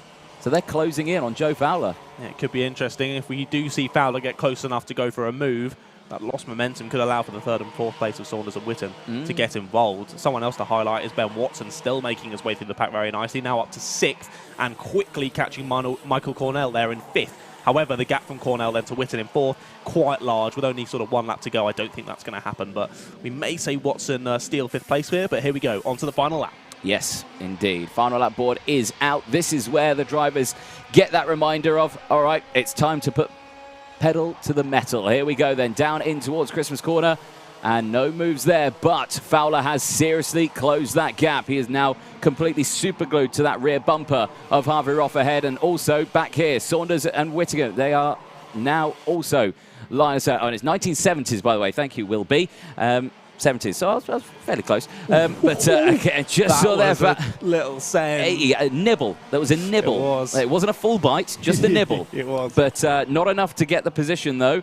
But nevertheless, this is only the second heat. They don't have a pre-final, but it will be good points for their positions for the final. Roth takes it from Fowler, Saunders and Whitton. The top 4 from Cornell. Great result for Cornell there, managing to hold on to 5th place from Ben Watson, Kean Bennett, Sam Johns gaining 8 positions at the end of that one from Archie Strong, Lee Whittingham, Aaron Lass, Spencer Lane, Ashton Cox, Tom Johnson and Fen Chapman. Only 1 retirement from that one, Charlie King for the 16 after that incident at the Pitts Bend.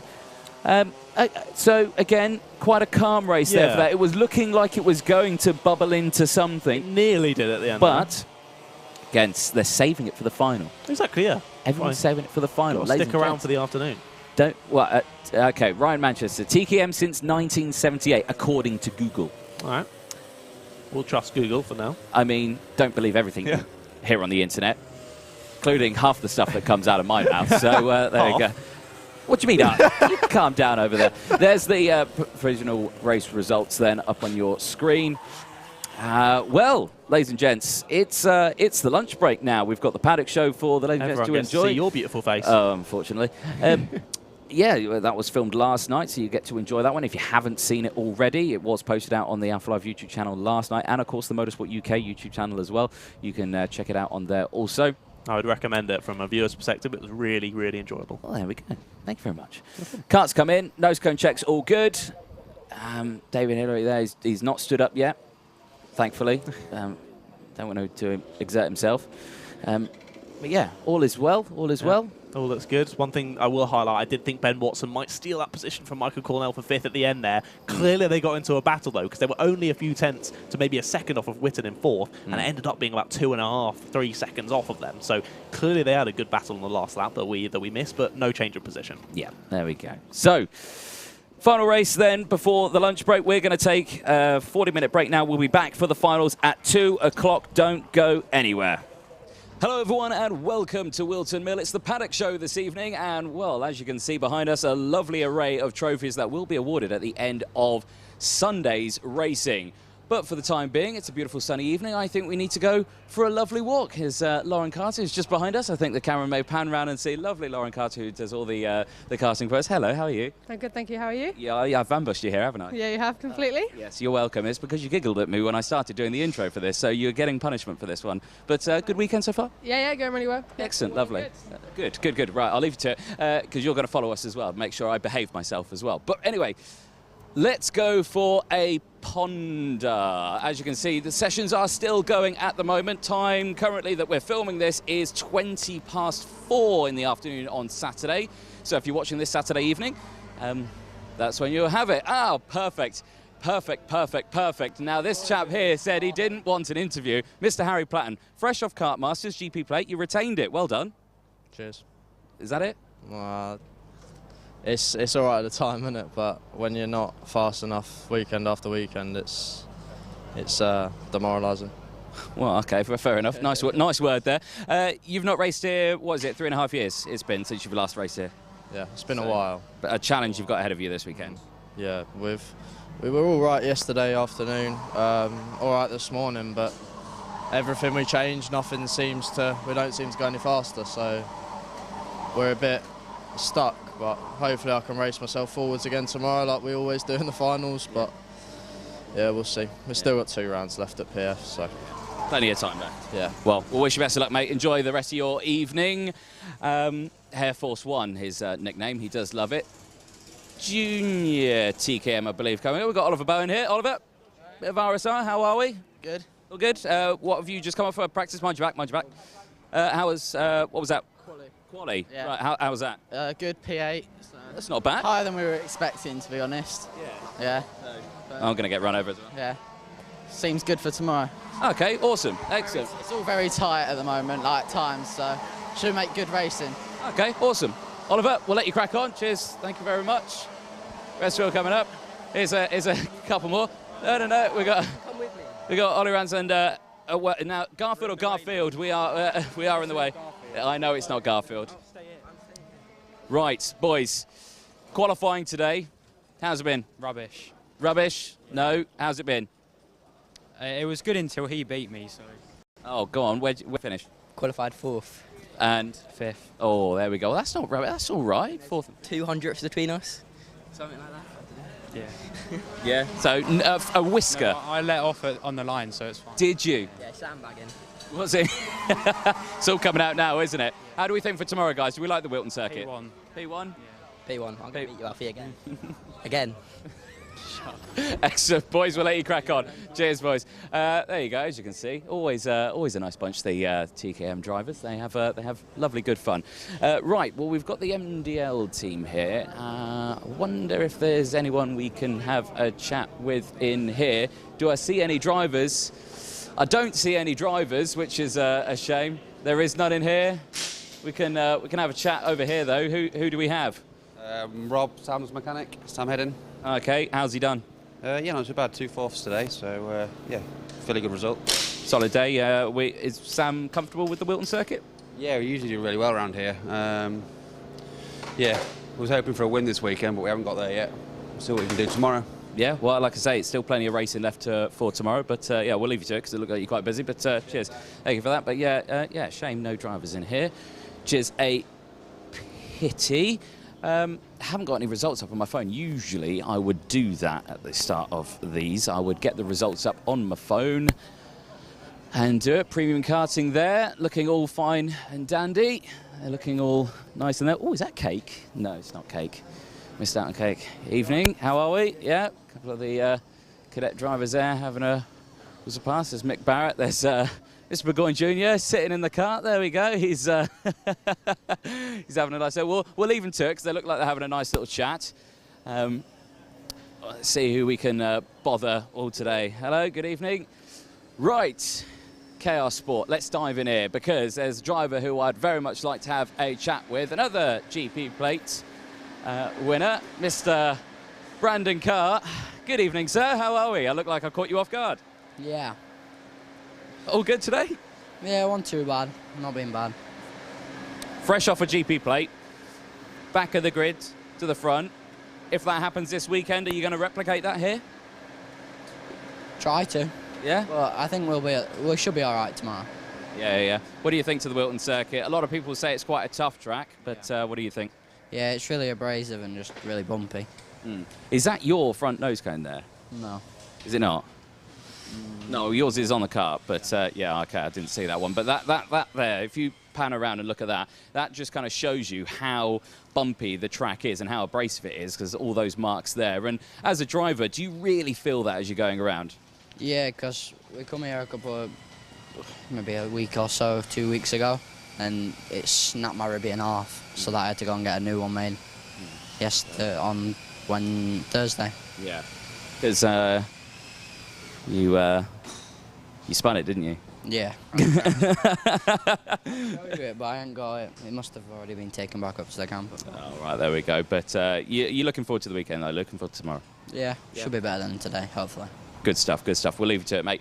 But Brandon Carr there, Chaos Sport. Again, he hates it when I come in here and surprises him. But Mr. Hairdo over there, hello. How are we doing? How are we doing? Zer's not as prime as it usually is there, which is a bit of a shame. Everyone going through. The Jade Racing team. Let's see who we can annoy in here, because there's always a good gaggle of drivers in here. We've got a driver here.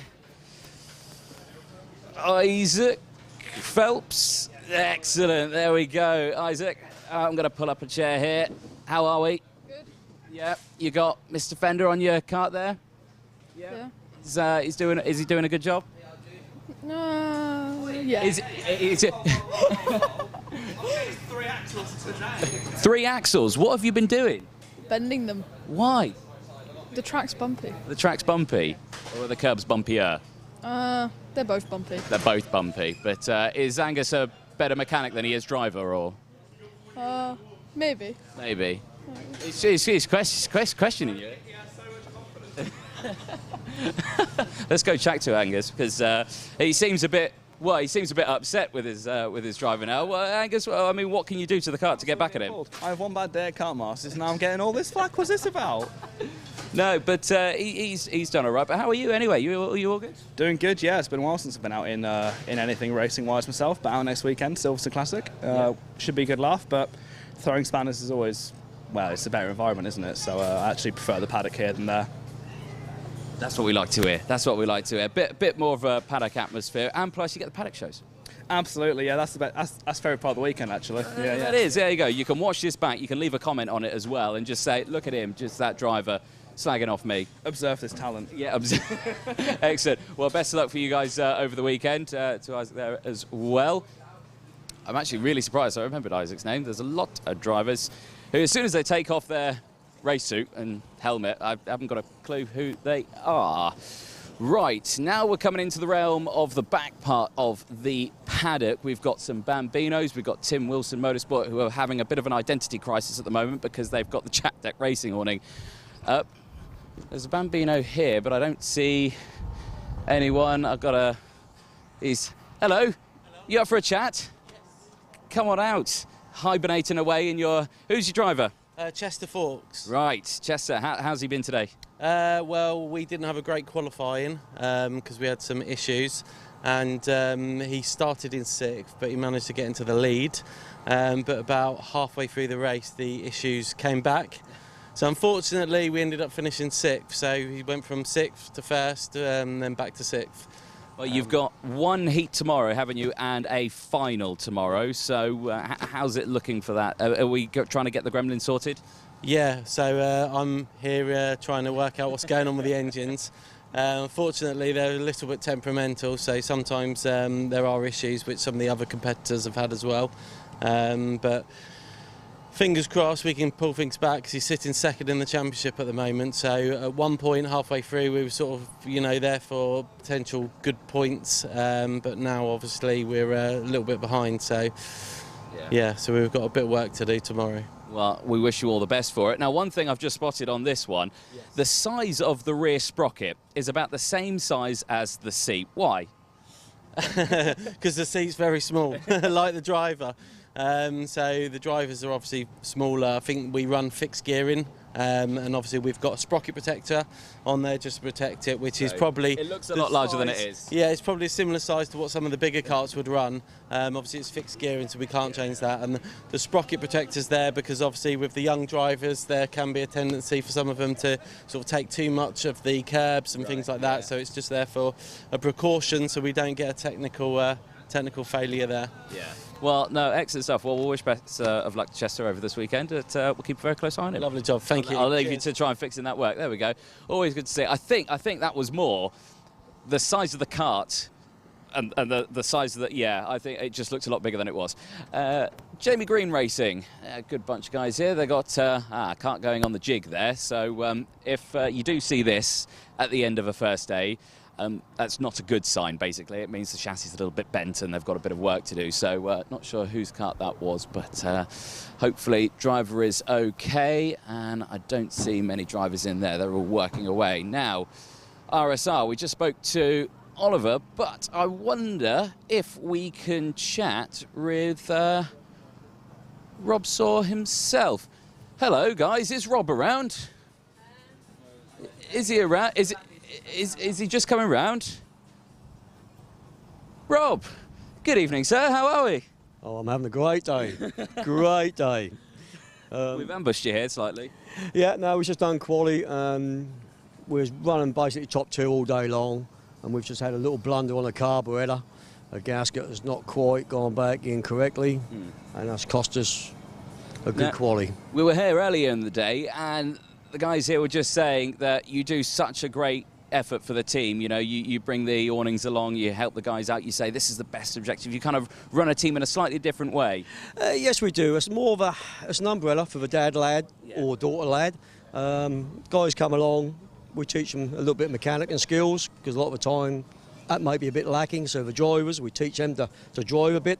The kart set up, so as a family unit, they can then attend a track. And we try to do it as cheap as possible. Yeah. Just like an awning fee, the pitch, without any mechanic fees and a lot of bolt-ons. So that's basically our principle of what we try to do. Yeah. I mean, you've been in the game for a while now, and you've probably brought a lot of drivers through the sort of ranks, haven't you? Yes, we've had a fair number of names, which, and once again, there's a fair number on the grid here this weekend. So we sort of pick them up at not the lower end of a track, but a non-MSA type of format. We introduce them to a little bit higher, and once again, sky's the limit. You can go as high as you wish, and depending on what you want to do as to where you want to go. But we sort of try and keep it real, be realistic, and that's our moral of the story is, keep it real, do what you can afford to do, and then we can enjoy it. Yeah, I think that's the main thing. And of course, for next year, 2023, I believe there's a new class coming to TKM Cadets. What do you think to that? Same as anything else. We'll just let it run its course a little bit first and then see what occurs. It looks in principle a stepping stone. When they come out of cadet, what direction do they go? Do they go Rotax, IAME or TKM? So having that intermediate class hopefully will then draw more people into the TKM section. Yeah, excellent. Are you hoping to potentially run a couple next year? If you get the opportunity. Demand is there, absolutely. Currently at the moment we've got a couple of cadets which are looking to move, so that could well be the opportunity to just step them in. Well, excellent stuff. Well, Rob, thank you very much for chatting to No us. worries. Enjoy the rest of your evening, and yeah, you very lovely, much. nice little oily hands there. That's a working man's hand. That's a TKM look. That's a TKM hand, that one. Brilliant. Well, there's donuts going on in there, so I'll let you crack on with your donuts. Excellent. Yeah, well, that's part of the weekend there. Thank you very much, Rob. So Rob saw obviously a fantastic face in the paddock. Sorry, I bumped into you there a little bit, Mr. Cameraman. Hopefully you're all right. You're all right? Yeah, you're good. Yeah, lovely, good. It's Patrick behind the camera there. Does a wonderful job, does Patrick. He's got a nice cheesy grin on his face. We've got a driver here. It's Bambino driver. It's the number 95. But you've got your race suit off, and it's Harper Das. Harper, how are you today? Good. Good? Yeah? Is that all we're going to get? Yeah. Good, yeah. Daddy messed him up. Oh, really? Oh, what did Dad do wrong? So he opened the tyre bag and the rims weren't on in the tyres. Oh, dear. So, basically, he sent you to the grid with just a tyre wrapped round a axle? Yeah. Oh, dear. You wouldn't have gone very fast like that, would you? No. No. So, misqualifying, so had to start at the back. What have you had to do for a punishment? We had to pay a 200. No. What did you do to him? Oh, nothing. Nothing? Nothing? You're not getting paid back? You let him off? He's going to help me out as normal. I think you need to find a water hose of some sort, or just douse him with water. I'll let you think of that one. Are you looking forward to tomorrow, though? Yeah. Hopefully rims on tyres tomorrow for Heat 2 you've got. Yeah. Yeah? Excellent. Harper Das, best of luck, mate. We'll leave you to it. We'll let you get him back. Okay. Good stuff. Harper there. Excellent. Right there, guys. I think that's more living quarters down there. I think we'll head this way and think, well, who can we spot? With Lauren's leading me into a false sense of who can we find, really. There's a couple of cadets around here somewhere that we might have a chat to. I think there's some more TKMs over there. Problem is with Whilton is that it's quite a sizable paddock, so any time on your feet, and it can be a bit of a nightmare. Here is a IAME Cadet. All right, where are you going? Is this your wagon? No. Yeah, speak to Lee. This is the main man. This Lee, is it? How you doing? Lee, main man Lee. How are we? I'm all right, thank you. Yeah, good stuff. Whose is this? Henry Clark. Henry Clark. Right. Where is Henry? Is he in there? Here he comes. There he comes. There you go. All right, Henry. Do you want to join us? Come over. Right, Henry. Come on this side. How's the day been? All right. All right. Yeah.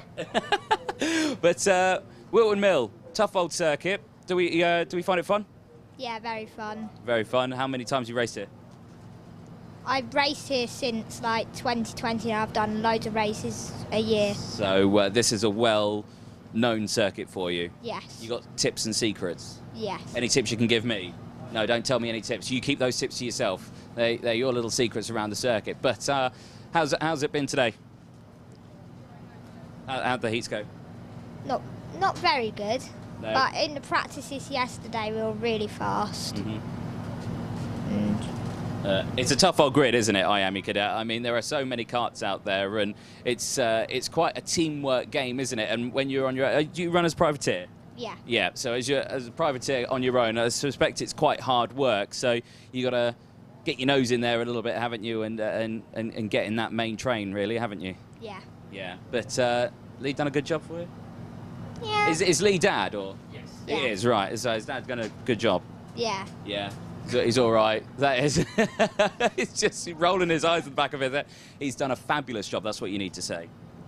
Yeah, he has. There we go. You didn't say it anyway. But yeah, no. There we go. You're welcome. You're welcome, Lee. Perfect. Well, enjoy the rest of your evening, mate. We'll keep a close eye on you tomorrow.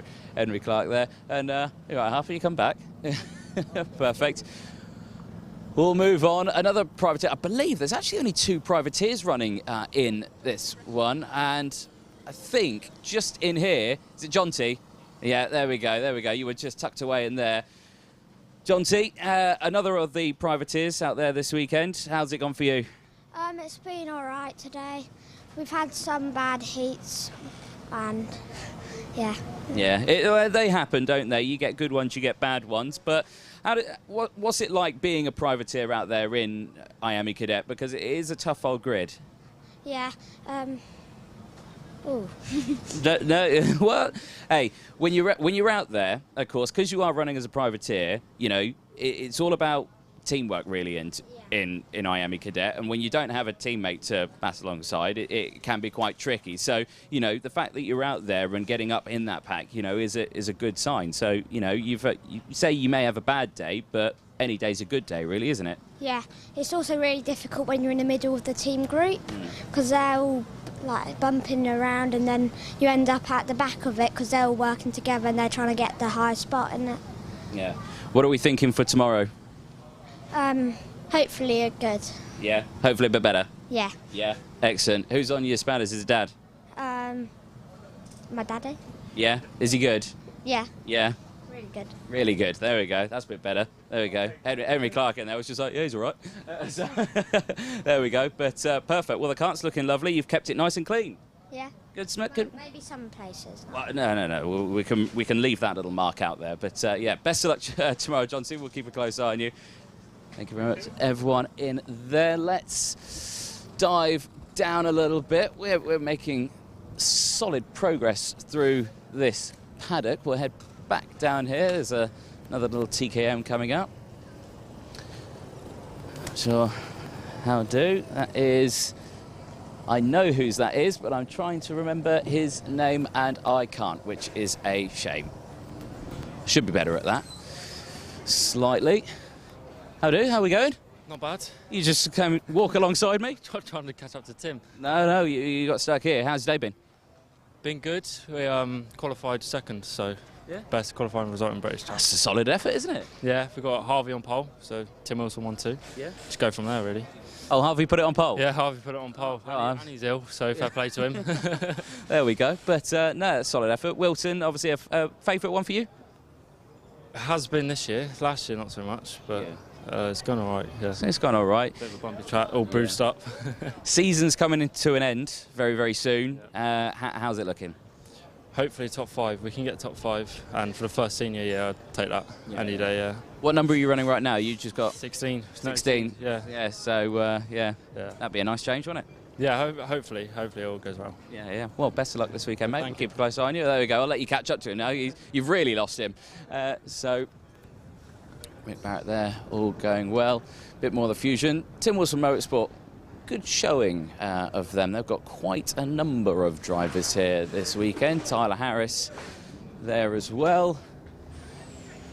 We might see if we can jump down the other side because there are lots of drivers here. Hello all, hello all. We've gone through there. Let's pop into the Crook Promotion tent because these guys are based at the Whilton Mill circuit. I can see some heads up in the lorry, but we won't go in there. Hopefully we don't bump in. There's Mr. Luke Narroway's dad. Hello, how are we? Okay. Yeah, good, thanks, you. All good. You got rubbish duty? This is the summation of our day. Yeah. Oh. No, it's not been that bad, really, to be fair. Been all right. Been all right. Yeah, well, it's the first Saturday of the year that we've actually completed both heats. Yeah. So we've either broke down or oiled up or something like that. So we've actually finished 2 heats today, which is a much refreshing change. Yeah. So he's a bit disappointed with his performance, though. He feels that he raced well in half of both races, and then kind of had a bit of a wobble in parts of it. So, but a lot of progress, I think. Yeah. Quite happy with him. Like I say, it's a tough old grid, isn't it? IAME Cadet. Yeah, and he qualified reasonably well, 21st, which he was quite pleased with. At one point, he was like 15th quickest yesterday, so I think he's made a bit of progress, really. And when you say 15th quickest, people think, well, but 15th place in IAME Cadet is probably, what, 1/10 off the pace? He was 4/10 off the guy at the front, so I'll take that, do you know what I mean? Like say, nothing in between, really. Old, first year of British. We're up against some great kids, some good big teams, and some exceptionally good drivers, you know, really talented. It's not just the money. I know a lot of people spend a lot of money on it, but there's some really good kids who can drive as well. So, you know, proud to be part of it, really. Yeah. Well, excellent stuff. We'll wish him best of luck this weekend. Yeah, there we go. I'll let you put the rubbish out. Thanks. I'll go the other way. Yeah, no, not a problem, not a problem. There we go. Well, it looks to me like track action has ceased for the day, which is lovely. Dan Parker there. There's Mr. Dan Stilp. No, Dan doesn't want an interview. No, he's going to run away. No, I'll leave you to it. Don't worry. You relax. You relax. He hates it when I go find him for an interview. He really, really does. We've found ourselves back at Motorsport UK. There is a bit more drivers down there, a few more Bambino. I might pop down here because we never really come to this end of the paddock. So there is all that main paddock, and then there's a little bit of a paddock here. When I say a little bit of a paddock, there's like 2 karts. In fact, let's chat to these guys here, I think. This is a good idea. Entrance to Whilton Mill. The Whilton Mill staff here have been absolutely fantastic. Who have we got? Jamie. Jamie, and who have we got here? Cam. Cam. So Cam and Jamie. I mean, it looks to me like you're guarding the gate here. Pretty much. We're just watching everyone leave at the moment, so... Yeah. Yes. Productive day? Yeah, pretty much. Yeah. Do we enjoy karting weekends? Yeah, good. Yes. Love them. Yeah. Excellent. Predictions for this weekend? Do you know who anyone's racing? Nah. No. No. You just, you're man in the gate, that's about it. Yeah, pretty much. Excellent. Right, best of cheers. Anyway, but yeah, top work from you guys today, all the Whilton stuff. Did you guys paint the track as well? You helped paint the track, you did. There you go. Top work on that because it looks mega. There we go. So perfect. Whilton Mill staff always happy to have a chin wag, and everyone leaving the paddock. What's going on here, boys? What's going on here? Get the number plate. Look at look at the number plate. Why have we got to look at that? Is it rude? Is it rude? No, we're not looking at that. We're not looking at that. We're going to have to edit that off. Whose idea was that? Obviously mine. Yeah. It's my van. Yeah. I thought it'd be you. Obviously. Air Force One, JP, we all good? Yeah, sweet man. Gone for a little 18 holes, you know? 18 hole golf, yeah? Yeah, you know. Why not? Tiger and all that, innit? Yeah. Excellent. Cheers, boys. Have a good evening. Did you see that? No, we're not going to ask Reggie anything. There we go. Oh, dear, no. We can't stand those boys. Can't stand them. But, hey, they're good people, and it's a good vibe in the paddock. That's good. Hopefully, did you see the licence plate? Good. Thank goodness for that. Because I did read it, and, yeah, not great. How are we? All good? So Mr. Dayton Coulthard's Kart. So we'll have a quick chat here. Good evening. No, you're busy, you right? Busy, sir. No worries. We'll let you crack on. It looks like a lot of work. Say again? No worries. No worries. No, okay. Not a problem. He's always quite busy. There's Arc Racing. Oh, look at this. We got the capture. Oh, look, even Richard Locke's behind here. We found him. Right. Who's walking away? We've got fruit shoots. Right. Who do we have down here? All the Bambinos. Right. You've got nearly the entire grid here. Yeah. Apart from yeah. Yeah, these two. So we've got Austin Oman, Riley Monroe, Cole Teal, Blue Lips, Kirkcaldy, Chester Fox. Right. Okay. And what's going on here? I mean, well, we've got games, we've got fruit shoots. What's going on? Party.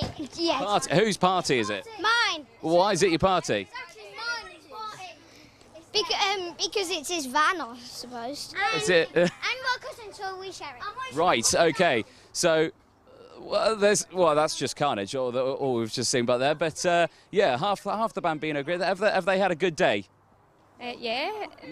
A mixed grid. Right. Okay. Yeah, mixed. But yeah, it's been good. It's been a good day. I tell you what, this is what it's all about. Yes. Yeah. And everybody forgets that part. Yeah. You always think, oh, they're racing, everything like this, they're all serious. But you have to remember, these drivers start from 6 years old in Bambino. Yeah, come on. P1 today. P1 today. Yeah. So I'm guessing good day. Yeah. Yeah. Are we ready for tomorrow? Yeah. You got a second heat tomorrow as well, and your final. I think it's going to be a good race, hard racing. Yeah. To everybody. Are you going to win? Yeah. Why wouldn't I? Austin, you're going to win. Cole, you're going to win. You sure? Lucy, you're going to win. We're all going to win. Right, okay. If it's not 5 wide across the start-finish line, that's what I'm expecting tomorrow. 5 wide across the finish line for the checker flag, yeah? All the restrictions at the exact same time over the line. Excellent. Good stuff. Oh, dear. Absolutely carnage. But again, that's the beautiful thing, isn't it, about karting? For these drivers, it's brand new for them. It's their first taste of racing. You know, they start from the age of 6 for Bambinos, and you know, racing at the British Champs level, and right now, running around, playing chase, brilliant, brilliant. God, glad we got out of there. That was a night. that was very loud in my ears. Not as loud as the racing, though. Racing's a lot louder. How long have we got left? We've got about 10 minutes left, folks. Let's see, who can we annoy this time around? We'll pop up this way. We've done that side of the paddock. Let's see if we can pop up this side. There you go. There's a car coming in, guys. Make sure, check it out. Make sure it's all good, yeah? They're on it. They're on it. But just, David Manchester there. He won't stop for a chat. He's smiling and shaking his head now over there. he doesn't want to stop for a chat, does David? But excellent. We always miss out on David having a nice little chin wag with it. We might pop into Klassen Motorsport. We spoke to Ashley earlier on today, and let's see if we can find there's a man with his top off over there. We won't chat to him, but we got Mr. Dave Klassen here. Hide the bottle. How are you? I'm all right, thank you. Good. Welcome to this evening's Paddock Show. Thank you very much. We've been a good day. What they've had today? They've only had practice today and qualifying. Yeah, been all right, to be fair. It's not been too bad. We're there or thereabouts. Trying to get a bit more out of them, but same as everything else, we're all competitive, so yeah. Kept out of trouble this weekend so far? So far, yeah. You know what I'm like. I'm somewhere in trouble somewhere. No, but yeah, how many karts you got in here this weekend? 9 in total, I think it is. Obviously 7 in here and 2 out the back. Yeah. And who have we got? Who have we got here? The number 58. So we've got Ashton Cox on the Gillard. Yeah. We're trying to again try and get a bit more out of it, and we mate. But, you know, we've showed pace during the day. Yeah. Yeah.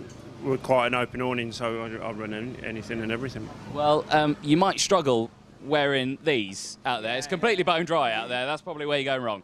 Maybe, might be. Maybe. One about second, maybe. Yeah, maybe. Like I say, loving this, running the Gillard chassis. Beautiful to see a Gillard chassis out there for the British Champs, and you know, and it's been a good day for you. Yeah, well, I'm struggling, but just trying to find pace. So trying something now to see in the warm-up how quick we are.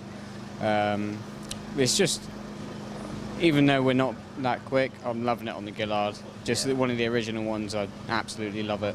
Yeah. And you're on the spanners as well. Look at that. He's got the gloves on. He's got the spanners in his hand. Perfect. Is he any good? Oh yes. Yes. Yeah. Spot. Look at that. He's got the approval there. But yeah, I mean, what the TKM engines? They're pretty simple. I mean, what can you do on these? Not too much, to be honest. The main thing is gearing, just change carbs, jetting, things like that. And that's pretty much it, because the engine, as it is, you can't change too much else, and exhaust flex and things like that. But the engines are usually not the issue. It's usually the driver or the car. Yeah. So if you were to say there's a driver out there who really wants to get into karting, but they want to think, oh, it's too difficult, it's too expensive, would you recommend TKM? Oh yeah, obviously. It's one of the most simple classes. You can pretty much just bolt the engine on and go. And then you'll learn a lot as well just from driving. What we did, we privateered for a few years and came with class and learned a lot. But the years we spent privateering, you can't pay for it. It was such an experience, so useful. Yeah. Well, no, excellent stuff. Where are we thinking for tomorrow? Is it going to go well? Hopefully a win, but it's a stretch. I can do it. Change them to slicks and you're on it. Yeah. All right. Good man. Good man. Good stuff. We'll leave you to it. Best of luck, guys. Again, love coming into the Klassen Motorsport tent because luckily they've been quite tame that evening. We've got about 5 minutes left. We'll pop up. There's the ORM tent. They've had a pretty good day so far. We'll ignore the music. Hopefully we can't hear that too much because then we get demonetized. We can't have that, so we've got to make sure that stays on. Noise generators. Mr. Lawrence, Gus Lawrence, Senior X30. I don't see Gus anywhere. I see his cart, and I see someone sweeping a carpet there. Is Gus around anywhere? He's just gone to empty the bin. He's just gone to empty the bin. There we go. He's doing his work. Who have we got here, though? Who's it? Who's it? Oh, we got him. Oh, we've got him. Oh, we've got him. We won't bother Paul. Oh, there he is. He's bringing the bins back. Look at this. There's a man with beautiful locks of hair. There we go, Gus Lawrence. Yeah, you got the glamorous job there this evening. Yeah, definitely the glamorous job. How's it been today? Heat win, I think, for you today, was there? Yeah, so qualified pole and then won both my heats. It was nice. Solid day. Yeah, great. Can't fault it. Everything's been great. The equipment. I think starting on pole, you get a nice advantage at the start because obviously it makes it harder for third and second to get round the first corner. Yeah. But yeah, can't fault it. It's been really good. So you won both your heats, and yet they still make you put the bins out. Yeah, just last jobs of the day, and then we can get back to the hotel. Excellent stuff. But are you ready for tomorrow? Do you think it's going to be a good day? Yeah, really looking forward to it. I really like this track. I was when they announced we're racing at Whilton Mill, I was really quite excited to get here. So we'll see how it goes. We'll see how it goes. See what the weather's saying, and then see how it goes tomorrow. Hopefully it holds out. Have you checked the weather yet? Last time I checked today, it was dry. It was meant to rain earlier on in the week, but then I think it's all pushed back to later in the week. So yeah, hopefully it stays dry. Hopefully so. Hopefully so. Well, we'll leave you to it. Enjoy you doing the bins. Excellent. Well, not much time left. We got another one here. We've already spoken to the driver. We started the Paddock show with you. We can speak to that. Where are you going? Where are you going? Where are you walking away? You need to speak to the driver, don't you? I've already spoken to him. Oh, okay, right. Yeah, okay. he's a driver there as well. Yeah, no, there's another driver. Well, go on then. You seem so reluctant to have a chat. Go on. Who do we have here? Because as soon as you take your race, I've Joe Cheek. Joe, how are you? I'm good, thank you. How are you? Good. Yes. Now, obviously, you had that bit of a disaster at Kim Bolton. Yeah. So, and you're back racing now, which is all nice. Yeah, it's been good. Good day today, consistent. Bit of a iffy quali, 6th, but hasn't been too bad. Had a bit of a problem with the brakes, too sharp, so I couldn't get in the entry. Could have gone a bit quicker, but overall, wasn't too bad. I think I can get through with 6th, so yeah. Yeah. I mean, are you getting some tips from your man here as well? Yeah, my mate Alfie. Like I say, we've already spoken to Alfie in the Paddock show. We started it with him, but 5th place for you, 6th place, so starting alongside? Yeah. Or I think behind? So. Alongside? Well, that just makes it even better. So, side by side, into oblivion, through the TKM mist, that's terrifying. Carnage. No, not that word. You're not allowed to use that word. You say challenging. Challenging, that's the word. Yeah. But you're going to have a good day tomorrow? Yeah, definitely. Excellent. Looking forward to it. Good moves, consistent pace. Hopefully get some good points as well for the championship. Nah, that's what it's all about, isn't it? Excellent. Joe, thank you very much. And Alfie there. God, we're rattling through this. We're getting through lots of drivers, left, right, and centre, but they're all kind of tucked away now. Usually we try to go as soon as possible. I can see one Kart there, and it is a Optima. Who do we have here? It is Flynn McDermott, but I don't see Flynn anywhere. Is Flynn around? If he is, he's in there. Oh, that's all closed off. We'll probably leave him to it. Excellent. But there we go. Well, we were trying to chat to one more, but unfortunately we can't. But ladies and gents, probably going to have to end it there, which is a bit of a shame. If you're watching this during the live stream, we are going back to racing now. But if you're watching this on Saturday night, good evening, and we'll see you for the live stream tomorrow.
It's event 8 and it is final time here today at Whilton Mill. Very much looking forward to this one. Myself, Anthony Jordan, John Ratcliff, bringing you the live commentary here from the Whilton Mill circuit, 1,200 metres in length. John, finals coming up. Very much looking forward to this one. We've seen some incredible heat races. We've seen some incredible pre-finals. What on earth are the finals going to bring us? I don't know, mate. I don't think I could call any grid out of this. There's so many good drivers in every grid. There's a good chance of possibly 5 to even 10 in each grid that could take the win. So I'm really excited. If the heats are anything to go off, it's going to be... I was going to say the word, but not allowed to say chaos there, but not chaotic. It's going to be interesting, some brilliant racing, and of course these finals being 15 minutes, it gives an extra level of tactics that needs to be played by the drivers as well. Yeah, exactly. That changes everything. Just that extra 5 minutes added on to everything. You know, it affects tyre pressures, it affects the jets in the carbs, everything like that. You know, there's lots of things that it can affect, and there's lots of things you can change for that extra length of time. You know, so lots of things can change in that time. I think we're ready though. First final coming up in a moment. Race 16. It's time for Junior X30.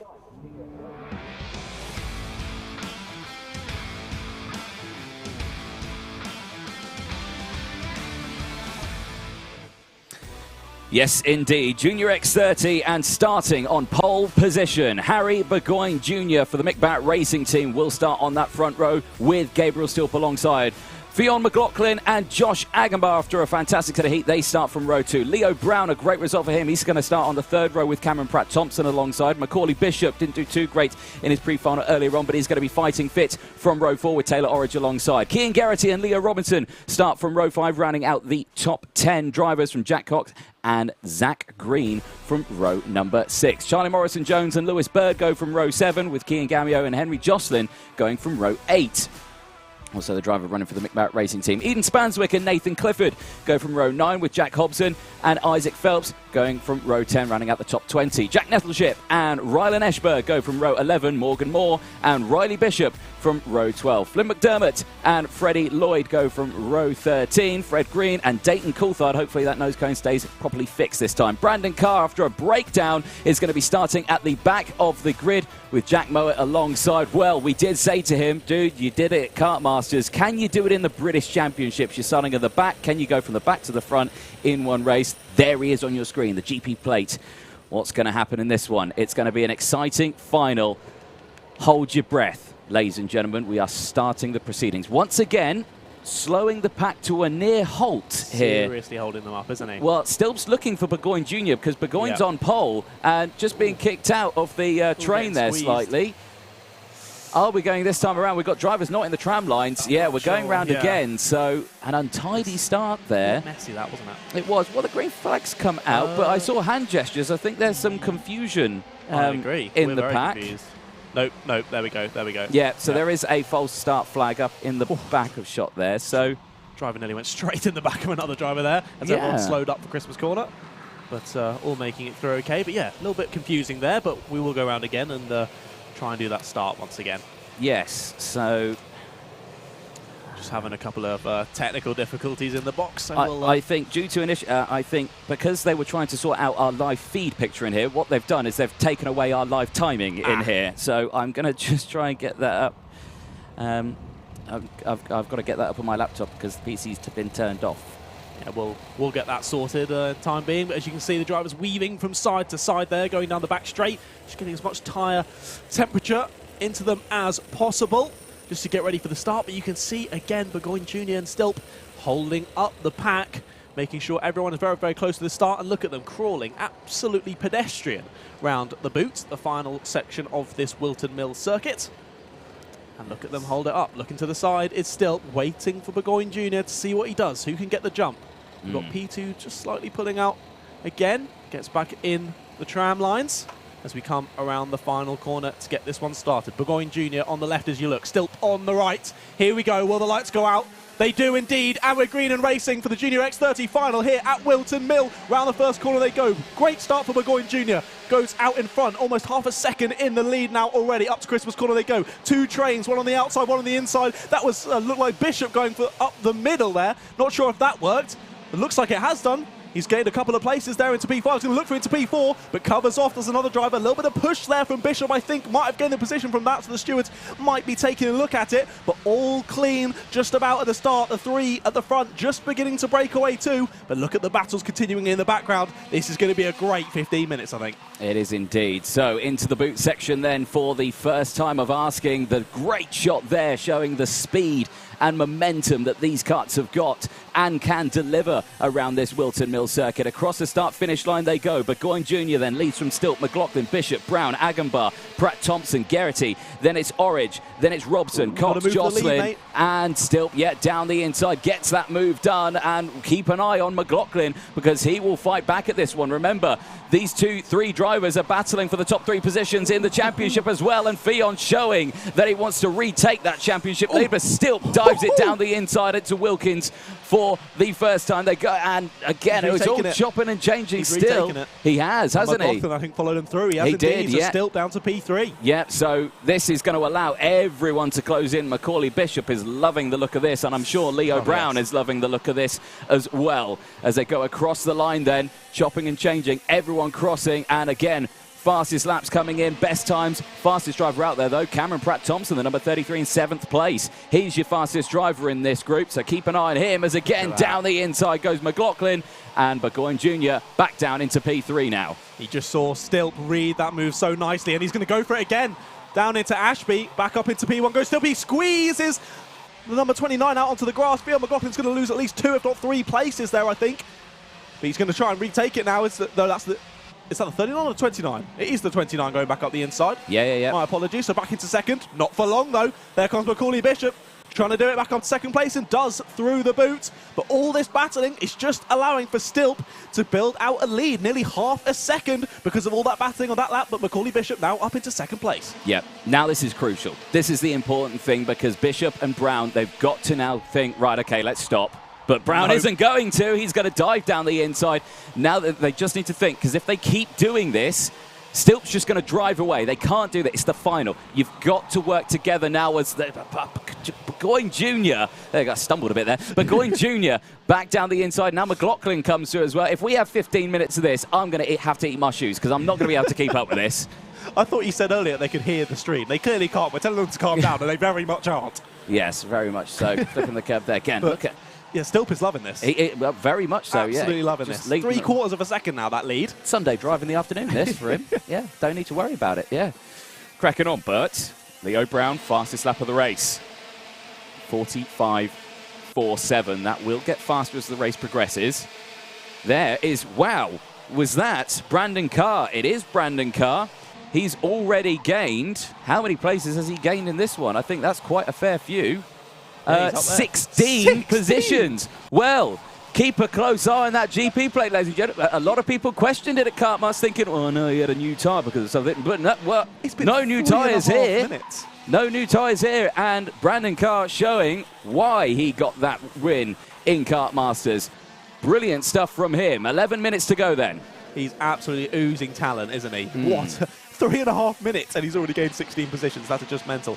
Up into 13th at the end of the last lap. Now up into 12th for Brandon Carr. Red flag has come out, so not sure what's happened.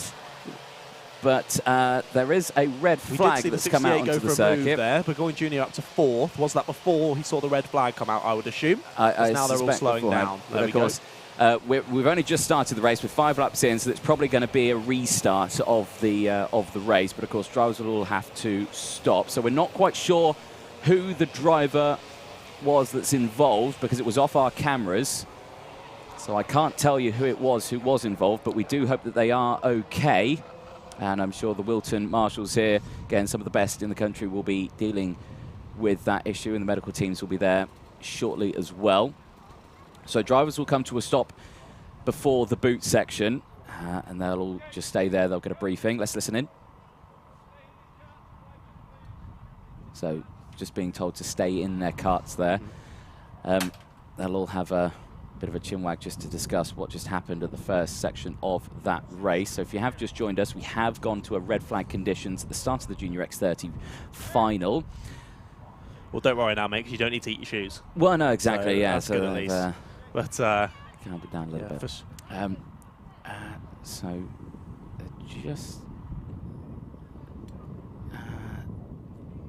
just having a look there at the drivers. Okay, now they're jumping out. Okay, Yeah. so I think we'll take a short break, ladies and gents. We'll be back in a moment. We'll give you an update when we get one.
Welcome everyone to the Dry to Wet Challenge. The challenge is we've got two drivers, we've got Noah Baglin, we've got George Edgar, we've got their mechanics as well. The challenge is they've got to replace all four wheels on the kart from the slicks to the wet tyres, and then the drivers have got to get their race suits on, wetsuits and helmets on as well. So the drivers look kind of ready, but you're not going to start, okay? the first people are going to start are 2 back here. We've got Jake Walker, or aka Hibbard, and then we've got Mr. Toby George here as well for Noah Baglin's kart. Now, chaps, the rules are 1 drill, all 4 tyres.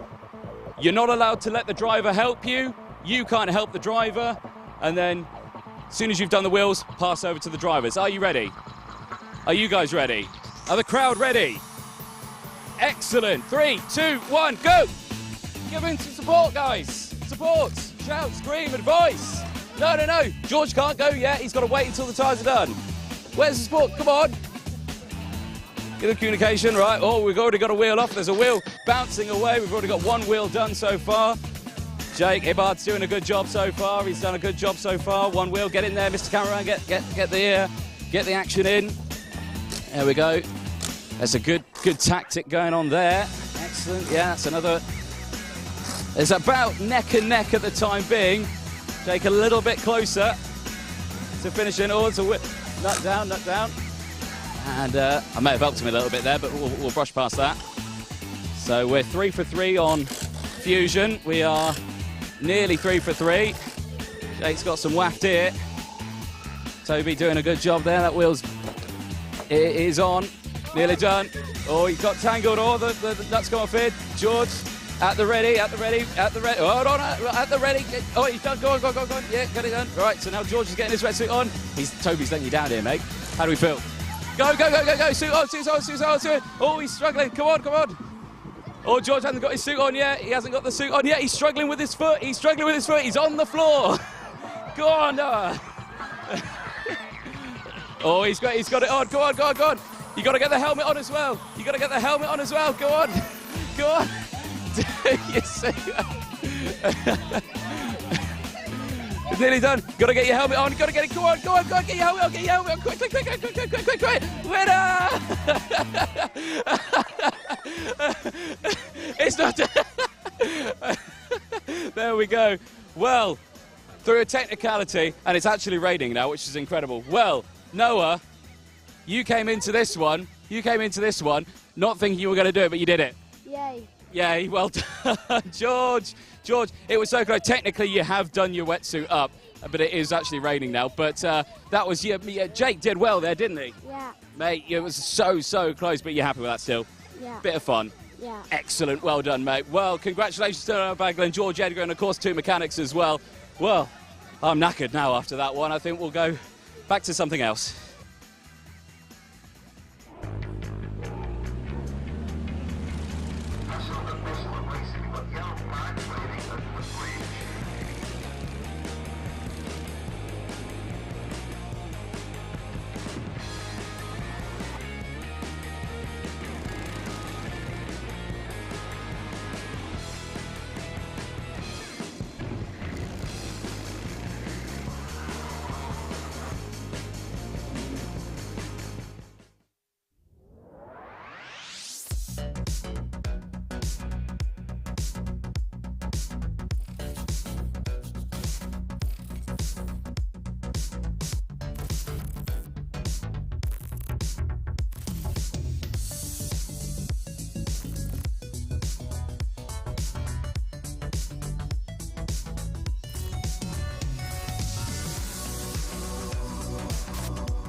Well, welcome back, ladies and gentlemen, to the Wera Tools British Kart Championships.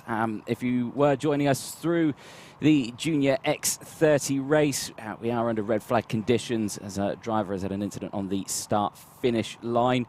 The driver in question has been seen by the medical teams. He is not sure of his condition at the moment, so we do wish him all the best and hopefully he makes a speedy recovery. For the time being, drivers have been told to retake their seats. And, of course, we will be hoping to get this race restarted. Of course, everyone making sure that the track is safe, ready to go as well. Motorsport UK are at the final corner just to make sure everything is all safe and proper. And, again, incidents like this are a reminder to everyone. Of course, motorsport is dangerous. You know, we do race, and, you know, racing with respect is one of those big things as well. You know, we are a big family out here. Everyone was quick to the scene. You know, the track staff instantly on the scene, helping the driver medical teams as well. State-of-the-art medical teams here at Whilton Mill this weekend. Timetable as well has been pushed back by 30 minutes. So if you have got the timetable in front of you at home or anywhere that you're watching this from, for any race further on now will be half an hour delayed. So the Senior X30 final, due to start at 2:30, will start now at 3 o'clock, and so on and so on. So as you can see, drivers are back in their seats and will be going for a restart. Now, the restart procedure, for anyone unclear, they are going to go for a full lap under the full course yellow conditions, i.e. the Battenberg flag conditions. When they next come round to the start-finish line, if Motorsport UK give the thumbs up and say all is good, green flag will go out in a single file formation, and we'll be back racing as well for the remainder of the time. On my screen it says 6 minutes, but we'll confirm that when they come across the line as it updates. So, yeah. And just to be clear, they stay in the same positions that they were in when the red flag was shown? No, so they'll go...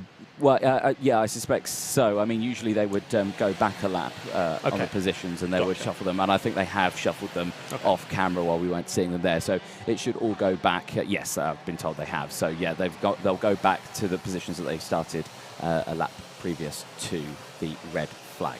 So, so like we say, Battenberg flag conditions out at the moment while everyone gets back up to temperature. And, of course, pending all is well, green flag will come back out when they get back to the start-finish line, and we'll be back underway racing for that one. And again, lots of messages of support on the live stream as well, which is good to see, but we do hope all the best for the driver, and we hope to see him in a paddock again very, very soon. So then, thumbs up there from, I believe that was Ken Potter at the side of the track, Gabriel Stilp at the front. Well, if the first half of this race is something to go by, the second half is going to be absolutely mega. So I'm well excited. Let's hope so. Let's hope so, yes. So that's one to watch. The GP plate. Brandon Carr has moved his way very nicely through this grid. Obviously, like we were saying before the start, where they had to do a restart, that can throw you off slightly. Having a 15-20 minute break in between half of the race can also throw you off as well. But here we go. Looks like we're going to get back underway here for the Junior X30 final. It is indeed. Green flag back out. Yep, good start there from Macaulay Bishop getting, Leo Brown, getting caught sleeping there on the restart, and Macaulay Bishop pouncing at the opportunity. Sideways under braking takes second place. Theo McLaughlin's gone down the inside as well now. So now it's a case of a battle between these two here, Stilp and Bishop. Oh, I've said that once or twice before. That's going to be exciting to see what happens there. You can just see everyone starting in position. Theo McLaughlin just getting nerfed out slightly wide there as Brandon Carr tries to make his way through. Like I say, Brandon Carr now up into P12, 17 position gain. Fred Green as well, the 51, 14 position gains from him. Dayton Coulthard, he's had a brilliant final, 10 positions gained. He's up into P18 as well. So we were hoping that Dayton would have some better luck, so it seems that he has done. Moving up through the field nicely in this one. Exactly, yeah. So much cleaner start there, but crucially, Stilp has broken away from the main pack. Gaps opened up to 0.5 of a second now, so it's Stilp, Bishop, McLaughlin, Burgoyne Jr., then it's Brown, and there's a cut that's come to a stop there. Not quite sure who that is. It ended with a 9, so I'm not sure who that would be. We'll wait and see if someone drops down the order. We'll keep an eye on that one. But yeah, so we'll get the timing graphics up on the screen shortly. I think the guys just behind the scenes just working to get that up on the screen for you as well. But yeah, there's Brendan Carr back down the inside there. The GP plate, yeah, he's just managed to get past. Who was that? Was that Taylor Orridge? I think that could have been. I think it was as it come through. There we go. It was Taylor Orridge. There we go. The 99 in 12th place, so has managed to get that done. So much calmer restart on that one. Single file throughout. Gaps starting to form then all the way down this pack as they restart and file their way through up into Christmas Corner. Bit of a four-cart sandwich that we've got here for second place. Yeah, a little bit. Still being led by Macaulay Bishop. As you said earlier, Stilt versus Bishop is one we've seen a number of times. And Whilton Mill Kart Club, for sure, I've seen it 2 or 3 times. They've had some fantastic battles and 2 drivers with really, really good experience around this track. So interested to see how they do. I would have expected Macaulay Bishop to catch Stilt a bit faster than he has done. And 3rd, 4th and 5th, as you say, have caught right up to the rear end of Bishop. So we'll see if they decide to work together to try and catch back up with Stilt or whether the battling commences. Yeah, exactly. Keep a close eye on that one. Timer then remaining 7.5 minutes plus 1 additional lap. Fastest lap of the race has just gone out to Harry Burgoyne Jr., the Scottish driver for the McVarick Racing team. 45.46, currently in 4th place. 3rd in this pack of 4 karts. But as you can see, that gap well, it's not closing, is it? It's getting bigger. Gap out to the lead, now up to almost 9/10 of a second. So Macaulay Bishop feeling the pressure as he does. Up into 2nd place goes Fionn McLaughlin. Yeah. Through, and no fighting back from Bishop. Little check over the shoulder just to see how close the 4th place man is of Harry Burgoyne Jr., and he is very close. Yeah, I think Bishop was caught out there slightly because it was quite a late move there from Fionn, and you know, he jumped into it there. Saw an opportunity and thought, yep, I'm going to have that. I'm going to just send it down the inside. No dramas whatsoever. That has meant that the gap has opened up to over a second now, and chopping and changing. Burgoyne Jr. wants to get involved, and Bishop back up leading this quadruple set of karts, and again Burgoyne Jr. coming through. Oh, now the concertina coming in. Leo Brown's going to come back into the fray as well. Can't capitalise on the battling, and this is just going to allow Stilt to break away. This is what we were seeing at the start before the red flag, you know, Stilt getting in front, breaking away, and these guys all battling behind. Burgoyne Jr. getting a warning flag for that as well, so he's got to be careful. He can go for the moves as much as he wants, but he's just... try again. Across the start-finish line, 6 minutes to go, plus 1 lap. Lots happening there as Stilt sets the fastest lap of the race, but it gets decimated by fast Freddie Lloyd. P13, 13 positions gained, 45.13 for the Dan Holland Racing driver. He is steaming through the pack. Update on Brandon Carr as well, the GP plate. 20 places gained now as well. Freddie Lloyd, yeah, with his 13 as well. Dayton Coulthard up now 11 positions, so it's all still moving through nicely. 5.5 minutes to go, plenty of time left in this race. Loads and loads of time, yeah, as you're saying. Brandon Carr moving up very nicely up into the top 10 now, but it does... Oh, someone was nearly in the air there going through the entrance to the boot. Just to keep it on the black stuff though, and continues for another lap. But all of this is just helping for Stilt to eke out that lead at the front. Over 1.5 seconds now in the lead is Gabriel Stilt in that crop promotion kart. Having a very nice race and probably feeling, well, I was going to say relaxed. Maybe in a Junior X30, I don't know if anyone can ever be relaxed, but he's doing pretty nicely. Now extended that gap to 1.6 seconds. So it'll be interesting to see whether these guys do work together and push on, or whether they decide, oh, someone's off the 91. Yeah. That is Jack Cox, was from P11. Someone else off with him as well. That's Cameron Pratt-Thompson. Oh, and gutted. Not happy bunny. There is Pratt-Thompson. You heard the tyre squeal as they went in. So the incident happened before the corner, but looks like both drivers are up and out of the karts, which is good. But obviously, end of their final, which is a nightmare. Indeed. I was just going to say, with those guys, when will they decide, maybe we're not going to catch the P1? I'm just going to go on you because I can only get the 2nd place now. When will they decide that? That is a good point. I mean, at this moment, they are continuing to just scrap and not really work together, which is a shame, you know, because these drivers, you know, they are mature. They do know what they need to do. We have seen them do it in the past where they work together, but sometimes, you know, just pressure builds and you just think, I just want to get that position. I just want to get in front. I want to do it. I want to lead this pack. But sometimes it works, sometimes it doesn't. Especially if you're Harry Burgoyne Jr. in third. Yeah. You've got Bishop ahead of you, but then you've got 4 or 5 people right behind you wanting to steal your position. Yeah. So you're like, well, I need to get ahead of you so I don't get overtaken. Yeah, no, exactly that. So, you know, lots to think about in this race.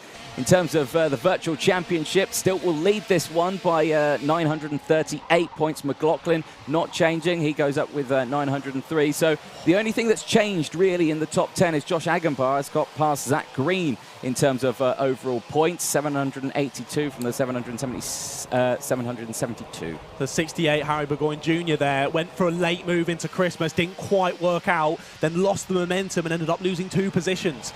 Down to 5th goes Harry Burgoyne Jr., and moving up is Leo Brown and Fionn McLaughlin into 3rd and 4th respectively. Yeah, there we go. So struggling out there now is Burgoyne Jr. Lost another position as well, down to 6th now. Agambar up into 5th. So update then on the positions and big movers. So still leading from Bishop, Brown, McLaughlin, Agambar. Burgoyne Jr. now down into 6th place. Geraghty is up there into 7th. Robinson as well up into 8th place. Brandon Carr up into P9 from Freddie Lloyd in P10. And Brandon Carr's just sent another position, I believe, into Christmas. He might have been re-overtaken on an exit, actually, but he's still going for it. He's at the back of this big pack now, so he can very much see 2nd place. Might be a little bit out of reach in 2.5 minutes, but it's Brandon Carr, so we never know. You never know, and he's done a stellar job so far. We'll keep a very close eye on it once again as they whiz into the boot section. And again, everything's just calmed down a little bit now. I think they're just, they're finding their feet. Now I think they're starting to think, right, okay, we're not doing anything now. Let's stop. Let's just work together. Let's try and close that gap. And 1.7 seconds is the gap. But no, Bishop defends. Bishop defends. They're not going to close that gap at this rate. They've got 2 minutes left. It's now up to nearly 2 seconds, the gap to Stilt. I think now is when you just go, we're not gonna catch him up. Let's battle. Yeah, I think that's what's going to happen now. They're just going to think they're going to fight over 2nd now. Yep. And there goes McLaughlin down the inside of Brown, but Brown holds on to it around the outside and keeps it on the track. McLaughlin's not happy, but yes, I think you're right. After that coming together, Leo Brown's rear bumper has come unfixed from one side. It's okay, still attached. I think it's just dropped down a little low. We'll have to keep an eye on it. But that is drama because Brown was doing such a fantastic job in this race, and that would be devastating for him. But 1 minute, 20 seconds left on the timer, question mark over that rear bumper. So unfortunate, in a 15-minute race. Yeah. Look at that, yeah. more It's contact, off. technical And flag, there we go, Leo Brown.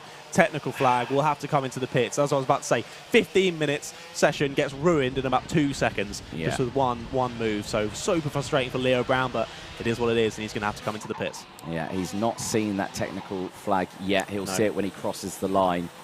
So nightmare for him. Less than a minute to go, though. So the battle for 2nd now has calmed down. Bishop's got clean air. It's all about the battle for 3rd place because McLaughlin's holding on to it, sets the fastest lap of the race, but has got the close company of Harry Burgoyne Jr. right behind him. No one goes defensive into Christmas Corner this time around. We are in the last 30 seconds. 2 more laps to go, 1.5 laps to go. I think they'll get the checker flag this time. No, I think they'll get another lap out of this. So we'll see what happens. It's going to be a timer's worst nightmare once again. Yeah. The checker, the last lap board is going to be like 1 second left on there. We've seen a couple of close ones, haven't we? We have indeed. But luckily for Gabriel Stilp, he doesn't really need to worry about it in this one, does he? He doesn't matter how many laps he has to do. He's probably going to continue eking out that lead battle. Yeah. And look at this going around the boot. You've got nearly 3 wide round there. A few drivers fighting over, is that around sort of 5th and 6th place?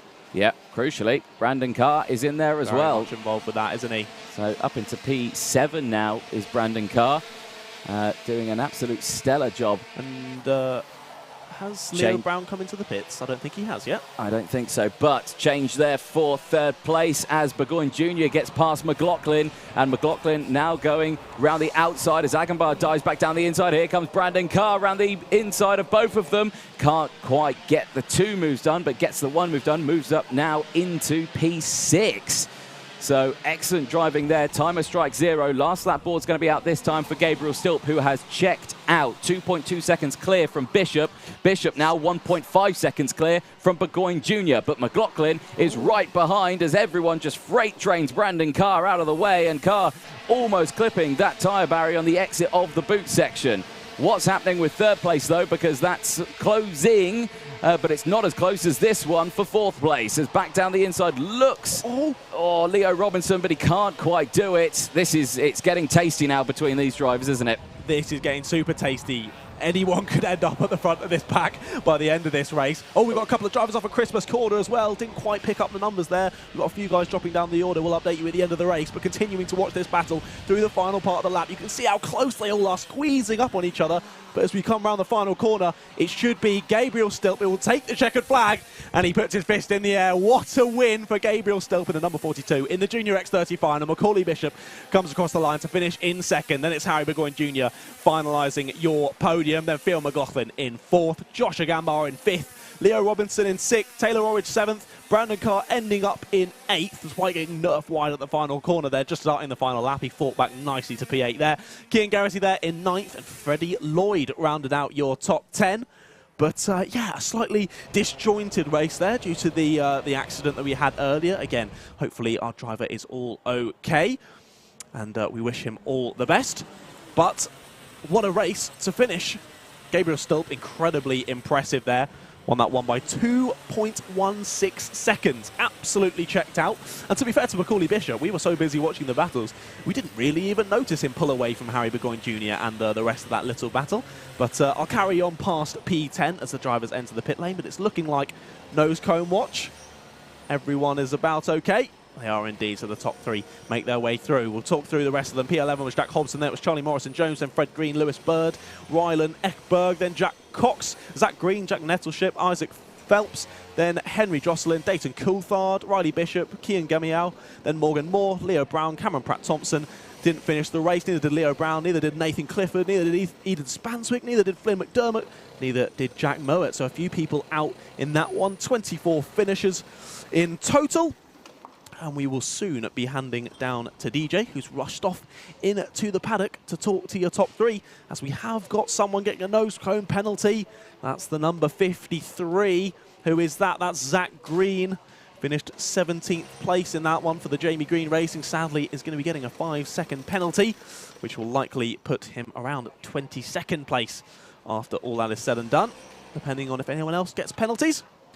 But a good final to start off with. As I say, a little bit disjointed, as someone else does get a penalty, but kind of understandably so. The Nassau panel is so bent, I can't even read the number.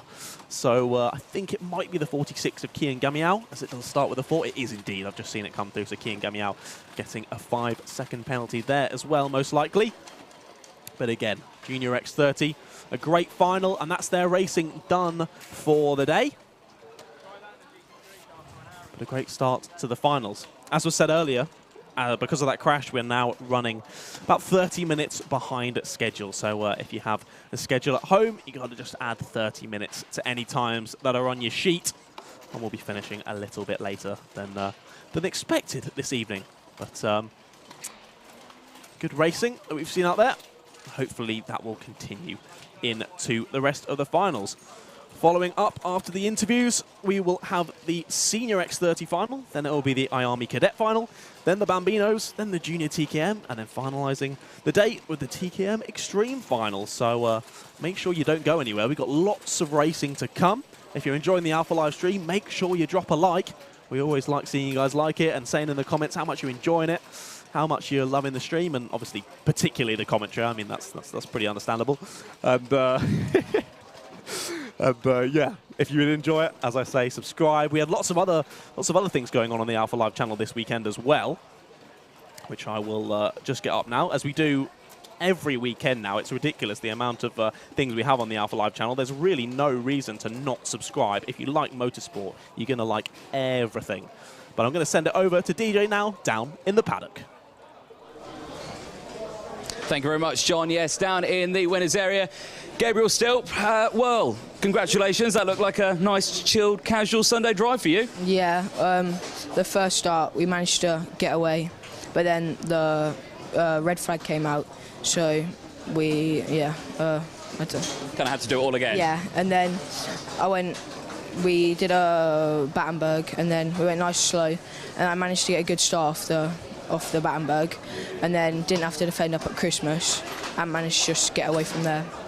Now, obviously, your team's based here, so you know you've got a lot of knowledge of the circuit. Team's got a lot of data from it, and seems to have paid off nicely here. Yeah, it was looking good. We were looking good forward this weekend because we knew we were fast around here.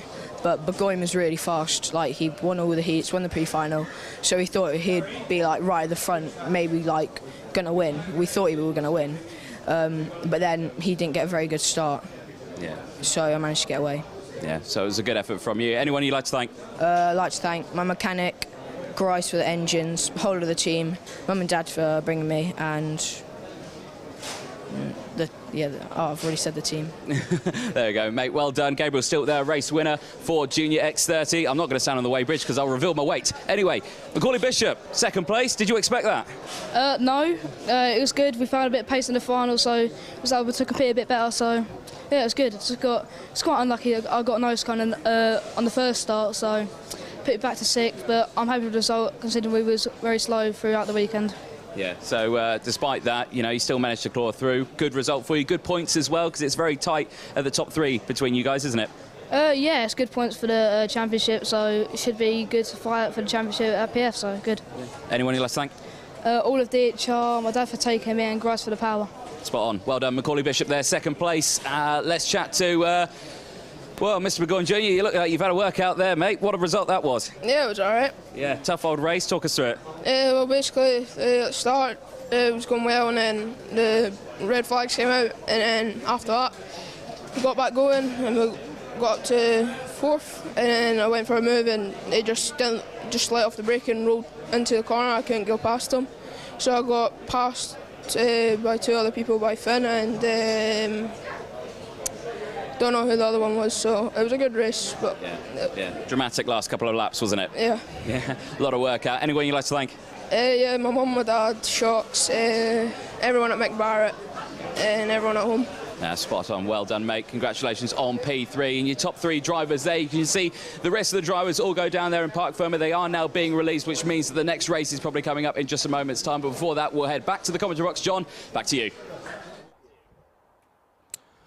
Well, there we are then. Brilliant to hear from all of the drivers after the race. They should all be very happy with their performance.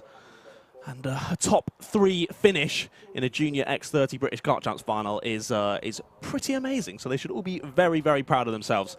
But we'll be getting on with the rest of our finals relatively soon. As I said earlier, it's Senior X30 coming up very, very soon.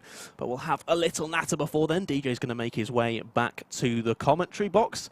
And we'll get on with the rest of the day. But if anything's to go by with that first race, we're in for an absolute treat because the racing has been absolutely fantastic today. I can't wait for the next set of drivers to get out onto the track. Hopefully we'll just stick to half an hour behind schedule and we won't have any further upsets. But that's the thing with motorsport. We cannot predict this kind of stuff. But let's get on with it.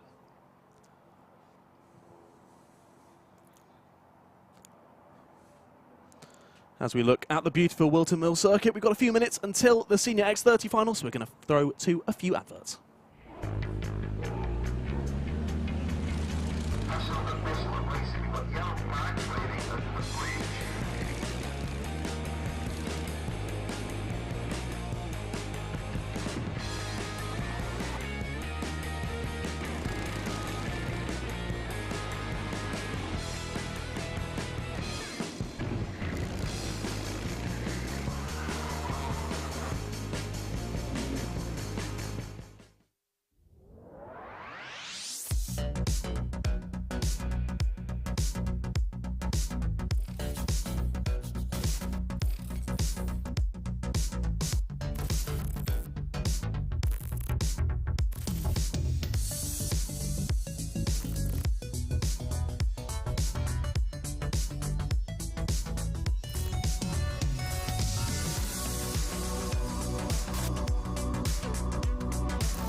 Well, welcome back, ladies and gentlemen. Senior X30 race coming up next, race 17. And as you can see, mechanics having a little mother's meeting there. Air Force One involved in there. JP with his beautiful hair and his sunglasses. A little look around here. Who have we got here? We've got some of the premium karting guys. Who have we got there? Oscar Joyce, potentially one of them. Sam Shaw, he wasn't there. That mechanic sitting down. There's some more. Everyone there. What is it with you and hair? I do love a good hairstyle. I mean, I can't get one myself, but, you can appreciate someone's hairstyle. Speaking of hairstyles, there's a fantastic one from Bart Harrison, which unfortunately covers it up with his balaclava, which is a shame. There's Gus Lawrence, also another driver with fantastic hair. I do remember from the interview in the Paddock show. And he gives us a little look. But, yeah, so... Those luscious locks have got to give at least 2 or 3 tenths. Oh, yes, yeah. Definitely. Yeah. With his PFI branded suit, it looks mega. Yeah, PF International team. I do love seeing all the different colours and branding and stuff. It just makes everything pop. Does indeed. You can just see there down at the bottom of your screen, you can see Calai Atkins there getting a last few words of encouragement. Of course, the Croc Promotion team based here. Already 1 for 1 in the finals. One of their drivers taking the win. Can they replicate that with Calai? We know he's come back in the finals before. He always keeps something up his sleeve. And I don't think you'll mind me saying that the last heat or pre-final was a tad disappointing, falling down the order a little bit. So he's got a point to prove in this final. Yep. There is the number 7, Sam Heading, the MDL Motorsport driver. He is he heading for victory, though? At the end of this race, we'll find out. So. He gives you the stare of death after that terrible joke. It's a surprisingly good joke. I loved it, mate. I'm just kidding. Yeah. Christian Brooks there for the Evolve Racing, just getting his helmet on as well. He's got Air Force One just behind him. The GP plate. Matt Harrison there, just getting himself all comfortable, seated and ready. Getting loosened up. Yeah, loosey-goosey. Ready to go. Nice and loose. Yeah, that's what you need. Because, as we've said previously, the amount of G-force that's going through these drivers, they need to make sure they're nice and physically fit and limbered up and ready to go. So, the other day, if you're a follower of my Instagram page, if you're not, it's completely fine. But if you do want to follow it, Anthony_Jordan Official. Thank you very much. I went karting for a first time in a while. Wow. It was indoor karting at Team Sport, Reading. Oh yeah, is that the electric? No, they're not electric. No, they are Honda powered. Okay. 45-minute session. Did about 15 minutes and collapsed out of the cart. And I realised how unfit I have become commentating alongside Henry with all of his iron brew and snacks and cakes and everything that he force feeds me. It's horrible. Yeah. Do you want to talk about this, mate? Are you okay? Yeah, I'm fine. Yes. So I dealt with that. But I was 4th fastest. So I dealt with that. There was some quick guys out there as well. Even after just 15 minutes to the 45. Yeah. Still so 4th. That's pretty impressive, mate. So I did about 30 laps less than everyone else, and still 4th fastest. So I'll take that. Bragging rights, that is. But, you're telling us that you just pulled in, but actually you got a black flag and they told you to get off the track. No, not at all. Not at all. You're the dark cars that they talk about in the briefings. Yeah. That's you. This is the guy you don't want to be. Hello. There's the rest of the field all lining up there. There's Mr. Pashley in the background. There's a very distinctive purple starry I remember helmet. seeing that when the grids are coming up. Definitely one that stands out. Christopher Bingham just behind there for the S8 Racing team. Who's he got just behind him? Alvise Rodella for the McBarrett outfit. Obviously, he had an issue in the last one, didn't he? He did, yeah. The Italian driver not had the best weekend. Not got the cleanest tyres either on the kart. One from, warm-up lap will sort that out. Very true, very true. Yep. Well, their race is going to be popping up in just a moment's time. We'll have a look at the grids after this sting.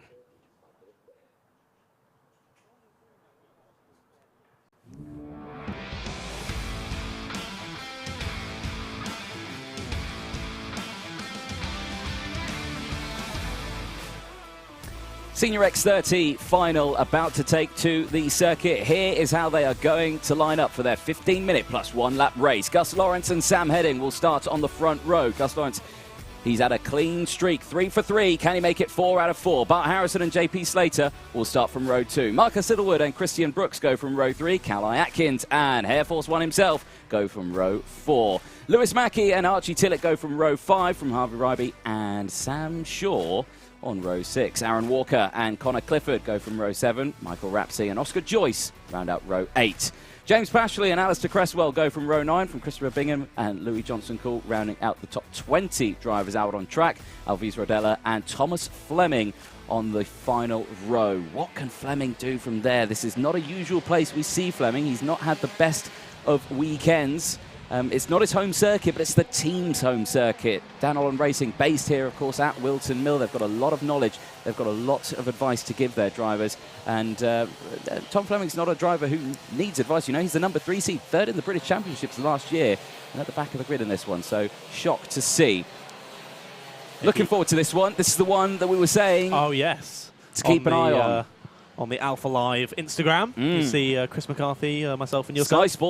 Sky Sports is Chris McCarthy, yeah. To be exact. Sorry, Yeah. I should give him his official title. Yeah, we had a little... We joke and laugh about that. Henry Burdett started that, ladies and gentlemen. Yeah. Chris, fabulous bloke. It was great to see him. I think he's now left. Yeah, He has left after the that, circuit because we bullied him so hard. Yeah, I think probably why. But no, we did a little interview with him on the Alpha Live Instagram. So Alpha Live Productions is the @. Make sure you go over and follow that as well and check it out. But here we go. Is it going to be as good as we hope? Let's see.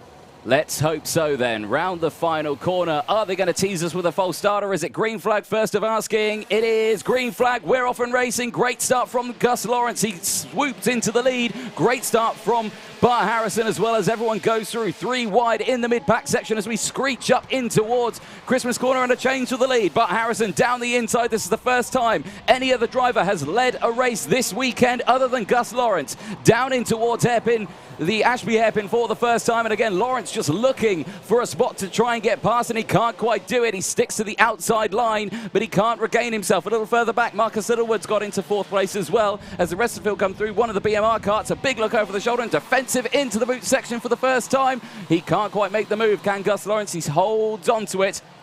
As down into the boot section for the first time, they'll cross the line. And how will they go across the line? It will be Harrison, Lawrence heading, Littlewood, Slater, then it's Mackey, Atkins, Brooks, Walker, Ryby, Platten, the top 11. What a start, and already moving to defend, as you say, to the inside up to Christmas Corner goes Bart Harrison. If he's defending with only 1 minute into this race, I don't think there's ever going to be anyone pulling away at the front here, and we're going to have a, 21 kart battle for the lead throughout this 15 minutes, so I'm very much excited for this. Very much excited indeed. 13 minutes, or just over 13 minutes, plus 1 lap remaining. Plenty of time in this final for lots to happen, and again, Harrison still leading this one. Lawrence trying to find a way past as Harrison clouts that inside curve as he enters into the boot section, and again tried to get the cut back, did Gus Lawrence there. Didn't work out, but as you can see, they're not really going for moves, but the pack is still there, meaning that Harrison at this moment may be struggling with pace. Change there as Littlewood's under pressure from the 17 coming through. JP Slater, the guest driver, as a change for the lead. Lawrence down the inside takes that race lead back, and now we could see him break away. But is Harrison going to fight back immediately? Of course he is. And here comes Sam Heading. Oh, Sam Heading down the inside, 2 for 1. Can he take it? No, he can't. Only got the 1 place. Holds on into second. That was a brilliant few bits of moves, wasn't there? That was fantastic. But stays in the lead, does Bart Harrison, just about. Chopping and changing, I mean, on the timings, it's likely to stay quite similar, but that doesn't tell the full story of the race, except for Gus Lawrence down to 3rd. But as I was going to say, if you don't go for that move up into P1, the pack that's behind you is going to be like, right, well, I'm going to overtake you then, mate. Yeah, exactly that. Big moves further up in the pack. Thomas Fleming, update on him. He's up into P14, 8 positions gained. Louis Johnson-Cool as well from the back of the grid, 7 positions gained. They're kind of really pulling each other along the grid, and fastest lap of the race for Sam Heading there as well. The number 7 in 2nd place, looking like he's got the WAF. This is unusual stuff from Sam Heading. You know, he is the number 7 seed, so he's a quick driver, but we've not really seen him in this first half of the year. It's good to see him at the sharp end again. And running there in 2nd place, he's looking very, very comfortable. Still 12 minutes to go, plenty of time. Love that shot. Such a good shot, isn't it? Fantastically set up by our producer, Mr. James Pitchu. Very nicely done. I did see a change for 5th place, I think it was, in that last lap. It was indeed Atkins through on Littlewood for 5th place. So, yeah, someone you mentioned at the start to keep an eye on. Moving up through the pack nicely. Yes, indeed. Keep an eye on that. We've got to change the lead. Driver. Yeah, as down the inside goes Sam Heading. Now takes the lead. So Gus Lawrence down into P3. This is not what he wanted. We were saying earlier, I was chatting to Chris, as Harrison back down the inside, fights back, and now here comes Gus Lawrence. He does get the 2 for 1. This is excellent stuff from Senior X30. We said it was going to be the most exciting, and it's not disappointing so far. In they go through Osiers for the, not the penultimate, about the 5th time they've gone through there now. And again, Harrison's still there. He's comfortable, but not for much longer, because Heading is just eking that gap ever closer. He's just trying to squeeze that Kart down the inside. Failed to do so that time around, and now gaps are starting to form, and Lawrence can breathe for a few seconds now. Yeah, maybe just a few seconds before the rest of the pack catches back up. But yeah, Lawrence really showing his experience there as we see another move for second. That's Heading back into second place on the 77 of Bart Harrison, back down into P3. As I'm saying, Lawrence really showing his experience, read it perfectly, and overtook 2 people on 1 corner to take the lead. Fantastic showing. However, now out in front, I can hear an exhaust too. Someone's exhaust has gone. I'm not sure if that was further down near the back of the pack, but we'll keep you updated on who we think that might be. But this battle continuing. If these guys continue to battle hard, it could let Gus Lawrence get out in front. As we've got a crash in the boot. Not sure who that was. I think one cart went over the front of the other there through the boots. As we can see them trying to rejoin there. They become disentangled. And we'll see them continue. Who exactly was it? So that was Marcus Littlewood and Christian Brooks. So I did see the Evolve racing driver go for a move down the inside into the entrance of the boot, and I just think Littlewood closed the door, which was a big shame, and they ended up spinning around now at the back of the grid. Gus Lawrence, fastest lap of the race, 44.870, leading this way. Now he's got back in his rhythm. He had to fight for it a little bit at the start, but now he's getting into his stride. Now he's starting to open that gap. As you were saying, it was the first time this weekend he hasn't just been in the lead. So a new experience for him here at Whilton Mill this weekend. But fought well, got back to the front with that incredible move, and now is just kind of starting to pull away. Nearly half a second out in the front, over Heading. But we'll see. Heading and Harrison, I think, are going to play this quite smartly. Still just under 10 minutes to go. You've got to work together at this point. A little further back, Aaron Walker trying to move into the entrance of the boot there on the number 8 of Lewis Mackey. Failed to do so, slots back his place, but there at Christmas, now he's got it done, as Harry Platten has also got in front of Mackey and Walker as well. He's there in 6th place, the GP plate, now clawing his way up to the back of Calai Atkins. Atkins still looking comfortable, though. He's at the back of that quadruple of Kart, and now it's all chopping and changing as Louis Johnson-Cool comes through the fray as well. Where's Fleming in that one? Fleming's a little further back, so Johnson-Cool is edging ahead slightly here. It's all really chopping and changing down the low end of the top 10, isn't it? I think I saw Lewis Mackey lose a place to Aaron Walker slightly earlier on in the lap as well, so we'll just see as they come across the line. Indeed, Aaron Walker up to 7th, Louis Johnson-Cool in 8th, and Lewis Mackey down into 9th at the moment. Still lots of time to go, but you can see, look at this, Gus Lawrence being out there on his own has already been reeled in by Sam Heading. Sam Heading now with the fastest lap. Is he going to look for it? Down into Ashby, not this time around. What was his fastest lap? A 44.72, nearly 2/10 faster last lap than Gus Lawrence was. He's clawed it back in, and now he's on the attack. He is indeed. Plenty of time left in this race as well. Over 8 minutes to go. So, very wide there was one of the Mick Barrett racing. I think that was Archie Tillett there in the number 9. Very wide out of Wilkins' corner. Again, through that shot there into the entrance of the boot. Big movers again in this one. Alvise Rodella, the Italian driver for Mick Barrett Racing. He's up 8 positions. He's up to P13 at the moment, so he's having a good run in this final. He just gained another as well up into 12. He did, yeah, so up to P12. And just ahead of him, Thomas Fleming up 11 spots as well into 11th now. So both having great races from the back of the grid. As we've got to change for the lead. Sam Heading is through on Gus Lawrence. Retakes the lead out front now with just over 7.5 minutes to go. Let's see if they work together to try and push on. There is a slight gap back to Bart Harrison, but really in Senior X30, that gap is practically nothing.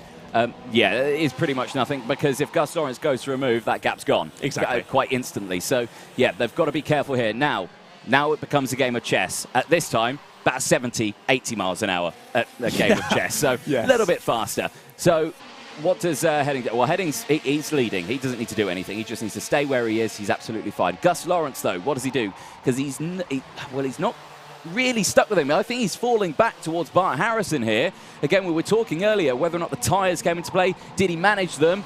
And, Christian Brooks there with that 5-second time penalty. So we'll talk about that earlier. So yeah, here comes Callum Atkins as well. So Callum Atkins has actually managed to get past Bart Harrison. So now Callum's up into P3. Hey, I said you got to keep an eye out on Crop Promotion. They make that. I reckon Crop Promotion a little bit like Mercedes back in the day, like sandbagging a little bit. I reckon they've been sandbagging all weekend. They just give it all for the final. There we go. But and he's bringing it back in here. So Callum doing an absolutely fabulous job. There, the GP plate of Harry Platten. Air Force One there in P6, looking comfortable. It's starting to spread out a little bit here. Just a little bit, isn't it? This, we'll have to see how this continues to play out. As you say, Atkins up into P3 now. Has activated 100% waft, moving up into the podium places. Let's see how this continues. Yeah, as you say, all kind of spacing out. 4 tenths between first and second, another 4 tenths between second and third, then 3 tenths between third and fourth, another 3 or 4 between fourth and fifth. So it's all just edging out a little bit. But again, being a 15-minute race, these are all quite long. So 6 minutes still left to go as they cross the line to start another lap. Through Oblivion they go, and Fine Lady up towards Christmas Corner. And here they come now. No one close enough to make any sort of moves, but just waiting for that driver in front to make that ever so small mistake to make you become back on their rear bumper again and open up the opportunity for a move. Let's find out, though. But at this time being, everything's calmed down quite a bit. There's a bit of breathing space. I think everyone's just now thinking, right, what now? What do we do? Yeah. Planning the moves. Planning, plotting. Yeah, lots of thinking. Thinking at 80 miles an hour is not a fun thing to do.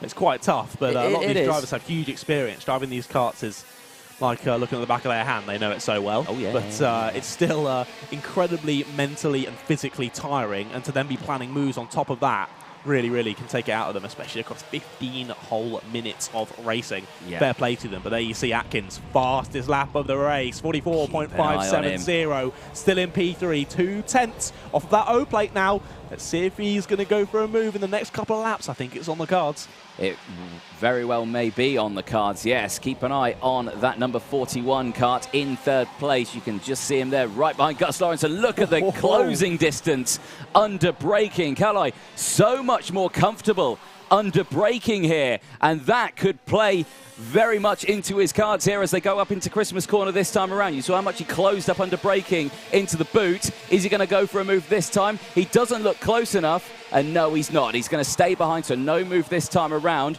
But again, if he does make the move, he's got to do it sooner rather than later. He's got 4 minutes left. If he feels like he can catch heading, he needs to get past Lawrence ASAP. Yeah, for sure. But also he's got to think about he can't be going for it from too far back. He's got to make sure he's close enough where he can make that move and lose the least amount of time possible to heading out front to give him that opportunity to catch up before the end of the race. So, yeah, as we've said before, it's a hell of a lot of planning. Oh, and who's that? It's Calais Atkins. Oh, Atkins off the track. He was in third place, but what happened there? Did he go for a move on Lawrence and it didn't work out? It was off camera. But he was looking so strong, and Calais Atkins crosses the line now in P11. Oh, dear, what happened there? So that's completely opened this up. He looked on for the race win, didn't he? What happened? Did he lose it by himself? Did he get collected by someone else? We don't know. It was off camera for us, so all we can do is speculate. But the one thing we do know, he's out of the top 10. That is a disaster for Calais Atkins. He was looking very, very strong, but now it opens it up again to Bart Harrison. On your screen now, this is the battle for third place. Harrison and JP Slater. Slater is a guest this weekend. He's not scoring any championship points, but he's certainly shaking the championship up with his position there in P4 now. Keep a very close eye on them. Aaron Walker has managed to get up into 5th place now as well. Keep an eye on Louis Johnson Cool, 13 positions gained. He's there in P7. Thomas Fleming there in 8th place, 14 positions gained. They're all starting to close in, but right now Sam Heading is looking like he's comfortable. The gap's about 7 tenths of a second. Lap times each time around we go over consistently faster than Gus Lawrence. Lawrence is going to have to pull something out the bag here. He is, isn't he? Only driver in the 44.7s, Sam Heading, just kind of eking out a tenth or two per lap. That's all he needs to do, and he's only got just over 2 more minutes left on this circuit, of course, plus 1 lap. So as we say, just watching them go around now, put in the lap times, and look at that group of 3 going through our shot. I think that's 5th to 7th, isn't it? That's Aaron Walker, Harry Platten, and Louis Johnston Cool. We'll keep an eye on them as well. There's the 77 and the 17, just ahead of Bart Harrison and JP Slater. We look back to this battle for 5th. They're definitely close enough to go for a move. Oh, yes. This is a nice little tasty battle that we've got here. So you've got Johnson Cool from the back of the grid now, right behind Harry Platten. I say right behind, beside him, in front of him. Done. There we go. Now that's opened up the gap between themselves and Aaron Walker. So Walker now with a little bit of breathing space. But Johnson Cool looking cool. He is looking cool, calm and collected, isn't he? That was exactly amazing visually. You could see that gap grow just from that one move. Yeah, it grew like three, maybe even 4 kart lengths there. So you can see how much time they lose just from doing those overtakes. It's a good move nonetheless. Yeah, exactly. That's why you've got to plan them very, very carefully and where you do it as well. Very crucial.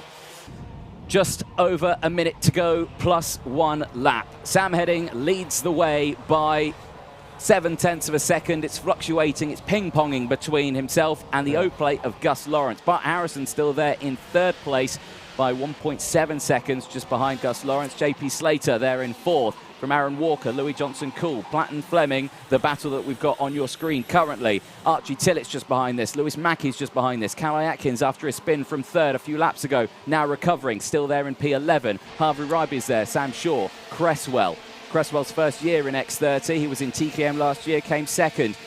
Just lost out. Mechanical failures caused him to lose the championship. He hates it when I remind him, but I just did it again. Never mind, sorry. He hates you even more now. He does indeed. Cresswell, he's up 4 places though. Alvis Rodella as well, 6 places there in P16. 3 retirements so far. Christian Brooks, James Pashley and Connor Clifford, the retirements from this race. But right now, Louis Johnson Cool slowly catching in on Aaron Walker. He is indeed. It looked the gap at the front of the field was 0.7. It dropped down to just under half a second by the line. It's now just grown again slightly to 0.6, dropping again to half a second. So this is really going to be close as we go on to the final lap of this race of the Senior X30 final. It's all in the balance here, isn't it, DJ? It very much is indeed, but I think the closest battle that we've got out there is for P3. Can JP Slater get past Bart Harrison? But I don't think he's close enough. Not close enough to go for any cheeky moves, is he really? And yeah, I think Gus Lawrence's only opportunity here is if Sam Heading has a big mistake.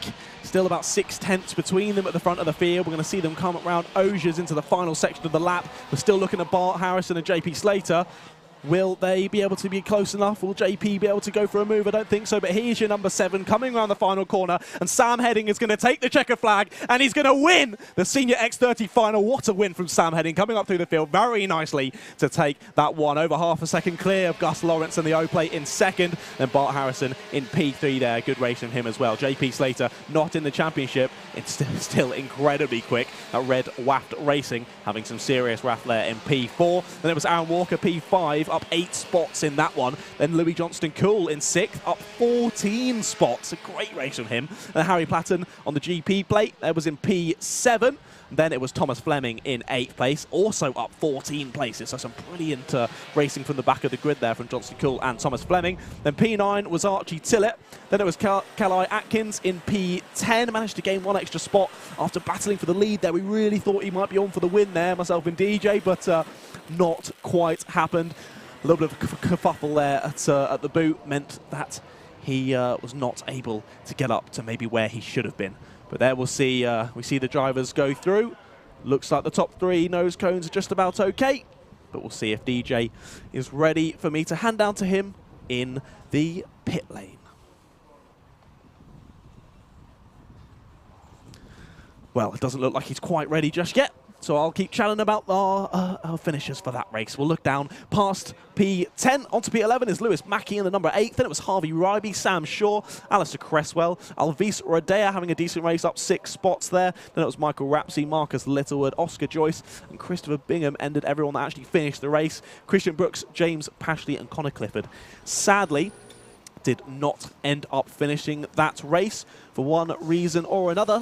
It looks like most of the drivers coming through not getting any sort of penalties, but a brilliant race nonetheless. If you did end up checking out that reel on the Alpha Live Productions Instagram, you will have seen that DJ and I tipped that as what we thought would be the most interesting final of the afternoon. It certainly was a brilliant one with some brilliant battling, not only out front, but also throughout the pack as well.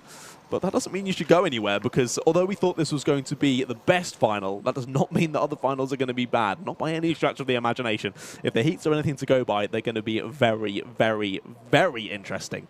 So I cannot wait to get on with the rest of the racing. But a brilliant showing there at the front of the field from Sam Heading, Gus Lawrence, and Bart Harrison as well. Someone we hadn't seen quite up the top of the timesheets throughout the day, but made a brilliant effort through that last race to steal P3 and keep it out of the way from JP Sleater. He tried pretty hard to JP, but not quite on the podium. Still should be very, very happy with a P4 there for JP. And well done to all. Senior X30, always a fantastic class to watch, and I'm always just amazed by how quick and how close these drivers are. It's just fantastic. And we're going to hand down to DJ in the pit lane now. Thank you very much, John. Yes, down in the winners area, and well, we said he could be heading for victory. Sam Heading, it was second last month. Your first win. Congratulations. Thank you very much. Team looks happy with that one. I saw everyone standing there giving you the support, but I don't even think they could believe it. No, we've put so much effort into doing this track recently, and it's so good to finally make it pay off. It has done very well indeed. Well, I mean, talk us through that race. I mean, that looked like a challenge. You had the tough competition of Gus Lawrence there for company for the majority of that one, but that start, talk us through it. Yeah, you know, I knew I had to keep on Gus, because obviously he's been so quick all weekend. He's won 2 out of the 3, so I knew that if I get in front of him, I just have to keep my head down. No looking back, really. Yeah, you did it very, very well, and congratulations, mate, your first race win of the British Championships. Who would you like to thank? I'd like to thank MDL, Mum, Dad, Scott Goldsby, and all the boys back at the factory. Well done, mate. Sam Heading there, his first British Championship race win. We've got Gus Lawrence here with Mr. Paul Fletcher alongside. Gus, it was looking like such a good weekend. I mean, you were winning all your heats, your pre-final. It just didn't come together in the final, mate. Talk us through what happened. No, yeah, well, from the start of the weekend, we scored great points, put me back in the championship, to be honest. Just more happy about that. Like from 5th up to 2nd, and it's quite close. Yeah, just in that race, Scott, he's fast, yeah. Definitely had a slight edge on us. Yeah, I think in the first sector mainly, a lot more top-end power compared to us. Yeah. It obviously paid off for him, so yeah, he's drove well, so I can't fault it. It was a clean, no dirtiness in the race. That's all you want, really. Yeah. It did look. Yeah, I don't mind losing to that rather than getting driven over. Yeah. So yeah, it was good. Good points. That's all that matters. And on to PFI. Like I say, it's a long old championship, and like you say, PF the next one for you, home circuit for you and the team. So yeah, you should be got it sorted. Yeah, thank you very much. Who'd you like to thank? My mechanic Stephen, Paul himself, and yeah, my parents and everyone in the whole team. Really, it's been a great weekend. Can't fault it.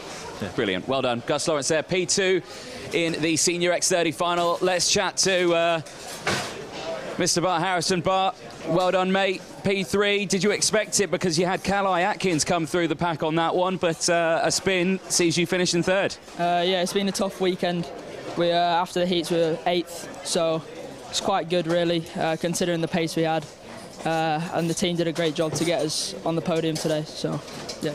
Points looking okay. How are we feeling going into PFI? Yeah, really confident. The pace is really good there, like we showed at Kart Masters, so yeah, nothing to really lose, and yeah.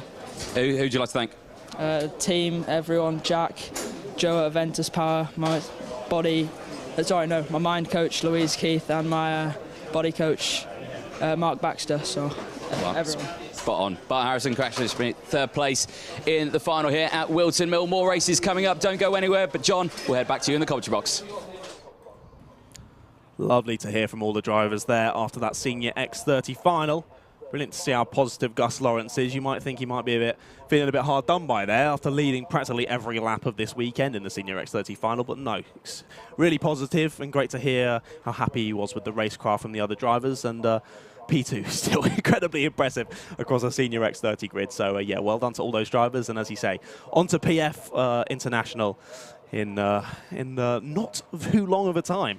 So I cannot wait for that next round and to see those Senior X30s back out on circuit. But we've got a few minutes until our next final, which will be coming up shortly. But before then, we'll just go to some adverts.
Now, it's not a karting paddock without the Classen Motorsport team, and I've got the worst of the bunch here, Ashley Classen.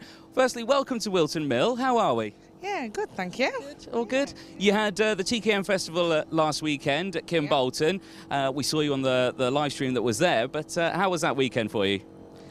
Bit of a mixture, really, up and down, but when you have a lot of drivers, you can never really have a proper good weekend, can you? Even if one wins, you've got 8 or 9 others that might not have a better weekend. But yeah, it's a festival, it's a one-off meeting.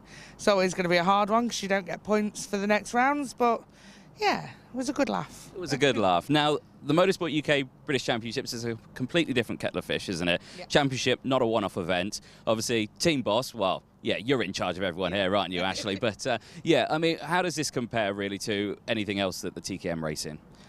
This is just more serious, really, although it's not serious in our own end. We like to have a laugh. If you're not smiling at karting, you're not enjoying it properly. But yeah, this is more about, doesn't matter where you finish, if you're in 10th, 8th, 20th, you take the points because it's a long race. So you try and gather the points. Qualifying, we have some drivers that they like qualifying, they like the one lap. You have others that absolutely hate it and would just prefer to be 18th and fight the way through. Yeah. But yeah. I mean, because obviously you're the team boss. How does it feel to be the team boss, you know, in the paddocks? Because there's a lot of bosses here, you know, who take charge of everything. But how does your kind of style of team ownership kind of play into this one? What's your methods? Just be normal. Like, to me, there's no point putting on a front when you're not. Yeah. At the end of the day, we're all human, and we're here to enjoy it just as much as all the drivers are. So there's no point in being anything that you're not, is there? So you just got to enjoy it. I think that's a good way of putting it. If you had a message to other team bosses in this paddock, what would you say to them? Careful now. I don't know. They're just kids at the end of the day. Some are adults, but they're still kids, and I think some people just need to remember that it is meant to be a fun, enjoyable sport, and they are just kids. How many drivers have you got here this weekend? I'll put you on the spot now. 4 juniors, 5 seniors. We're minus Megan this weekend, though, so she's disappeared for the weekend. But yeah, would normally be 6 juniors, seniors. So there we go. So one of the drivers has got a weekend off, but are they all feeling confident already? Because this is your first real test day today, isn't it? Yeah, so we don't normally race here, so it's a case of rock up and get out there and do what you can do. So I think a lot of them are all right. You just have to get on with it. There's no overthinking it. What'll be will be. Get your foot down, get your head down and race. Exactly. Are we going to see you at the side of the track over the weekend, giving you your hand gestures galore and your shouting? Well, I don't do hand gestures because, you know, race with respect and everything. I just give gentle encouragement, but more than likely, yeah. Excellent. Well, Ashley Classen, thank you very much for chatting to us. Best of luck this weekend for you and all your drivers. Thank you very much. Legend in the paddock is Ashley Classen. Next race coming up very, very shortly, IAME Cadet Race 18.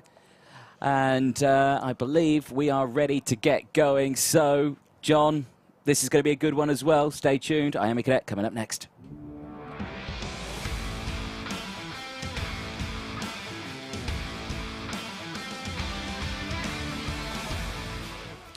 Let's have a look at the starting lineup then for one of the busiest grids that we've got out there. Jensen Graham and Jesse Phillips, they're going to be starting on the front row. What can they do? They had a great pre-final. What can they do in the final? Riley Cranham and George Edgar go from row number 2. Again, the Fusion 2-row lockout. Kanish Rao and Kit Bolowski start from row 3. Archie Lovett and Lewis Islin will go from row 4. Again, mixture of the Ollie Rowley Motorsport and Fusion drivers. Row 5, Noah Baglin and Will Green for the Jamie Green Racing, the highest ranked driver before any other team. Henry Domain and Sky Parker, they'll go from row number 6. Joseph Smith, the SWRD driver on the right chassis, he will start alongside Ethan Woodward on row 7. Leonardo Gorski and Yanis Sayer will go from row 8. Henry Clark and Aaron Richardson start from row 9 with John T. Restrick and Colby Patterson on row 10, rounding out the top 20. Sukmani Kira and Leo Peruzzi will go from row 11. Henry Carter and Harley Musk start from row 12. Jensen Ackerman and Luca Narroway start from row 13. Luca obviously had that coming together in the pre-final. Let's see what he can do in this one. Blair Smith and Laith Khan go from row 14. Austin Newstead, don't believe, out there this weekend. He's not come out of the pit lane either, so I think he had to go home. So big shame not to see him out on track. Right then, Senior X30 was good. Junior X30 was good. IAME Cadet, what are we expecting? One word? Epic. Epic. Excellent. Let's see what happens. So, round the final corner, into the tram lines. False start. Oh, well, how anticlimactic was that? There we go. No, it's all right. They're teasing us. They're teasing us. I was expecting that. The back of the pack looked a little spread out. That's all that was. So, just a little bit. Yep. Yeah, another lap to get your tyres warm. Graham Clark joins us on the live chat. Good luck to Henry Clark out there. So keep an eye on Henry. He's had a good weekend so far, starting on the 9th row, the privateer driver, the number 82. It does say in by his name, though, on our timing. It does say in. Did he come out of the pit lane? Or apparently there's a cut that stopped somewhere out on circuit.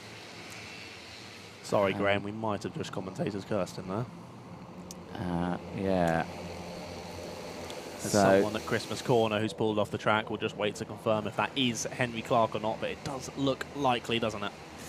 it's not looking good, is it? It is. Oh, yeah. dear, Henry Clark. Sorry, Graham. Oh, dude. Yeah, that's never nice, is it? But here we go then, into the tram lines. Is it going to be green flag this time around? Green flag is out. Here we go. Great start from the front row and a good start from the main pack, as already we've got two of the ORM carts coming screaming through. Kanish Rao and Archie Lovett up into P3 and 4. They latch on to the back of the two Fusion carts who lead the way. The number 27, Jensen Graham, and I believe Jesse Phillips out there as well as they go through. Down in towards Ashby for the first time.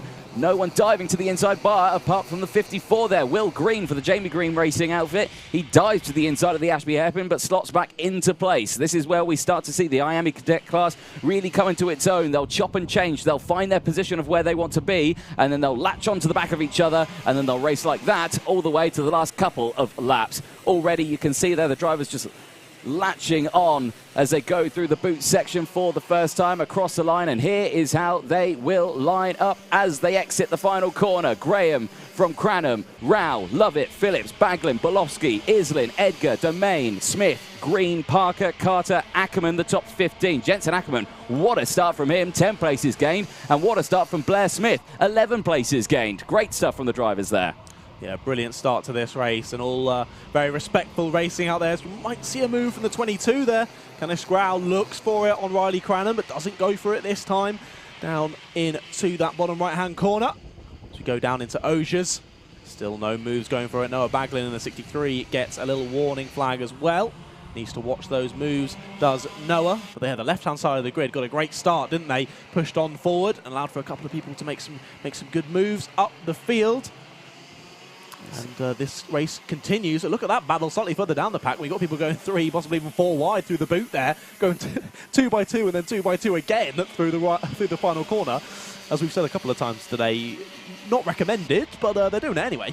Yeah, definitely not recommended. So there we go. Now everything's calmed down. We've had a couple of laps. Now we're starting to see who is positioned themselves where after that fray at the start. So we've got a 4-cut breakaway. We've got Jensen Graham. We've got Riley Cranham. We've got Kanish Graham. We've got Archie Lovett. 2 Fusions, 2 ORMs. Who's going to come out on top of that one? Jesse Phillips, the 26. He's in 5th place, all on his own. He's dropped off the back of these 4 here, and if they don't battle, they will just drive off. Because, again, all those wheels will work better than 4 on their own. I tried to do quick maths. What's 4 times 4? I don't want to do the maths on that one. It's probably a very easy one. 16? Yeah, probably. 16 wheels works better than 4. I'm better at talking than maths. This is what Henry's for. He does the maths in here. 12 minutes to go. And, yeah, again, and a lot of real estate between 5th place and 6th place. So the battle for 6th place is all the way from 6th to 26th place. It's just ridiculous. There's 20 carts, basically, battling for 6th place. Just crazy. Welcome to IAME Cadet. Welcome to IAME Cadet, indeed. These four just about managed to pull away. However, Jesse Phillips in the 26 is just coming onto the back of this pack. And look at this. We've got to change the second. Kanish Rao at the inside. And I think Archie Lovett was able to follow him through there. He has indeed. I was just going to say, their plan needs to be both of them following through so that they can then work together to then pass Jensen Graham in the lead as well. The two Ollie Rowland Motorsports have now split the two fusions, and that could really help them in moving through. We saw another move into the boot there. Not sure exactly who that was. That was Will Green for the Jamie Green Racing Team, now up into P11, actually into P9. He's gained way more positions than that one. So, chopping and changing there. That's going to allow everyone to cause that. That's allowed Jesse Phillips to catch up and actually get past now and gain another position. And you can just see there, and to go and just say, okay, you've got there. Now let's go. And no, he's going to go down the inside. So Kanish Rao just wants to there. This is good driving we're seeing from Kanish Rao here. He's got to the front now. This is a place that we wouldn't usually see Kanish Rao. So you know, he's got some good waft here. He's got a good run at the beginning of this final, which is nice to see. Now he's just got to maintain it. This is where it falls into. Yes, you can get to that position, but you've got to maintain it. As back down the inside there goes Jensen Graham. And he's going to fall down to fourth as well as Archie Lovett. So now Kanish Rao no longer having a rear gunner in Archie Lovett, dropping down to fourth. Now Jensen Graham and Jesse Phillips now, both fusion as well, can maybe possibly work together to push on to Kanish Rao. But Kanish Rao, only a kart length or so, but is pulling out a slight gap. But down to fifth now goes Archie Lovett, as up the inside goes Riley Cranham. Yes, indeed. So, 10 minutes to go then. First 5 minutes has elapsed. If they were starting a heat, they'd be starting it now. So, there we go. 10 minutes to go. That was useful information. That was really useful. Thank you, mate. Yeah, thank you. Brightened my day. You're welcome. You're welcome. So that's top five there scrapping away. I'm sure because there's a mixture, they will continue to scrap all the way through this. Oh, just as you say that. Wow, look at that. Airborne there from Jensen Graham. Absolutely nailed that inside curb. And, well, that's the technical terminology for that is tipping it in. Yeah, serious tipping. Yeah. Through the final corner there, but a brilliant move. And you see with the momentum there, you lose one position, you lose 3 positions. Down to fourth goes Kanish Rao. Yeah, again. And now the RM drivers at the back of this group of 5 once again, but chopping and changing. I think that was Jesse Phillips going through now, is it? Yes, it was. Jesse Phillips now leading the way. But behind now, start to see, look what's happening. They're closing in. Who have you got? Kit Bolowski. Oh, and what did he do on that last lap? He set the fastest lap of the race as well, 52.16, and he is closing in on this group as well. He has got behind him. He's got Noah Baglin. He's got Henry Domain. He's got Will Green. He's got Joseph Smith in that group of 5 as well. So this could be a 10-kart battle very, very quickly if they keep scrapping like this. It very much could be. That gap from Graham to Bolowski was 1.5 seconds at the start of the last lap. Now 1 second between them, so he's catching very quickly is Kit Bolowski, which is good to see. Well, personally, from an outsider's perspective, we want as many people as possible involved in this lead battle because it's going to create some brilliant racing. But it all depends on whether these people decide to work together. We have got 2 fusions out in front, then an Ollie Rowland, then another fusion, then another Ollie Rowland. So not too much working together going on at the moment, which is, at the end of the day, probably going to hinder them all. As you say, people like Kit Bolowski, Noah Bagner, Henry Domain will probably catch up. Yeah, probably so. We'll keep a very close eye on it, and there's still plenty of time left in this race, I'm sure. I'm hoping we can get a nice shot of it. The mechanics at the side of the circuit, you'll see all the hand gestures coming in, like single file, push them along, don't overtake, or, go for the move, you now lead, or anything like that. So, they haven't got team radios or anything like that, not allowed that. Plus, where would you put it? It's a kart. There's not really anywhere to put it.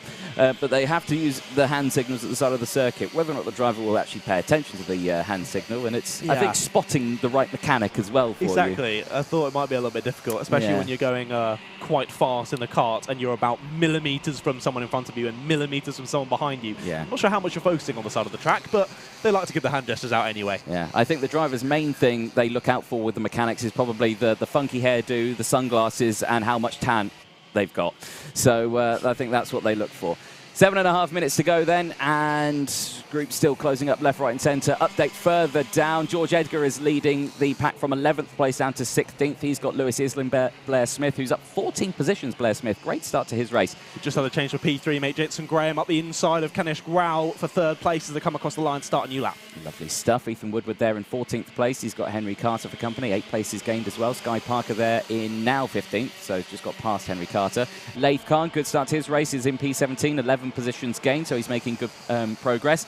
Aaron Richardson there in 18th place. He's having a good run as well from Jensen Ackerman. Jarlath Sayer, Harley Musk is still there. Leonardo Gorski. Sukmani Kira's there. Luca Narroway in 24th place. Leo Peruzzi's doing a good job as well. He's there in 25th from Colby Patterson, John T. Racestrick. We've lost 2 drivers, Henry Clark and Austin Newsted, who didn't start the race. 6.5 minutes to go then. Any changes?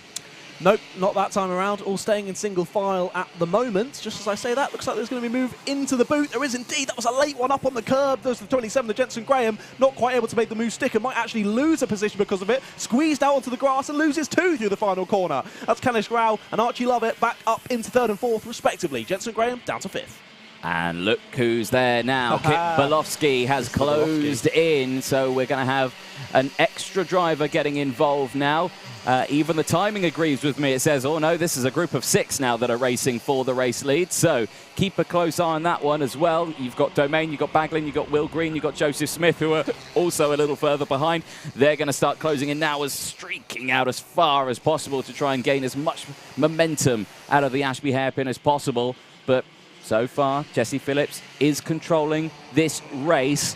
But again, it could go any way. It could. This is cadet racing, ladies and gentlemen, and there's still 5 minutes left of it. Yeah, I was going to say, we cannot call this with 5 minutes to go, especially with someone like Kit Bolofsky now breathing down the neck of Jensen Graham there in 5th. You got a bit of the hiccups, mate. I do, yeah. It's probably all the Red Bulls I've had. Yeah, probably on your 2nd Red Bull. It might be the case. We need something scary to happen out on track to get them out of you. Other carbonated energy drinks are available. So, 5 minutes to go then. And again, just no chopping and changing. Kanish Grau, though, constantly setting fastest lap of the race. So, he's got the waft as the young driver. He's got the waft. He just needs to get past.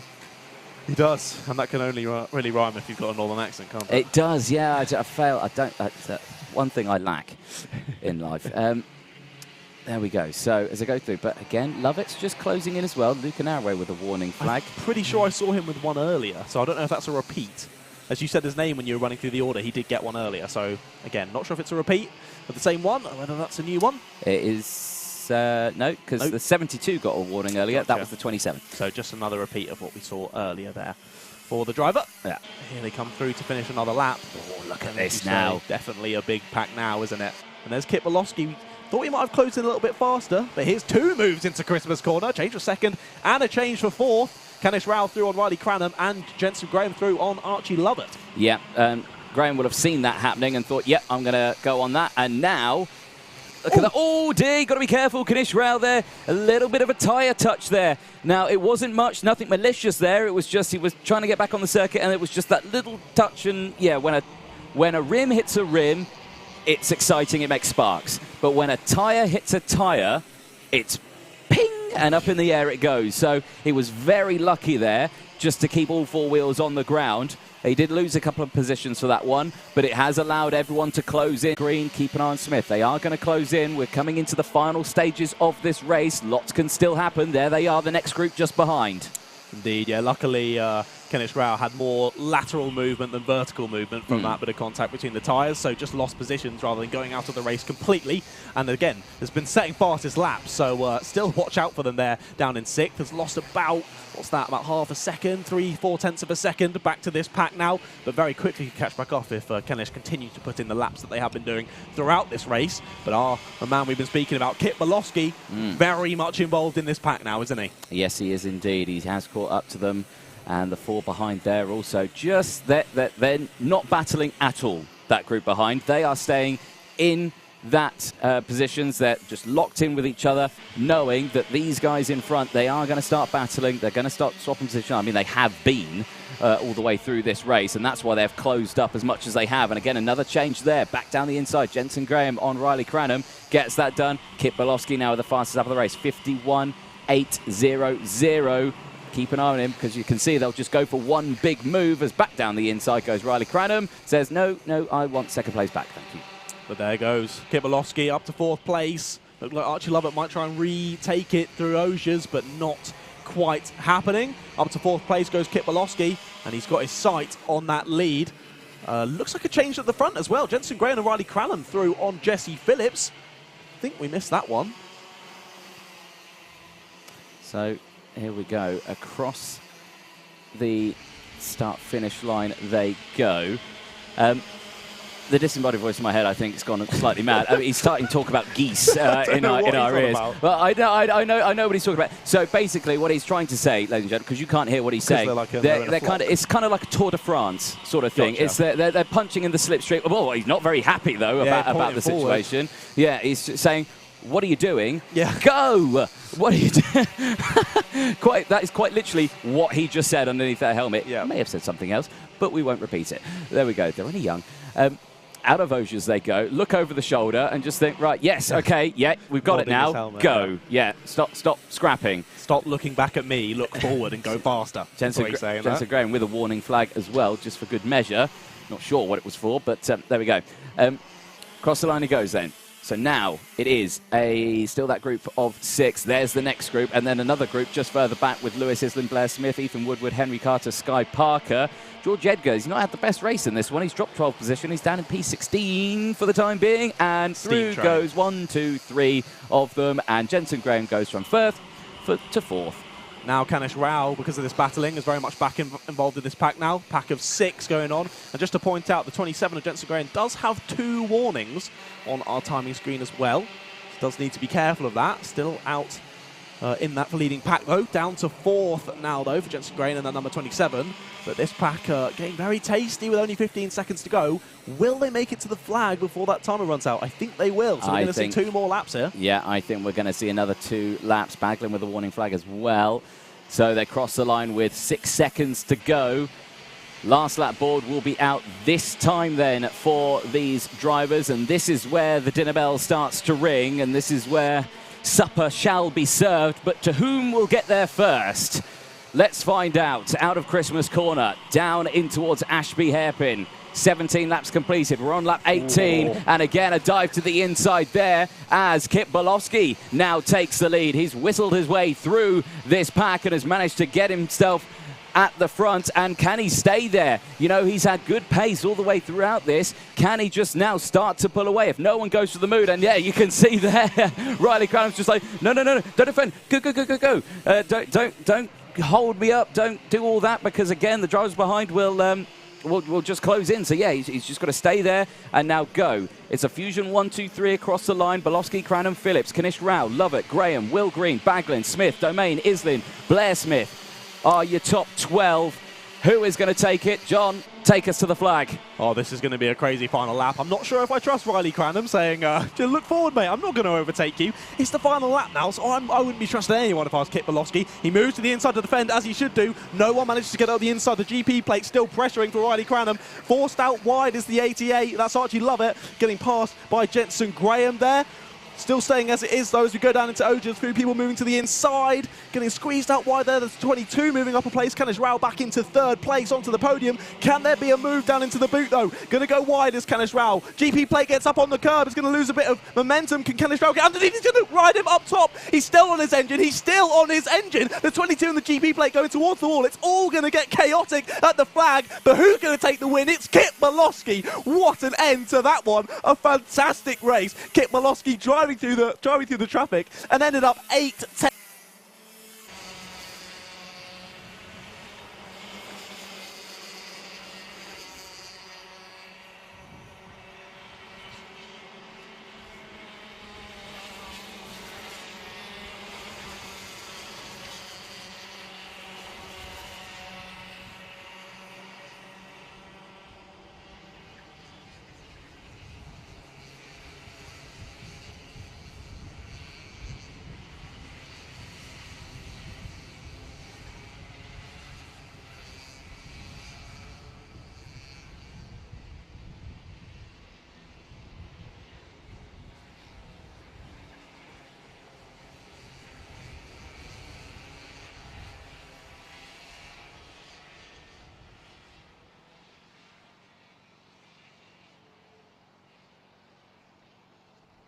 places in that one. Incredible from Blair Smith. What a race. Then P12, Kanish Grau, another person who was on for a win there. However, just got caught on the back of the kart of Riley Cranham. That was why they both dropped down a few places through the boot and the final section of the circuit there. Then Henry Carter up 10 places to P13.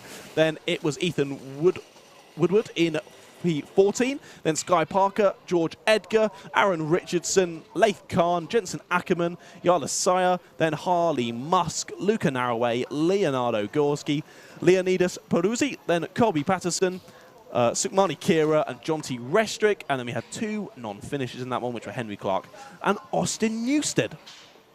So although myself and DJ called Senior X30 as what we thought was going to be the most interesting race, I think that one has pipped Senior X30 for me anyway. That was fantastic all the way through. Some fantastic racing and brilliant to watch. It looks like the number 12 has a penalty there. That's Jensen Ackerman in 19th, possibly with a 5-second penalty. That should only really drop him 1 or 2 positions there, so not too much to worry about as we got near the bottom of the order.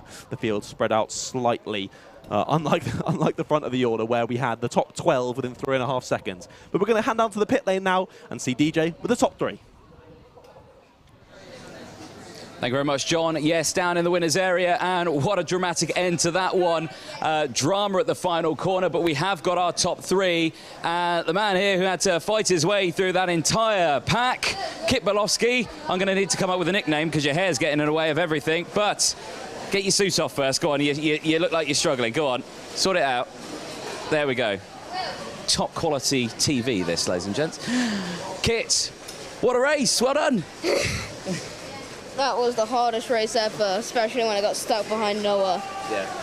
But you got through it, mate, and you came through. Had to get through the lead pack as well. Here comes your mechanic. He's the best. Alex T there. Your boys there, Fusion team, giving you a nice support there.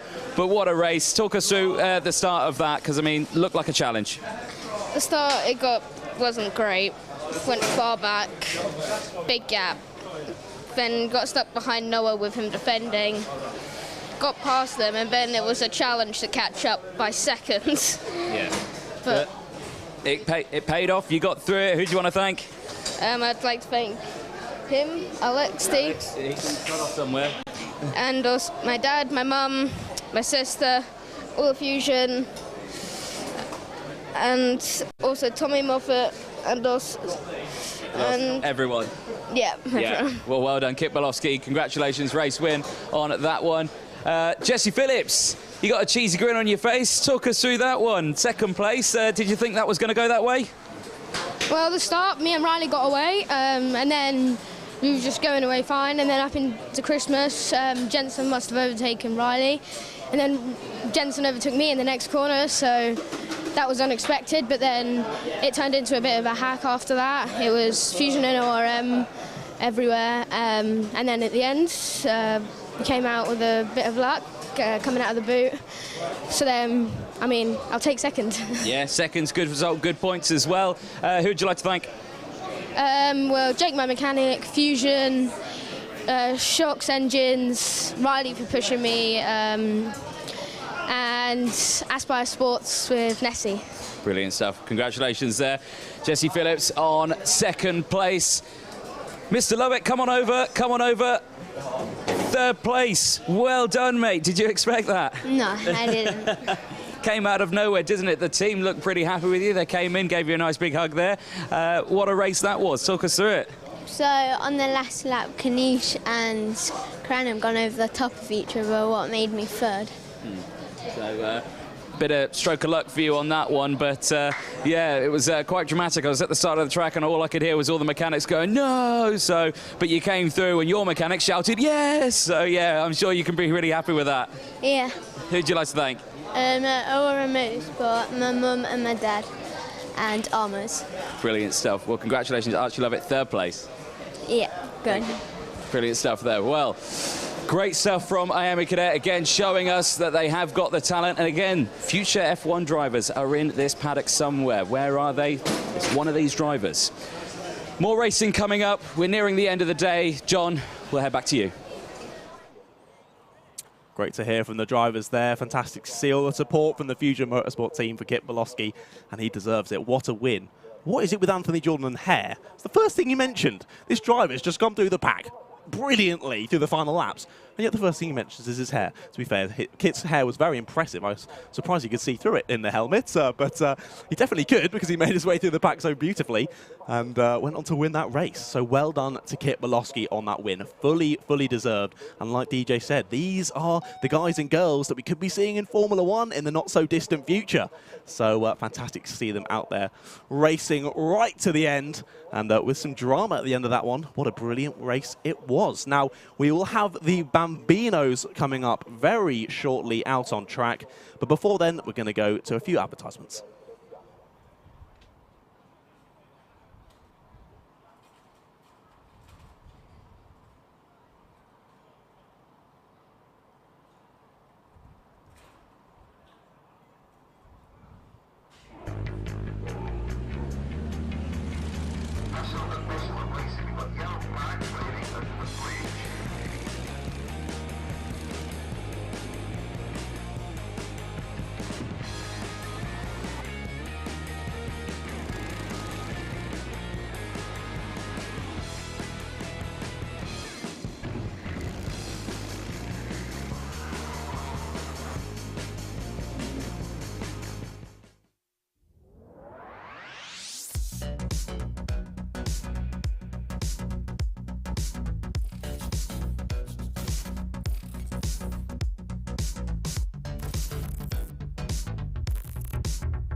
Here we are then, just getting ready for the Bambino final. Another exciting one ahead, I think. Riley Morrow lines up on pole. Alongside him, Ethan McClelland. Behind them, it's Austin Oman and Cole Teal on row 2. Following that, it's Harper Das on row 3 alongside Chester Fawkes. Behind them, it's Charlie Page and Jensen Biglands. And finalising our grid, it's Daniel Ferguson and Lewis Cacaldi.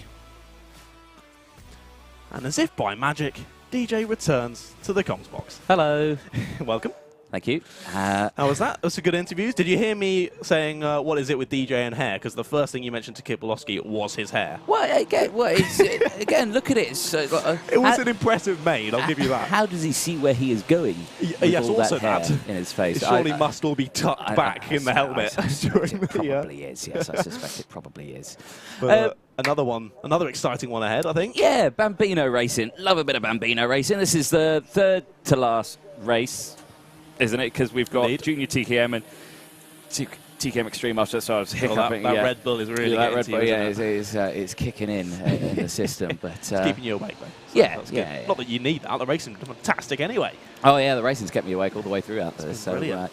But, as we've said previously, these Bambinos, it's all about the momentum, the slipstream, and all of that jazz. So tactics are going to come into play, especially across 15 minutes. Oh, yes. It's a long, old race for these young drivers. Really long. You have to remember, they are the youngest drivers here this weekend. And, yeah, 15 minutes. For me to pay attention 15 minutes is not even feasible. For these young drivers to now try TikTok's out. I can't last 15 minutes. Don't get anything. There we go. So, action there on the dummy grid. Dads clear the grid, as of course all privateer teams. So some dads are mechanics, some dads don't even know what they're doing. It's their first year in racing, but we'll find out what they can do as lights go out. Here we go then. Good start from the entire grid, and everyone looking to the inside. Just say they're not looking where they're going. They're all looking beside them and be like, I'm alongside. Cool. Cut him off. We're all good. Not quite. Side by side action there for the front. Riley Morrow and Ethan McClelland there, absolutely neck and neck as they go up into Christmas corner for the first time. Oh, he's got it though. He has managed to just claw alongside. That'll be the outside line there as helps. He can carry the speed through. Less steering input means more waft on the straight. And remember, just that little less steering at the bottom of the hill makes about a full kart's length at the top of the hill. So, just those little things. Straightening the wheel up as soon as you possibly can. That's the main one that these drivers have to get over. So, as they go through again, I said there's Harper Das there in fourth place again, just coming through. Now, Harper Das, obviously, he didn't have a good qualifying, i.e. he didn't qualify, no wheels. So he had to start at the back. So now this is the first time that we're seeing him starting from the mid-pack sort of section, nearer the front. He managed to get from the back up to the front. Now he can start here. You can see he's latched onto the back. Group of four, all racing for the lead. So it is Morrow from Das, McClelland, Oman. Then it's Teal. Then it's Fawkes, Bigland, Page, Kakuldi, and Ferguson. So it's saying Harper Das has got up into second place. No, the 95 is quite clearly there in fourth. Yeah. Not sure what's happened there. We'll update the timing. We'll update that in just a moment. But yes, you can. There we go. Now it's sorted itself out. There you go. Gremlins in the system somewhere. Indeed. Motorsport dash timing. Ian Rogers on the case. Yaz is in there as well with her lovely pink hair. It's good. There we go. So 13 minutes to go. Nice breakaway of the group of four. Still there. Cole Teal rounding out the next group of drivers from Chester Fork, Biglands, Page, Kakuldi, Ferguson. All on the first lap. Pace at the moment, all roughly about the same. Fastest lap on that last one was Harper Das, I believe. However, we think that's probably wrong. It could have been Ethan McClelland's lap time that was that fastest. I'm sure it will update this time around. Crossing the line, it does. Fastest lap of the race, Riley Morrow, 102.92 across the line. Ethan McClelland doing exactly the same time. Exactly the same time. As he's bumping him up the straight towards Christmas, as Ethan. Yeah. He's not going for a move. He definitely could have done, but playing it smart is Ethan McClelland.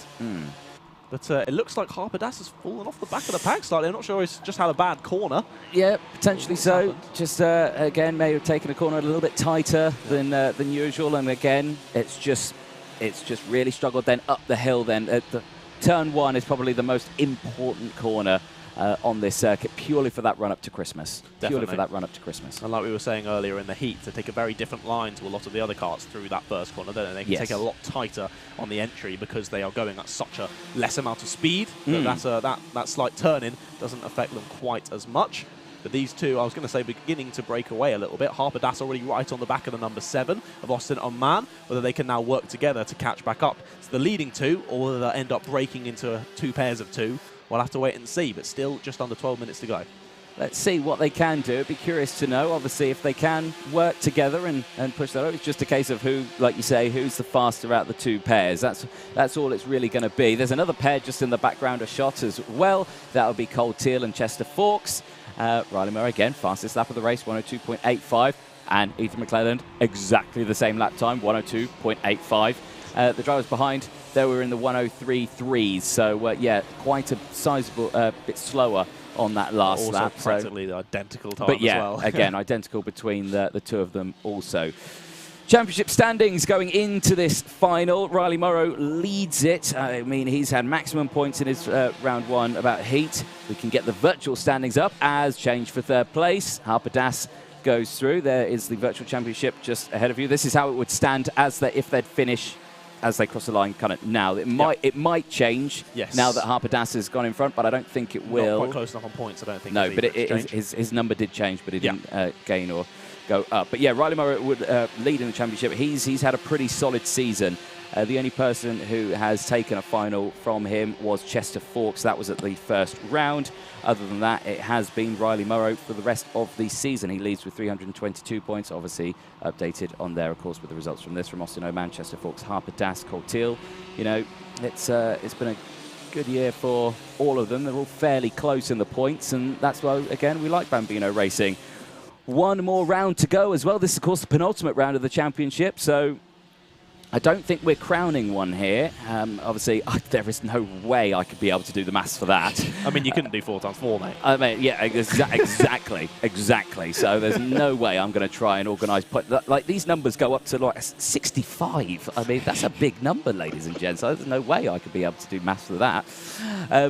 But now, look at this. Harper Das is seriously closed in. That was about 1 lap, I think it took him to catch that up. So, you know, we were talking about tyre pressures earlier. Yeah.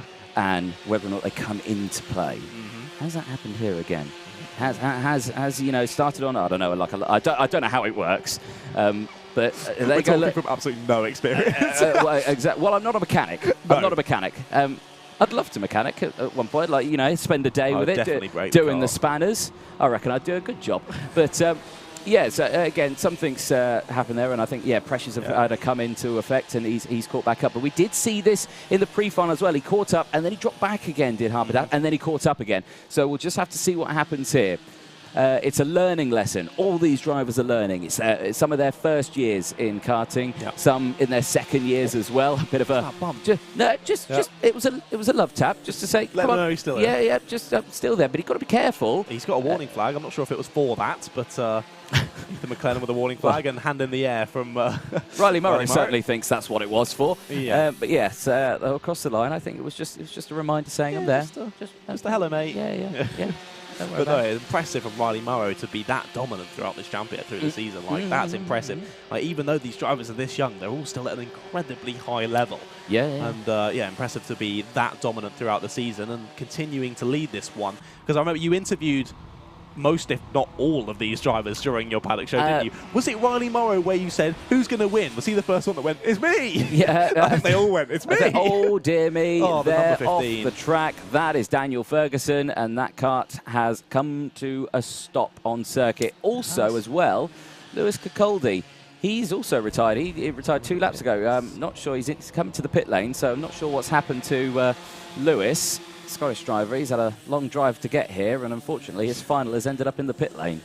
So it's going to be an even longer drive back. Yeah, it will be. So that's a nightmare. Right now, though, still 7 minutes to go. We're about half race distance then in this Bambino final, and so far these 3 drivers have, well, they've quite literally super glued each other to themselves. That is what they've done. Particularly Ethan McClelland on Riley Morrow. We've seen him bumping him on practically every straight.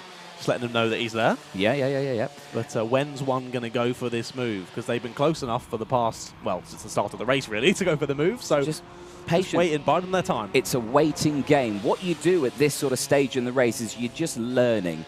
You're testing the waters. You think, where's the best place to go for? Where is someone a little bit slower? Where do I catch up really easily? And where do I drop back a bit? spots, the places where you catch up really quickly, that's the corner that you want to go for the move, because that's probably where they're going to be most vulnerable. So, you know, so we'll think about that. Another head jet backwards there. Yep. Here's the group just behind, though. Let's have a chat about this. So Austin Oman leads that second group of 3. Chester Fawkes and Cole Teal. They're having exactly the same sort of battle, but are they catching the group in front? The gap's currently 4.7 seconds. They'll cross the line. It will update. It has updated already. It's over 6 seconds. So, yeah, they dropped a couple of seconds on that last lap alone. Just behind those 3 as well, you've got Charlie Page and you've got Jensen Biglands. They are still going strong out on circuit, 7th and 8th, doing respectable lap times as well. And chopping and changing in that group as well as Chester Fawkes dives to the lead at the front of this one. I'm not sure what's happened to Austin Oman, because if you remember, only like sort of 3 or 4 laps ago, it was him and Harper Das working together, wasn't it, to try and catch the leaders. And now he's dropped back to the back of this pack. So whether it's just something's gone wrong or whether he's got an issue or whatnot, we're not sure. But now he's in 6th place. It could just be, you know, the length of the weekend. It's a long weekend. They're young drivers. You know, they work on their fitness even at this young age. So, you know, there's lots to do. Back here at the front, though, and oh no, back to back to that one now as they go through. They all look quite similar. It's hard to tell. They're all very small, very dinky little karts, and it's all like, oh, who are we following? It's difficult to pick out who's who slightly, but looking back to this battle for 4th, and there's a new person at the front of it, I think, Chester Fawkes now. Indeed, that was when himself and Teal overtook Oman even, but Oman not falling off the back of the pack. To be fair to him, as someone who is falling off the back of the pack, Harper Das. Yeah, this is what we saw in the pre-final. Not sure why, but got really quick. In the last lap, he set the fastest lap of the race. Or he has the fastest lap of the race as Harper Das. I don't think anyone's beaten it yet. So I think he struggled on that last lap. Yeah, it was about, 2 or 3 tenths, wasn't it? About that. Again, identical times between Moreau and McClelland. Yeah. So I wouldn't be surprised if that's happened practically every lap of this race. You can just see there, McClelland just all over the back of Moreau there, and just easing him along as much as possible. Bump drafting, that's all it is. But you can't call it that, drafting, as he's going through. But yeah, Harper Das just not able to stick with these two now in this later last part of the section. But of course, that will all change. These two will start scrapping when that timer runs out. You know, McClelland will go for the move, or Morrow will start defending, or anything like that. So this race is far from over, ladies and gentlemen. McClelland's going to hope that he could continue to push out that gap over Das, so that there's no threat of anyone going through on him from behind, and he can focus on that move and Morrow as we get into the closing stages of this race. Oh, now it's starting to get a bit interesting. It looked like there McClelland looked for a move down the inside at Ashby. He's again testing the waters. That's what he's having a look. So get in his head. Exactly. So plenty is happening in this race. As we've said previously, Riley Morrow is no stranger to leading a race. There's a very kind Ken Potter standing in the middle of our cameraman shot there. Very kind of him. No, Ken did a fabulous job at the circuit. He's always the one who's quick to make sure everyone's all right and make sure you follow the rules well. So don't want to get on the wrong side of Ken Potter, I'll tell you that. I have been on the wrong side of Ken Potter. He's wagged his finger at me once or twice before. And I've been like, you've been a naughty boy. I'm sorry, Ken. He's a buttercup, really. There we go. 3 minutes to go. Look at that gap now between McClelland and Das. That's over 2.5 seconds now that that's fallen. So Harper Das seemed to be one of the most pacey out there at the beginning of this race, but now just falling off. And look at that. Looks for the move again. Down into the right-hander. Yeah, not happening that time. Yeah, that last lap, 2 seconds slower there was Harper Das. So not sure what's caused that. Still, Chester Fawkes, Cole Teal, Oman on these top 2, Morrow and McClelland. And it's a bit of a waiting game now. It is really, isn't it? They're following each other, not doing anything. They're holding that tighter line as they go in. Again, just doing that. And is that cut slowing down? Because Harper Das, I think Harper Das just continues to lose time, doesn't he, every lap? He lost another second on that lap alone, and I'm not sure if wagon rolling too well. 1.2 seconds slower on that last lap. That is a hefty margin. But he still does have, well, at least on the timing it says he has 6 seconds. On our timing on the screen it says he only has 1 now. So it's really closing in. So, yeah, has what's happened there with Harper Das. I don't know. That's such a massive change of pace. Yeah, well, he's managing it. He's managing the race. He's doing what he needs to do. He's just got to keep it to the front. He's just waiting for these two to go for it, but he doesn't want to drop back too much.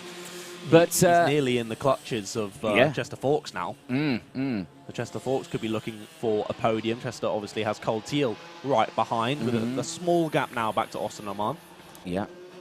So you've got to watch out for it. So here it comes. Again, some of these drivers first year in karting, lots to learn. And again, for everyone who's watching as well, when was your first time karting? You know, when was your first kart experience? Some of these drivers, their first karting experience was when their dad bought the Bambino and then they test drove it in a car park late at night. That was it. That was someone's first experience. I think someone told me their first experience was, I can't remember who it was, but they said, oh yeah, my dad bought me one. We were doing it on the driveway. And then I floored it, and I went into the garage door. I can't remember who that was who told me that, but if that was you, do get in contact. And that was a senior X30 driver. Yeah, probably. Yeah, so 30 seconds to go then. Timer quickly running out, and whether or not we're going to see a move or not, I think we will. You know, like we were saying, Austin Oman, who was, of course, second in the championship. Ethan McClellan, currently 5th in the championship standings on the right chassis. This in this group, you've got 4 different chassis. You've got the right chassis, you've got the Fullerton chassis, you've got the Project One chassis, you've got the RCE chassis as well. So 4 different chassis out on circuit. So, you know, plenty of a wide variety. A wide variety, yeah. That was a word that I was looking for, and it stumped me, is what it did. Timer strike 0 then, and now the last lap board will be out this time for these two, Riley Morrow and Ethan McClelland. But they've been line astern all the way throughout this race. It's built up to all this time. Are we going to see a move? Do you think so? To be honest, I think this is the furthest apart they've been this entire race. But look at that, how much deeper the 23 of Ethan McClelland can go into under the brakes, into the boot there, and immediately closes back up that gap. So as you say, 1 lap to go. Can he do anything about it? He's been sizing up a move down at the right-hander that I always forget the name of after Christmas corner and Boxing Day. Ashby. Ashby, of course. He's been looking for it there, so I think maybe that might be his best bet. But look at him. He's right on the back of Riley Morrow now. He's got a couple of opportunities, but look at that. Riley moves to be defensive up into Christmas corner. And McClellan is sensible about this and sticks to the normal racing line, which means he'll have the momentum round the corner. He doesn't have to turn as sharp, and you can see there the 2 different racing lines. That affects it. Keep an eye on Harper Das. This may close the gap, but I don't think it's going to be enough, as he is about 8 seconds further down the road. And this could be it. Very wide there was Morrow. He's got to be careful here, and no, holds on to it. I thought he had that round the outside, but no. Riley Morrow manages to cut him off, moves to the inside to defend again through Osiers. He's probably got one more opportunity as Ethan McClelland here into the boot. Riley Morrow goes defensive again. Can he do it around the outside? Ethan's going to try it. Nope. Goes to the switchback. In defensive goes to 22. Will the switchback work? 23 looks it down the inside. They do make contact, but the defensive again goes Riley Morrow, and it looks like he should be able to hold on to this one. He does as he crosses the line to take the win in the Bambino final. Led from start to finish, but it wasn't that easy under pressure from Ethan McClelland the whole way through the race. But Ethan ended up P2 with Riley just ahead, and Harper Das comes through to finish in P3. We thought for a moment he could be challenging for the win, but just started to fall off throughout the middle section of that race. But still a great performance on Harper Das, and still got the fastest lap there in P3. Then it was Cole Teal in P4, then Chester Forks in P5, then it was Austin Oman P6, Charlie Page P7, and then Jensen Biglands P8. That was everyone that managed to get to the checkered flag in that one. There was also Daniel Ferguson and Lewis Kirkcaldy that didn't make it to that checkered flag, both either having to pull off the track or pull into the pit lane. But there we go. That was your Bambino final here at Whilton Mill for the British Kart Champs. Another good final, and DJ has hot-footed out of the comms box to go down to the collecting area after the race and talk to those top 3 drivers. I'll be very interested to hear from them because there was a lot of tactics going on throughout that race. It looks like they're all okay front bumper-wise. Indeed, they are the top 3 getting motion through to go and have a chat with DJ and take their top 3 podium positions. And yeah, as I say, I'm interested to hear from Riley Morrow and Ethan McClellan, particularly on that last lap. Ethan McClellan worked with Riley for the whole race, left it down to that last lap to go for a move, but it didn't quite work out at the end there. So fair play to Riley Morrow, continues his quite domination, I think is the right word, of this Bambino Championship this year, and gets another win in a final. So well done to Riley Morrow. But he certainly had to work hard to do it. A tenth of a second at the end there between himself and Ethan McClellan.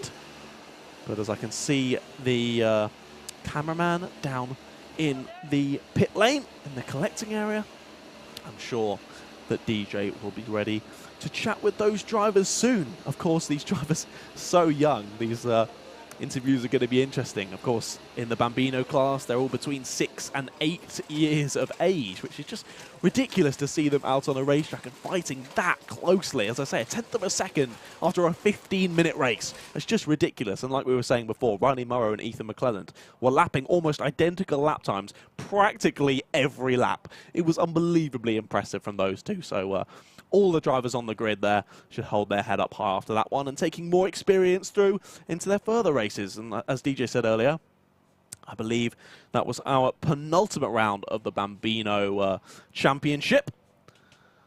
As I look to my little document that is refusing to load, that's very kind of it. I shall find you the Bambinos. As there we are indeed. This was round 3 at Whilton Mill. They'll have their final round, round 4 at PFI, coming up relatively shortly, in a month's time. That will be the 23rd to the 25th of September. And of course, we'll be live on Alpha Live. So again, make sure you subscribe to the channel. You don't want to miss out on all of that action. British Kart Champs want to always bring lots and lots of action. And it's brilliant to see, especially with drivers of all different age ranges across all of these different grids that we've seen so far today. People in the Bambino, 6 to 8 years old, and then you've got all the way out to Senior X30, where guys are sort of in their late teens. But I believe Anthony Jordan's now ready for me to hand down to him. Thank you very much, John. Yes, down here with our Bambino drivers and Riley Morrow.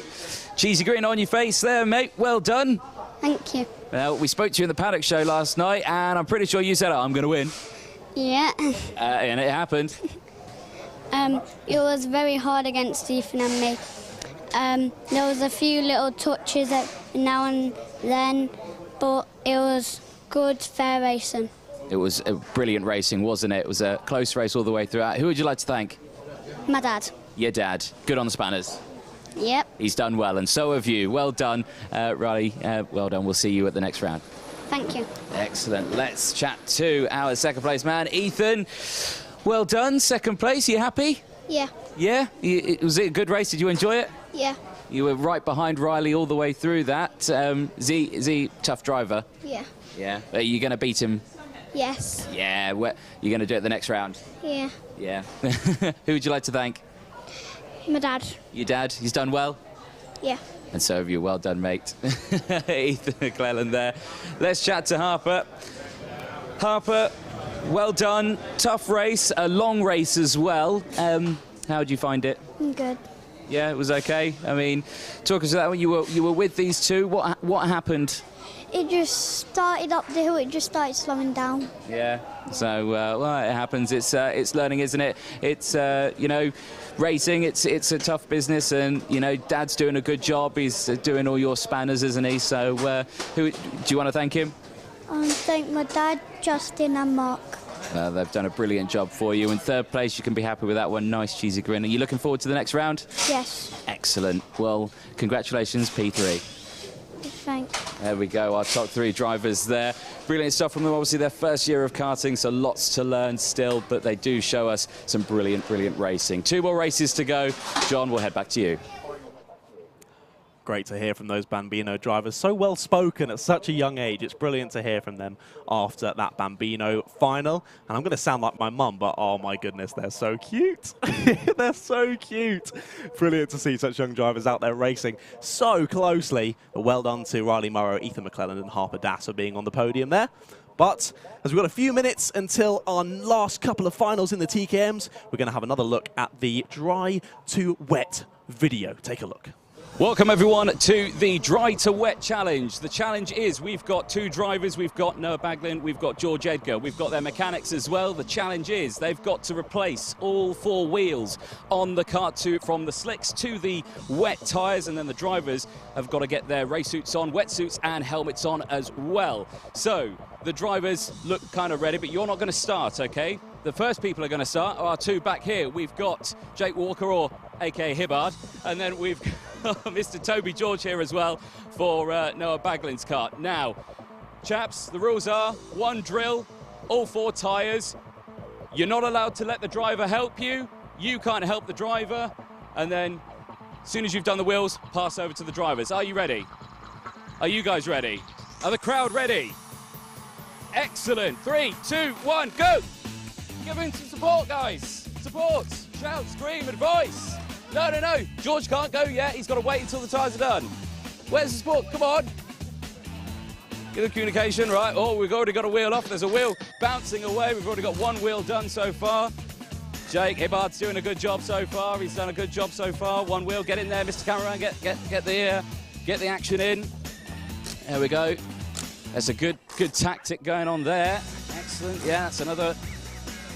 It's about neck and neck at the time being.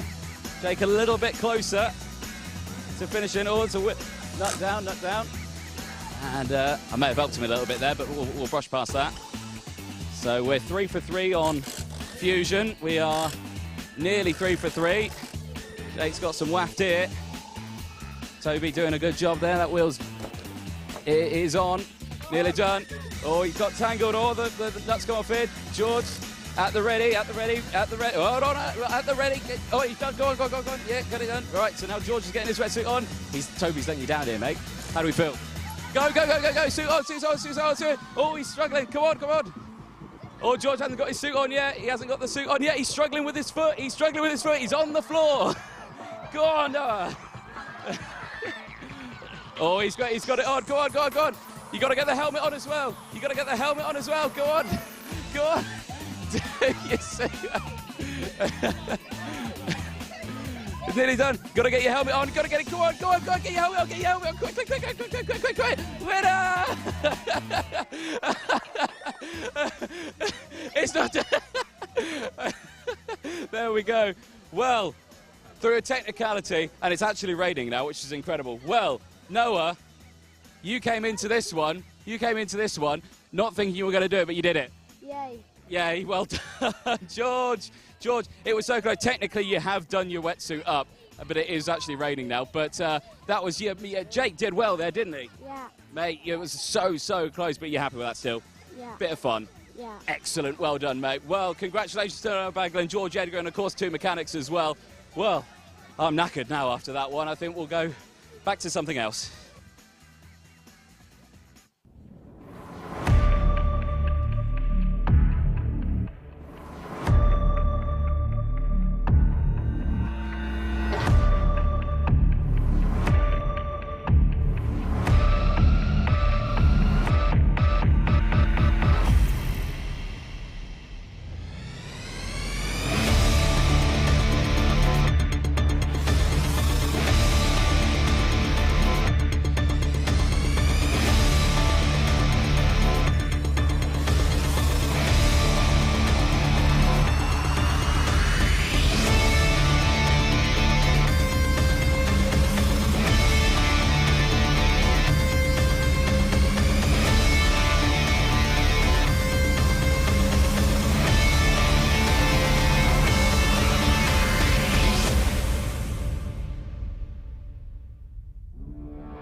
Junior TKM is about to take to the circuit for their final. It's race 20 of the weekend, and they've given us Two very exciting heats. Here's how they're going to line up, though, for their final. Alfie Garford and Leon Frost will start on the front row.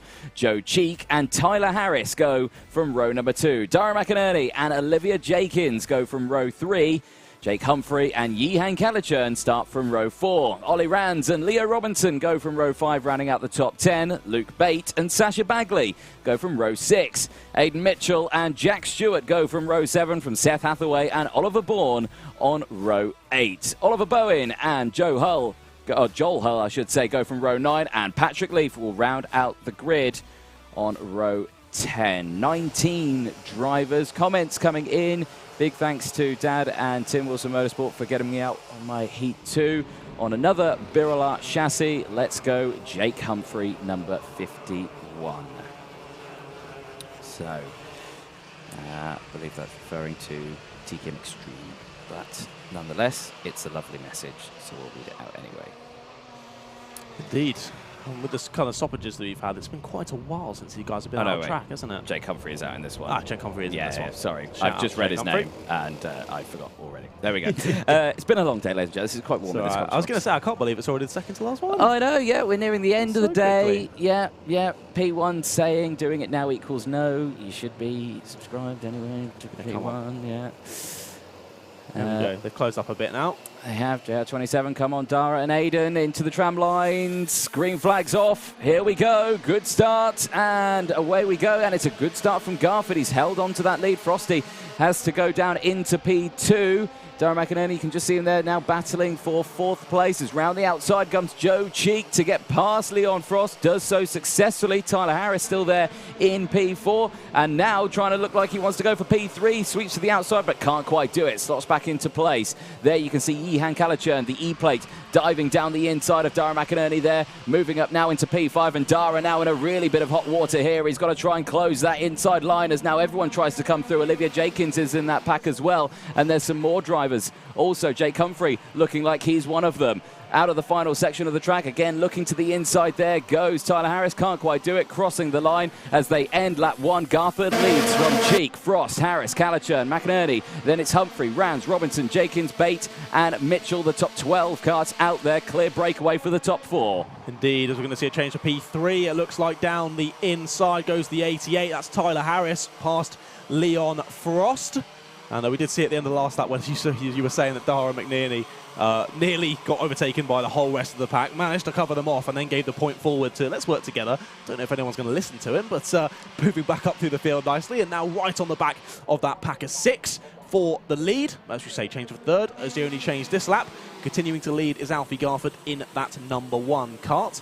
But all the chopping and changing on that first lap has spiced up the order just a little bit. But how's it going to continue through the rest of this 15-minute race? Another long one, as always, for these finals. But let's see how it plays out. All the drivers still very, very close on track, though. Yes, indeed. More comments coming in. George Bagley saying, come on, Sasha. Sporting a sombrero as they came to the paddock. I think that the entire team have got sombrero, as the entire class and gang were at Chiquitos last night in Northampton. Other Mexican-branded eateries are available as well. It's very fitting because it was World Fajita today on Friday. Did you know? There we go. I did not know there that. There you go. There we go. And I had fajitas. Clearly uncultured. I am.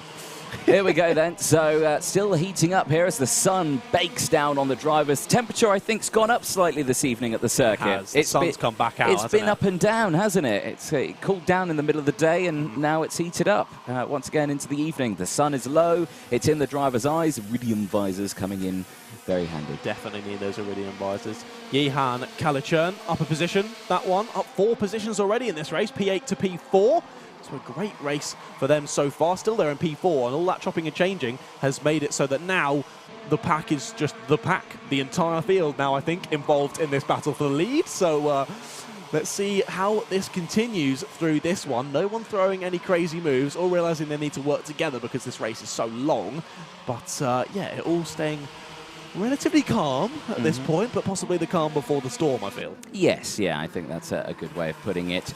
More sport on the stream. Come on, Luke, you can make up those places again. Yes, indeed, because you've got to remember Luke Bate, he made lots of places up in the second heat, but then received that nose cone penalty at the end, so got dropped down again, I think, to about 19th place. So he's doing a good job. He's up 1 position. He's in P10 currently, so doing a good job. defending there, just in the back of shot. Who's that in 4th place? That's Yihan Kalachern, I believe, the E-plate. Yep, defending from Leon Frost. Frosty's not had a good start to this race. He's dropped back quite a bit. You can see him there in 5th. Dara McInerney was looking down the inside there, as Ollie Rands, the number 27, trying to come through as well. But Alfie Garford leading the way this time around. Joe Cheek still right there in 2nd place, looking, well, I suspect at this moment in time, comfortable. Questionably comfortable. Questionably comfortable. Yeah, I think that's about the right phrase. That little move has sort of split these 2 packs now, with McInerney leading that secondary pack. Or I think has dropped back now slightly. Yeah, has indeed, to 8th place. And now Ollie Rands leads this secondary pack, followed by Leo Robinson. And then Dara, as we speak of. No changes up into Christmas corner just yet. And I mean any sort of chopping and changing, and it's going to bring the rest of the field back involved. As I say that, move for P2. Is he going to squeeze him out onto the grass? Just about does so. And indeed, change for 2nd place. So that's Tyler Harris up in 2nd, Joe Cheek down to 3rd. Yeah, indeed. So tight move there through the Ashby hairpin. And I think Garford's seen that that's happened and has now thought, right, okay, let me close that gap. But I have to say, despite the fact that he's done that overtake, Tyler Harris has latched onto the back. And another change there as Yihan Kalachern comes through and is side by side with Joe Cheek. Some hand gestures there. Yeah, it was a bit. Be like, hey, you're my teammate. What are you doing? Let's work together, not battle. Number 7, he was nearly squeezed off onto the grass there on exit. He's going to lose 1, 2, maybe even 3 positions. Yeah, he was squeezed out of the train there. Only lost the 1, and that was to Yihan Kalachern. And now look at that. That's really opened up those 2 in front now, leading the way, Garford and Harris. So if they don't battle or anything like that, expect them to check out, ladies and gents. Cheek got quite lucky there, only actually losing 1 position, as he got not the best exit off the corner, but managed just to keep hold of it around the outside and only lose 1. So damage limitation there. As do we have a change for the lead? We do, yeah. Tyler Harris down the inside into the entrance of the boot. Just thought, you know what, I've got the waft, I've got the momentum down the inside. No drama. Thank you very much. And he has done so successfully. So now Garford's got the work to do here now. He's stayed behind. Now, does he instantly fight back? I mean, if Tyler Harris is on it, has got quick pace, you know, he's got to be careful. If he just lets him drive off, it's not going to work. Yes, he might be able to stick with him, but if he can't stick with him, he's got to get past him sooner rather than later. So. And if he does, it's good news for the spectators and for us, because it will make it nice and exciting, because then it will allow the whole pack to close back up again for the mechanics and the team and everything like that. They'll hate it, and the drivers, of course, because they'll just be like, oh, no, now we've got real work to do. So. Indeed. I just want to flag as well, I think the timing on the left-hand side of your screen has stopped on lap 2. We're now on lap 7. Yes. So don't ignore that on the left. That is not correct. I think what they're going to do is they're going to do some jiggery-pokery behind the scenes and give it a quick rebooting. I think it might be necessary. I think it might be necessary. So there we go. So Tyler Harris still leading from Garford. Still a nice little gap between Garford and Kalachern, isn't that? Yep. And just in the background, a shot still there. Defending pretty hard. Yeah, defending from Olivia Jakins. Now, Jakins made some good moves in the previous heat 2. Yeah, I did say I was excited to see what she could do in this final, but currently down 3 positions. Yes, currently in P9. Rest of the field as well. You've got Seth Hathaway, who's up 2 positions. Oliver Bowen up 3 positions as well. Sasha Bagley not had the best start in this one.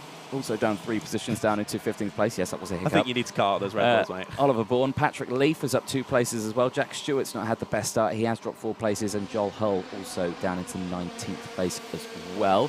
Nevertheless, the entire pack is separated by 9 seconds. Yeah, they're pretty close, aren't they? Pretty good, that, isn't it? Yeah, it's pretty amazing. But we're continuing to see good racing throughout this race, and still only just about halfway through. Yes, indeed. So, as they go through, gap at the moment then for between Garford and Kalachern, 9/10 of a second on that last lap. We'll update you in terms of lap times, or that Yihan Kalachern is actually going faster than Tyler Harris on that last lap. So I reckon that group behind is actually closing in. So, I mean, I hope you're right. There you go, ladies and gents. Lap 10. That is indeed correct. Ian Rogers working magic in his timing box. The magician behind the scenes. He is a magician. He is. He's very good. Motorsport dash timing for all your timing needs, ladies and gentlemen. Every plug that I give him is 1 minute of dancing and singing time in the timing tower before the weekend starts. So, Calichon controlling the second group. He's got Joe Cheek behind. He's got Leon Frost, Ollie Rands, Leo Robinson in that group. And then there's another group just behind that's being led now by Olivia Jakins from Dara McInerney, Luke Bate, Jake Humphrey, Seth Hathaway, Oliver Bowen, Aidan Mitchell, Sasha Bagley, and Oliver Bourne. So it's 8th all the way down to 16th as the next group. And then it's Patrick Lee from Joel Hull. But eyes... pretty close, isn't it? It is sizably close. I mean, we're still... The whole pack, 9 seconds. Yeah.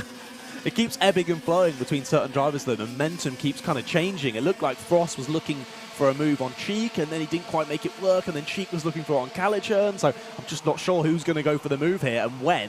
But still, Tyler Harris and Alfie Garth are working together well at the front. But here you go. Olivia Jakins was setting fastest lap after fastest lap in the previous pre-final, a heat that we saw.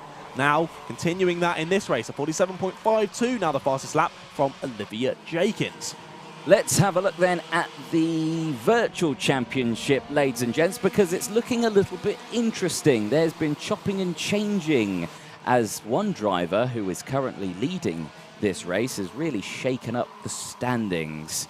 Tyler Harris, now with his 442 race points, sees him up into 3rd in the championship standings now. Demoting Ollie Rands, demoting Luke Bate, demoting... Aidan Mitchell and Jake Humphrey as well. So, big chopping and changing as Olivia Jakins, fastest lap as well. As DJ Khaled would say. As who? DJ Khaled? Another one. Another one. There we go. See, I knew that one. It's when Henry comes up with something that happened in the 80s, and I'm just like, I wasn't born. But anyway, 4 minutes, there was a change there. Now, that was Joe Cheek getting back past Yihan Calichon there. So Calichon now on the back foot. So I think Joe Cheeks was saying, you were catching and now you're not catching, so I want to go. I want to have a go now. Over a second, isn't it? Yeah. Between second and third.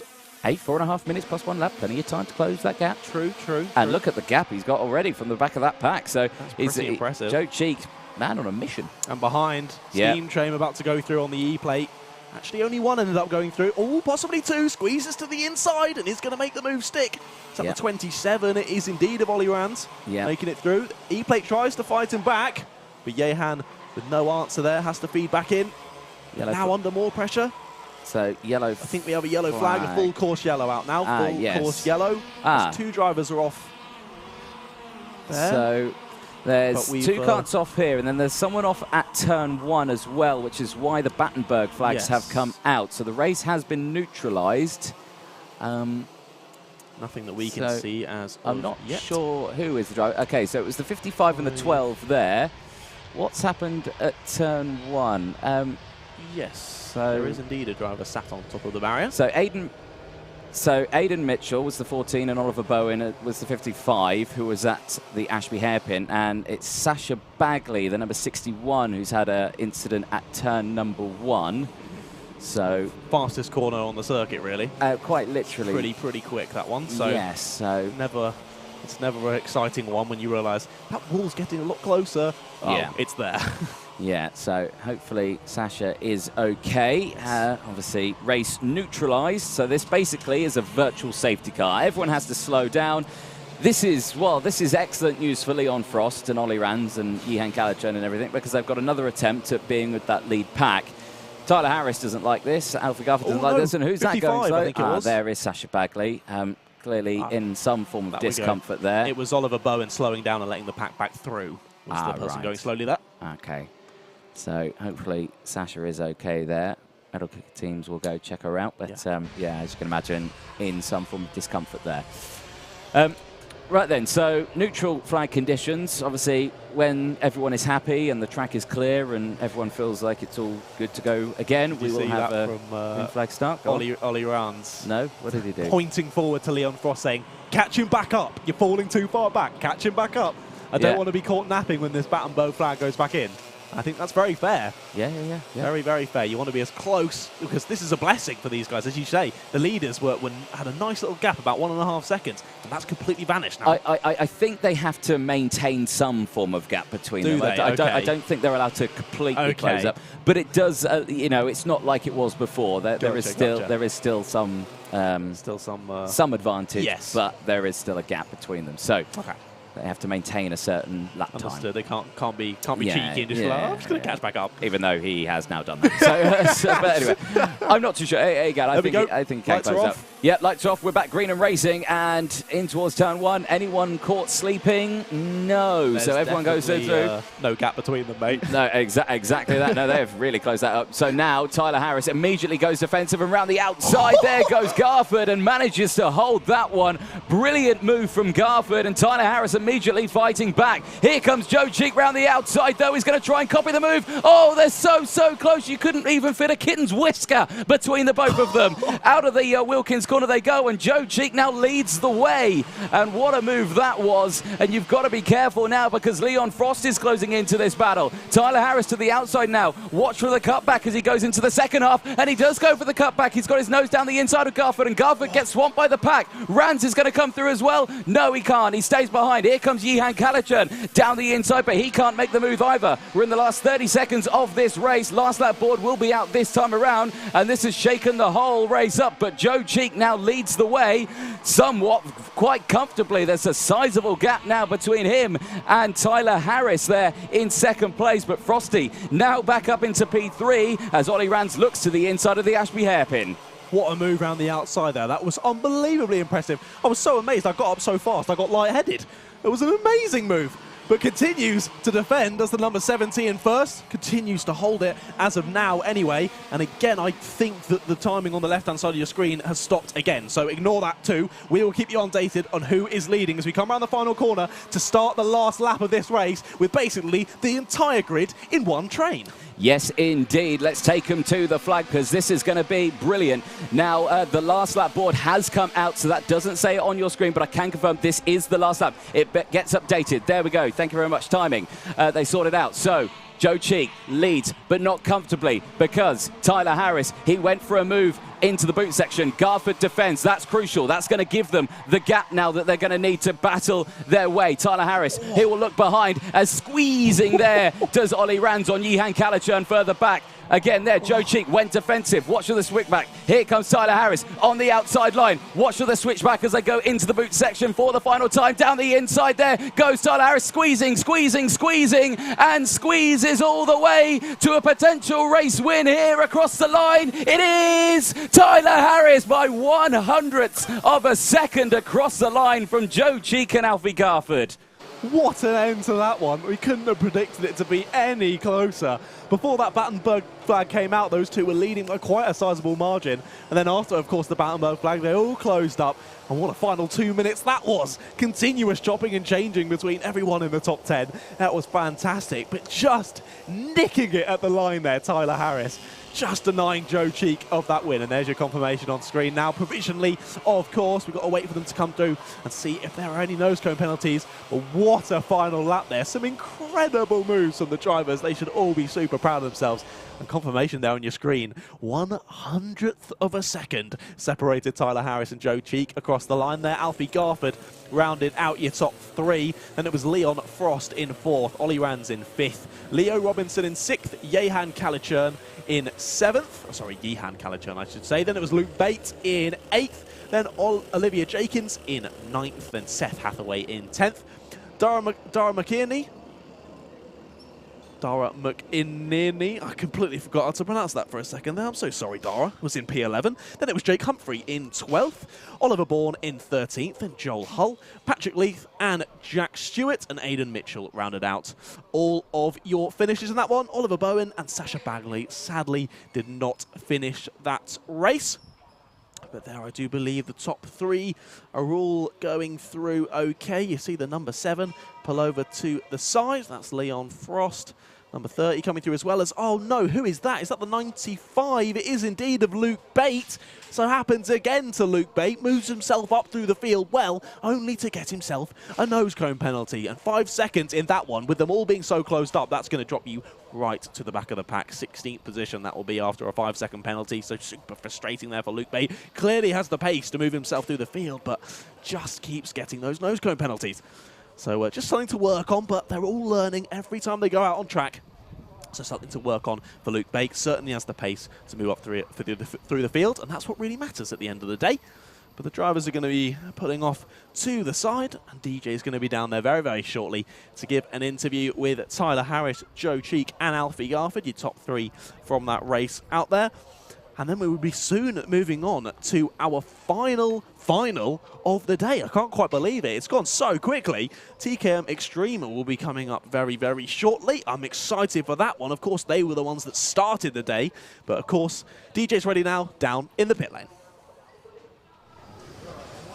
Thank you very much, John. Yes, well, we can all calm down a little bit from that one, and you look like you've had a busy evening at the office. Tyler Harris, well done. Thank you. that was close across the line. Yeah, very close. A really good battle, though, the entire way through. Yeah, I mean, talk us through, obviously, that race, you were looking comfortable, you had Joe Cheek for company all the way through, you know, the majority of the race. Battenberg flag comes out. What's your initial thought when you see that?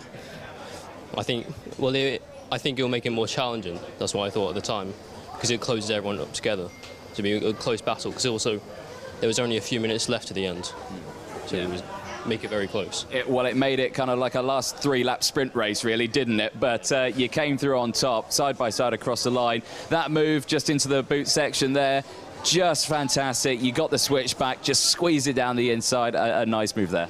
Yeah, thank you. Very close. Yeah. Who would you like to thank? Talco Racing for the support. Also, my dad on the spanners, and everyone watching at home, including my mum. Brilliant stuff. Well, Tyler Harris, congratulations. Well done. Thank you. Excellent stuff. Let's chat to our second place driver, which was Joe Cheek. But Joe is sitting down over here. No, Joe, you sit there. You sit there, mate. You've had a tough old race. I'll come sit next to you, mate. Take my helmet off. Go on, take your helmet off. Go on. What a race, mate. Well, I'll let you finish taking your helmet off. Well, talk us through that one. That was a tough old race. Yeah, very hectic, obviously, with the Battenberg. Alfie and Tyler started battling. I managed to just get the loop on them round the outside. Got into the lead, started defending into the boot. Unfortunately, went a bit too much into the fend. He got me on the inside. Fair play to Tyler. It was a good race, really good fun. I think this is what we like about the TKM racing. It is always clean and you always have great battles, and it is great to see, isn't it? It's brilliant, yeah. I mean, again, all through that race, you were coming through the pack, you had the pace, and yeah, it just worked out quite well for you. But just at the end, I mean, you got to love it though still, haven't you? End of the day, you got to live and learn from your mistakes. Yeah. Well, keep pushing forward. Who would you like to thank? I'd like to thank all my sponsors, my dad, and Ashley and David Klassen for the teamwork and everything. Brilliant stuff there, Joe Cheek. Congratulations, P2. Perfect. And then, well, sitting next to me now, third place, Alfie Garford. Your initial reaction to me as you went past was you rolled your eyes a bit in the back of your head. You were like, what was that?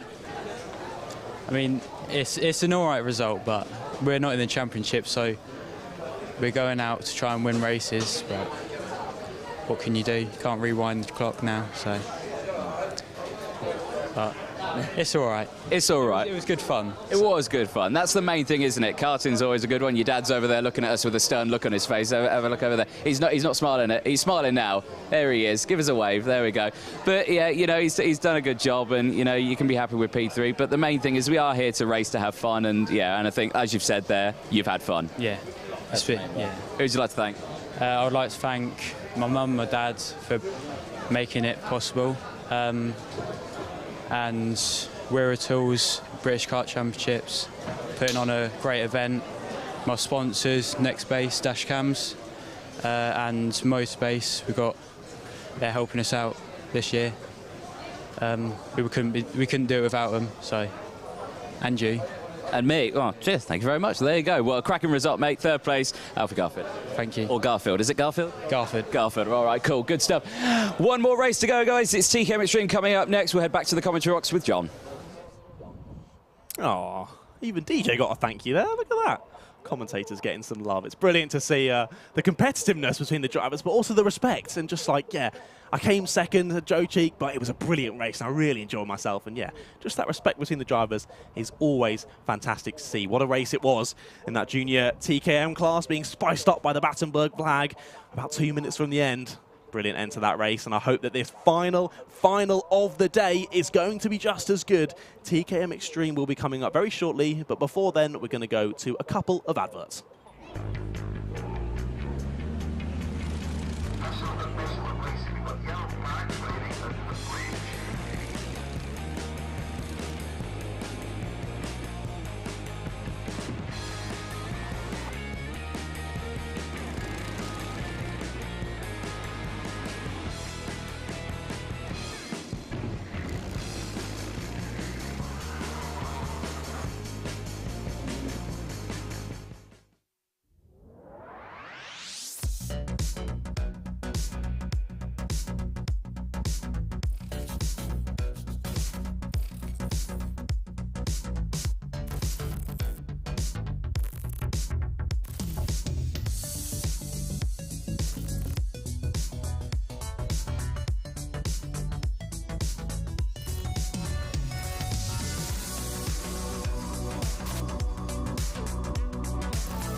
Welcome back, ladies and gentlemen. Final race of the day is about to take to the circuit. TKM Extreme, race 21, and 15 minutes plus 1 lap is about to take to the circuit. Let's have a look at how they're going to line up. It's going to be a close one, but Harvey Roff is going to start on pole position. Joe Fowler alongside. What can they do? They've had a brilliant weekend so far. Chris Whitten, the Privateers, also had a good weekend. He starts from the second row with Jack Saunders alongside. Michael Cornell and Ben Watson, they'll go from row 3 with Sam Johns, who this time isn't going to be starting at the back of the grid. It's all well. He's starting from 4th row with Aaron Lask alongside. Kean Bennett and Spencer Lane, they'll go from row 5, rounding out the top 10 from Lee Whittingham, and Archie Strong go from row 6. Tom Johnson and Fen Chapman go from row 7. Ashton Cox and Charlie King, hopefully no issues for Charlie King in this one, because I believe he had a breakdown in heat number 2 off the top of my head, right, if I can remember. I do think you're correct in that one. Again, the lovely cans there on Ken Potter's head. Watching the start proceedings to make sure all is well, all is good. And the final one that he needs to watch. Yes, today, indeed. Anyway. Yes, indeed. Can't believe we're already into the day, mate. It's been fantastic. What weekend it's been. Obviously, this is my local track. I live in Silverstone. I'm only down the road. Same with me. It's lovely to be here. Nice and easy. No long drive for me. That's lovely, isn't it? It's my normal Only commute to having a work. 30-minute drive. It's Exactly. Normal commute to work. But here we go. Into the final corner. And are we going to go this time? Green flag's out. Here we go. Great start from the front row. Little spread out at the back of the grid there, but crucially, straight away Harvey Roff holds on to the race lead. Joe Fowler is now under pressure from Whitten behind. But now, look at that lunge there from Fowler down the inside. Managed to retake the lead early doors into Christmas. He's not going to defend, and that's going to allow Harvey Roff to immediately attack straight back, and does so, gets that move done. Now Chris Whitten on the outside line going into Wilkins. It's going to compromise him, because down the inside comes the 32 of Jack Saunders. Now moves up into P3, the number 32 driver that you can see there, now tucking in as much as possible, trying to hold that position. They sweep into the boot section for the first time. The whole pack comes through nice and clean, nothing separating any of these drivers. There's Michael Cornell in the mid-pack, currently running in 6th place. Cross the line they go. Roth, Fowler, Saunders, Whitten, Johns, Cornell, Bennett, Watson, Whittingham, Lask, Lane, Strong, Johnson, King, Cox and Chapman. The entire grid separated by 3 seconds at the end of lap 1. What a move by Fowler into Christmas corner on the first lap, and he does it again on the second lap. Moves up into the lead, and he brings the number 32 of Jack Saunders with him up into 2nd place. He goes, and they drop the 63 of Harvey Roff now down into P3. Yeah, in hindsight, the 2020 vision that we have from outside doing that first lap, maybe Fowler should have defended that 2nd place, but it doesn't matter anymore. He's back into 1st. So that's done and dusted. Can he start to make a lead, though? Can he start to push ahead, or is he going to be reeled back in by the drivers behind? We'll have to wait and see. Again, 15 minutes for this final, another long one. So lots to play out. We'll just have to wait and see what happens. All the drivers now in a long train of karts as they make their way up into Christmas corner. Any lunges? No. Looks like it's all clean. No, like you say, first couple of laps there, they just jostle themselves into position. Then it's not right. Now they put in the hours. Saunders with the fastest lap, and he was clearly gaining up the straight there towards Christmas, so I thought he might just go for a little cheeky one up the inside, but no, thinks better of it as of now anyway. And through the mid section of the circuit, seems to have dropped a couple of tenths off of the leader, but gives the point forward. Says to Harvey Roff, please don't try and overtake me, mate. Let's try and go for this. And Harvey Roff does not listen. Up the inside he goes and squeezes out wide. Jack Saunders through the final corner is going to lose sort of 6 or 7 places, I think. Well, he's going to fall nearly to the back of the grid there is Saunders. He's not going to like that one bit. Yep, crosses the line, P8. He won't enjoy that. And now Joe Fowler leads with quite a sizable gap. Chris Whitten is the only one in between himself and the rest of this pack. Harvey Roff still there in 3rd place. Sam Johns there up in 3 places. He is up into P4 now. He'll be liking this. But they've got to close that gap. We'll keep an eye on it. But if Joe Fowler keeps doing what he's just been doing, i.e. setting the fastest laps of the race, they won't catch him very quickly. move there. Who was that? That was the 34 just getting through. That's Lee Whittingham getting past Ben Watson. That's a P6 in the back of shot. 12 minutes to go. Lots of action. As there, Charlie King in the 16 getting past Spencer Lane into the boot as well. He moves up one position, crossing the line. All is dandy. Gap 1.17 seconds. Sam Johns is making his way through the field very nicely as well. We saw 2 overtakes on that last lap. Gains 1 position by the end of it. Up into P3 he goes. And it's basically the leader and then everyone else, isn't it, now in this TKM Extreme class? It's brilliant to see. Still got lots to go, so these guys are going to have to work together if they're wanting to take that win away from Joe Fowler. But he continues to set fastest laps. Fastest lap again on that last lap, a 47.40. Closest to him is second place of 47.6. So nearly 2.5 tenths of a second, I should say, slower on that last lap. But these guys will need to work together because, as you say, number of wheels is better than just 4. But that's too many drivers. I cannot even work that out, how many wheels, how many tyres that is. Yeah. Quick maths not on my side. Not our forte. Right, development. The gap has opened up just a fraction. But Sam Johns, fastest driver out on circuit, 47.33. A little bit faster than Joe Fowler up ahead, sizably faster than Harvey Roth just in front. Sam Johns, you see him there with the white helmet and the Tim Wilson Motorsport outfit. If he can get past Harvey Roth, maybe he's got the potential to close that gap.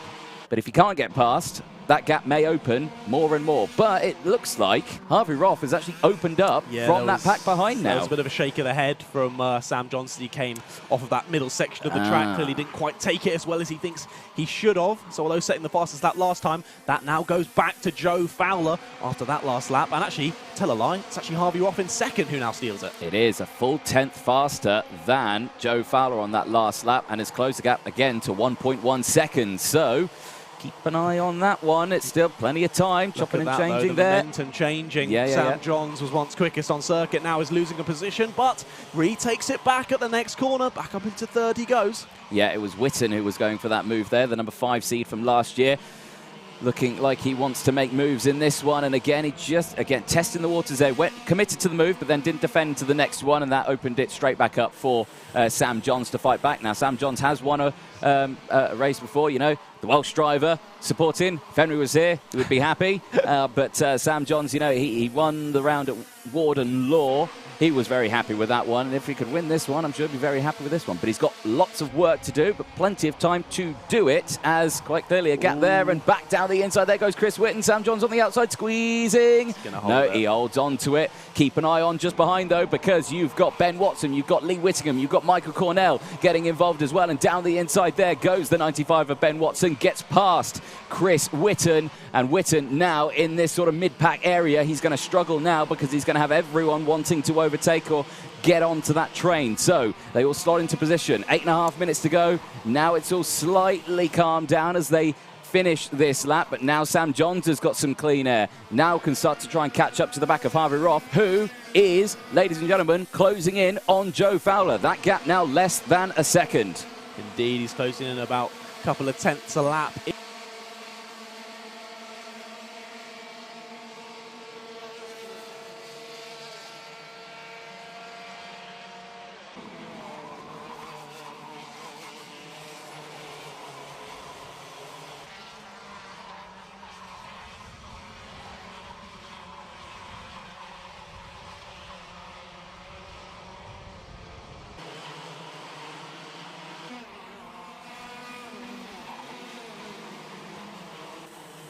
Did just go for a brief moment there. Hopefully we are back and you can hear us in the paddock area and, of course, on the live stream.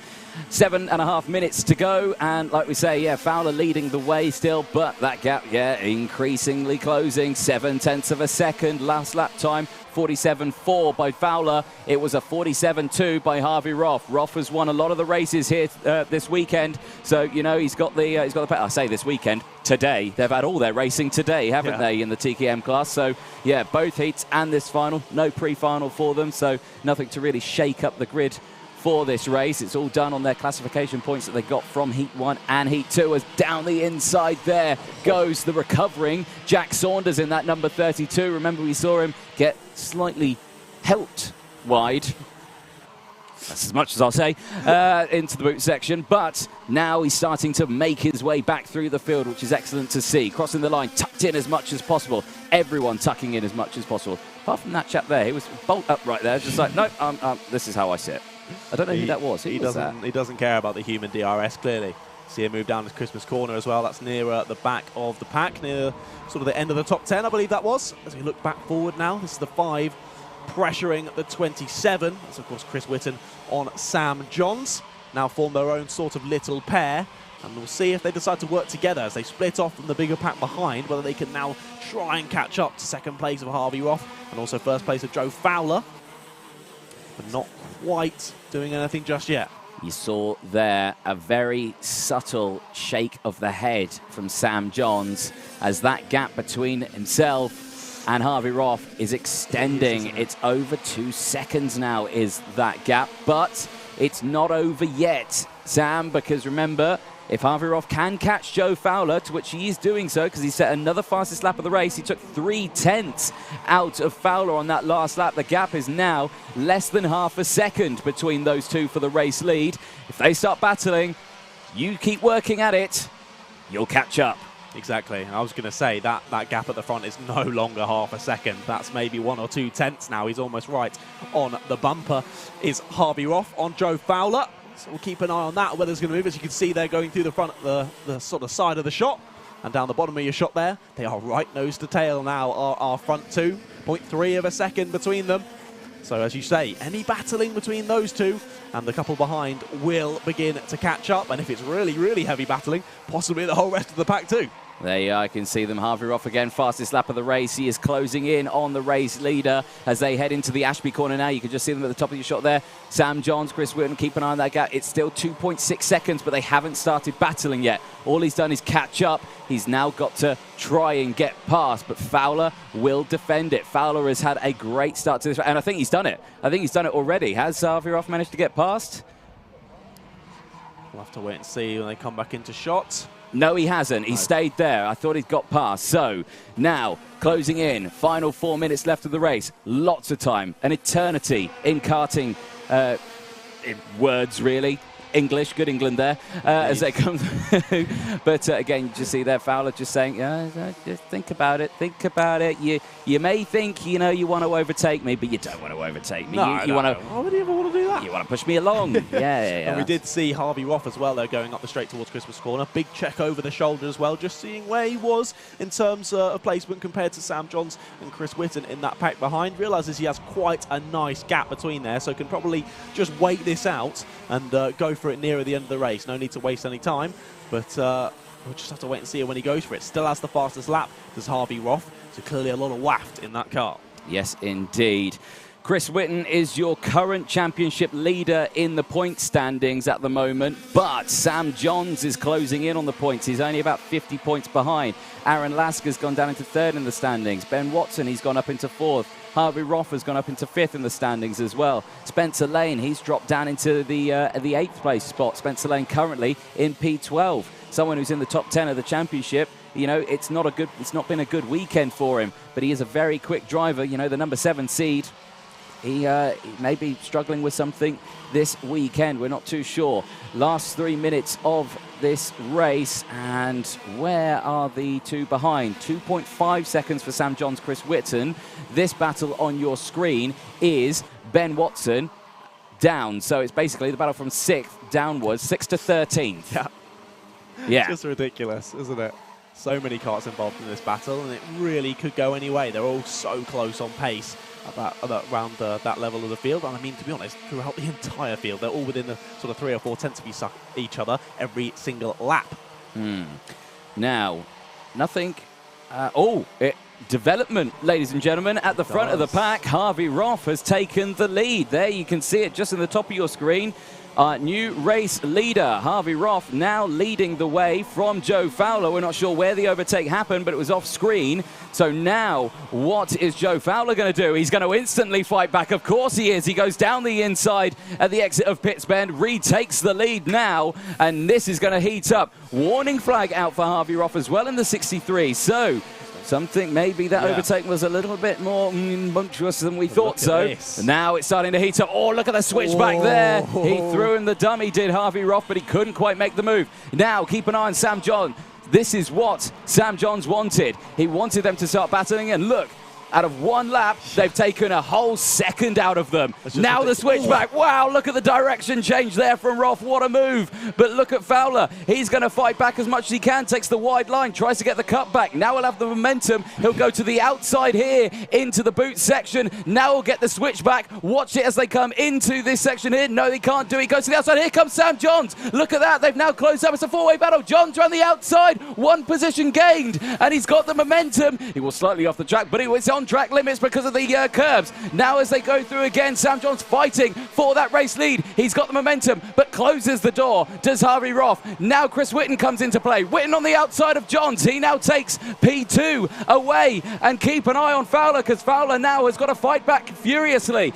Defensive is Roth. He holds on to that inside line. Now keep an eye on 5th place is coming in. Jack Saunders, the 32, who was nerfed out into 8th place, has now closed right back in. There's still a minute to go in this race, but anything could happen. Out of the Ogiers section, they go in towards boot, and now a bit of breathing space for Roth. He's got an advantage now. He has indeed, as you say, with still a minute to go, and we're already on a four-way battle for the lead. Do we think that they started that battling just a little bit too early? They could have kept it as a two-way battle if they just continued helping each other along. But no, it hasn't happened, and I mean, we're very happy to see that, aren't we? Getting 4 people involved. Now it is 5, and they're all chopping and changing up into Christmas corner. No moves just that time around, but all moving to different sides of the circuit, trying to find the best line. But we can see now the leader pulled out a slight gap, has Roth. Maybe only a 10th or 2 as the 5 squeezes out the 27 there. That's, of course, Chris Whitten squeezing out Sam Johns through that section of the circuit, coming down into Ogiers, and that gap out to the leader is extending more and more and more. 5 seconds to go, so we are going to go on to the last lap of the race next time around. We are indeed, yes. So Harvey Roth now has got a comfortable advantage. Keep an eye on Whitten, though, because he has opened up also a gap from behind, but he's running out of time. Last lap board comes out this time around. I believe Harvey Roth, pending disaster, or not pending, well, hopefully nothing happens to it. Hopefully he gets to what he needs to do. But Chris Whitten there now looking comfortable. It's all about 3rd place, really. Sam Johns, he was looking like he was struggling. He wanted to gain momentum. He was been in 3rd for the majority of this. He was up into 2nd at one point. Now he's defending for the last spot on the podium. Can he hold it? Into Wilkins. It looks comfortable for the time being. Just puts the car in the middle of the track just to stop anyone from looking down the inside, but keep an eye on it into the boot section. I don't think anyone's close enough. I think despite the fact of how close they were in that penultimate lap, it's looking good. It is looking good. Jack Saunders just holding it there through the boot to keep on to P4, I think. But Harvey Roth comes across the line to take the win there in TKM Extreme. What a final few minutes there. Started battling pretty early, did the leaders, and that led to some very interesting battling, and practically the entire field getting involved with that lead battle. But what a race, and Harvey Roth a deserved win there by the end. Chris Whitten in P2 and Sam Johns in P3 up 4 positions, so well done to him. Jack Saunders was there in 4th, Joe Fowler in 5th, and Charlie King in 6th, up 10 positions during that race from last place to 6th. He should be very, very proud of that performance, should Charlie King. Behind him was Archie Strong, who was also up 5 places, so fair play to him as well. Then it was Ben Watson in 8th, Lee Whittington 9th, Spencer Lane in 10th, Michael Cornell in 11th, then Aaron Larkin 12th, Kian Bennett in 13th, Ashton Cox in 14th, Fen Chapman in 15th, and then sadly, Tom Johnson, I don't believe actually started that race, or at least did start that race and had to retire. So frustrating there for Tom. But I can't believe it. That's the end of our last final of the day. TKM Extreme started the day and it now finishes the day. And what a day it's been here at the British Kart Champs. It's been absolutely fantastic. My first experience, and I've enjoyed every second of it. So I want to thank everyone for having me. I do really appreciate the opportunity. And also a huge thank you to everyone out there on the track. Of course, the marshals, all of the Whilton Mill staff, and all of the British Kart Champs staff. We thank you ever so much. We literally could not do this without you. So thank thank you very much for turning up and doing your jobs so well. We had a couple of difficulties during the day, and they were all sorted out super quickly and super professionally, so we really, really do appreciate that. And also, a big thank you to all of the Alpha Live staff as well. Of course, my co-commentator, Anthony Jordan. It's been fantastic to work with him again. Of course, James Fitchew doing all of the producing, always does a fantastic job. And then all of the cameramen out there as well on circuit have been getting some brilliant shots for us, and it's been fantastic to see from the comms box. Anyway, if you haven't subscribed already to the Alpha Live YouTube channel, what are you doing with your life? Make sure you click that big red subscribe button and make sure it goes to grey. That's what we want to see, because there's so much content coming on this channel that you don't want to miss. And also, if you enjoyed today's stream, make sure you give it a little like as well, because you do really appreciate that. It helps to push it out to other motorsport fans. So we really appreciate all of your support here at Alpha Live. But hopefully, the drivers all coming in to the pits now from that TKM Extreme class race, and DJ will be down there very shortly to have a chat with all the drivers. And in fact, he's ready now. Thank you very much, John. Yes, the final race of the day, and a very exciting one on that penultimate lap. But your race winner over here, cheeky grin on his face. He's chatting to Chris Whitten there, but, well, Harvey, firstly, I've already spoken to Sam Johns, and all he wants to say is you're his hero. So, yeah, thank you very much. He's my hero. You know, what a race that was. I mean, you caught up. What a drive that was to catch up to Joe Fowler on that one. You know, they had the live stream going, you had lots of support in there, but talk us through. I mean, when you started battling, you had about a 3-second lead from the rest of the pack, and then after 2 laps, you were then 4, 5, 6 of you battling. Yeah, well, I know Joe's really, really good at defending. He's got a lot of experience in the car, so I just had to be in front of him, and if I can, for defending in front of 6 cars instead of just him, would have made it a lot easier, because he can't go for the outside moves as easy. So that was just my plan, really. And then they started battling, I got a gap, and I just had to drive away. Yeah, I mean, again, a brilliant result on that one. Must be happy with it. Let everyone getting their photos in. You're famous, mate. There we go. Well done. But you said you were going to give us an exciting weekend. You said to me at the start, oh, I'm going to win it. And you only gone and did it. So well done. Yeah, who would you like to thank? I'd like to thank my dad, firstly, for being faultless on the spanners all weekend. My sponsors, M2 Computing and Sid Walters. And just all the people watching the stream, my family supporting me. And Tim Wilson Motorsport, everyone included. Tim Wilson, Thea Hesketh, Will Thomas, Joe Taylor, all of them give me great support all year round, so couldn't thank them enough. Brilliant stuff. Harvey Roth, congratulations. Well done there on your race win. Second place, Chris Whitten, who is now, as I come to it, he's now chatting to someone else, Mr. Popular over here. Chris, what a drive. Talk us through that one. That looked like hard work. Yeah, it was okay. I mean, the 2 leaders got away at the start, quite a bit of a gap, so it was just a case of me and Sam sort of pushing the whole way through the race and waiting for them to start fighting at the end, really. And then, obviously, we caught them up and gained a few places. Yeah. What was going through your mind just as you could start, as soon as you saw those 2 at the front, Fowler and Roth, start battling? What was going through your mind? Were you making the game plan as you were approaching? Yeah, so I just worked with Sam just to get up there, really, and obviously they sort of hampered themselves by fighting so much, so we closed up really quickly, and once we was there, it was all for the win. Yeah, no, it was a brilliant race, exciting all the way to the end, but who would you like to thank? I'd just like to thank my mum and dad for everything we do, Talco Racing, Calgate Performance. Brilliant stuff. I don't know how, but he's just done a 15-minute final. His hair looks better than mine. Yeah. What's that about? Right, let's chat to our third place man, Sam Johns. Sam, obviously we spoke. Harvey's your fan as well, so yeah, he's your biggest fan. So, and he's your hero as well. But yeah, again, talk us through that one. I mean, you could see you shaking your head quite often, you know, going into that one. I mean, we could see it was just like a little, you know, but you know, you caught up still. Yeah, I think credit needs to go down to Harvey for that, because I didn't think I had the pace to keep up with him. So I knew Chris would be a threat to Harvey's win, so I just wanted to make sure I was in front of Chris. And then when I saw Harvey defending from Joe, I knew Chris was smart enough to work with me to try and catch them, which we did, which brought us both in for the win. Both of us got Joe, fortunately, and I'm very pleased with Harvey for the win. He's deserved it. He's a brilliant driver. Nice kid as well. Yeah, it's a solid drive from yourself, and you like to make it exciting all the way to the end of the race. I mean, it went a bit dull in the middle, I'm not going to lie, no, I'm kidding. But yeah, make it exciting at the end. Brilliant race, mate. Well, just hope PFI has some more fun bits, I guess. Let's hope so. Who'd you like to thank? Mainly this man, because I forgot to thank him at Warden Law. Harry, thank you very much, my friend. Harry's mum, I said thank you to him now, so you can't hate me anymore.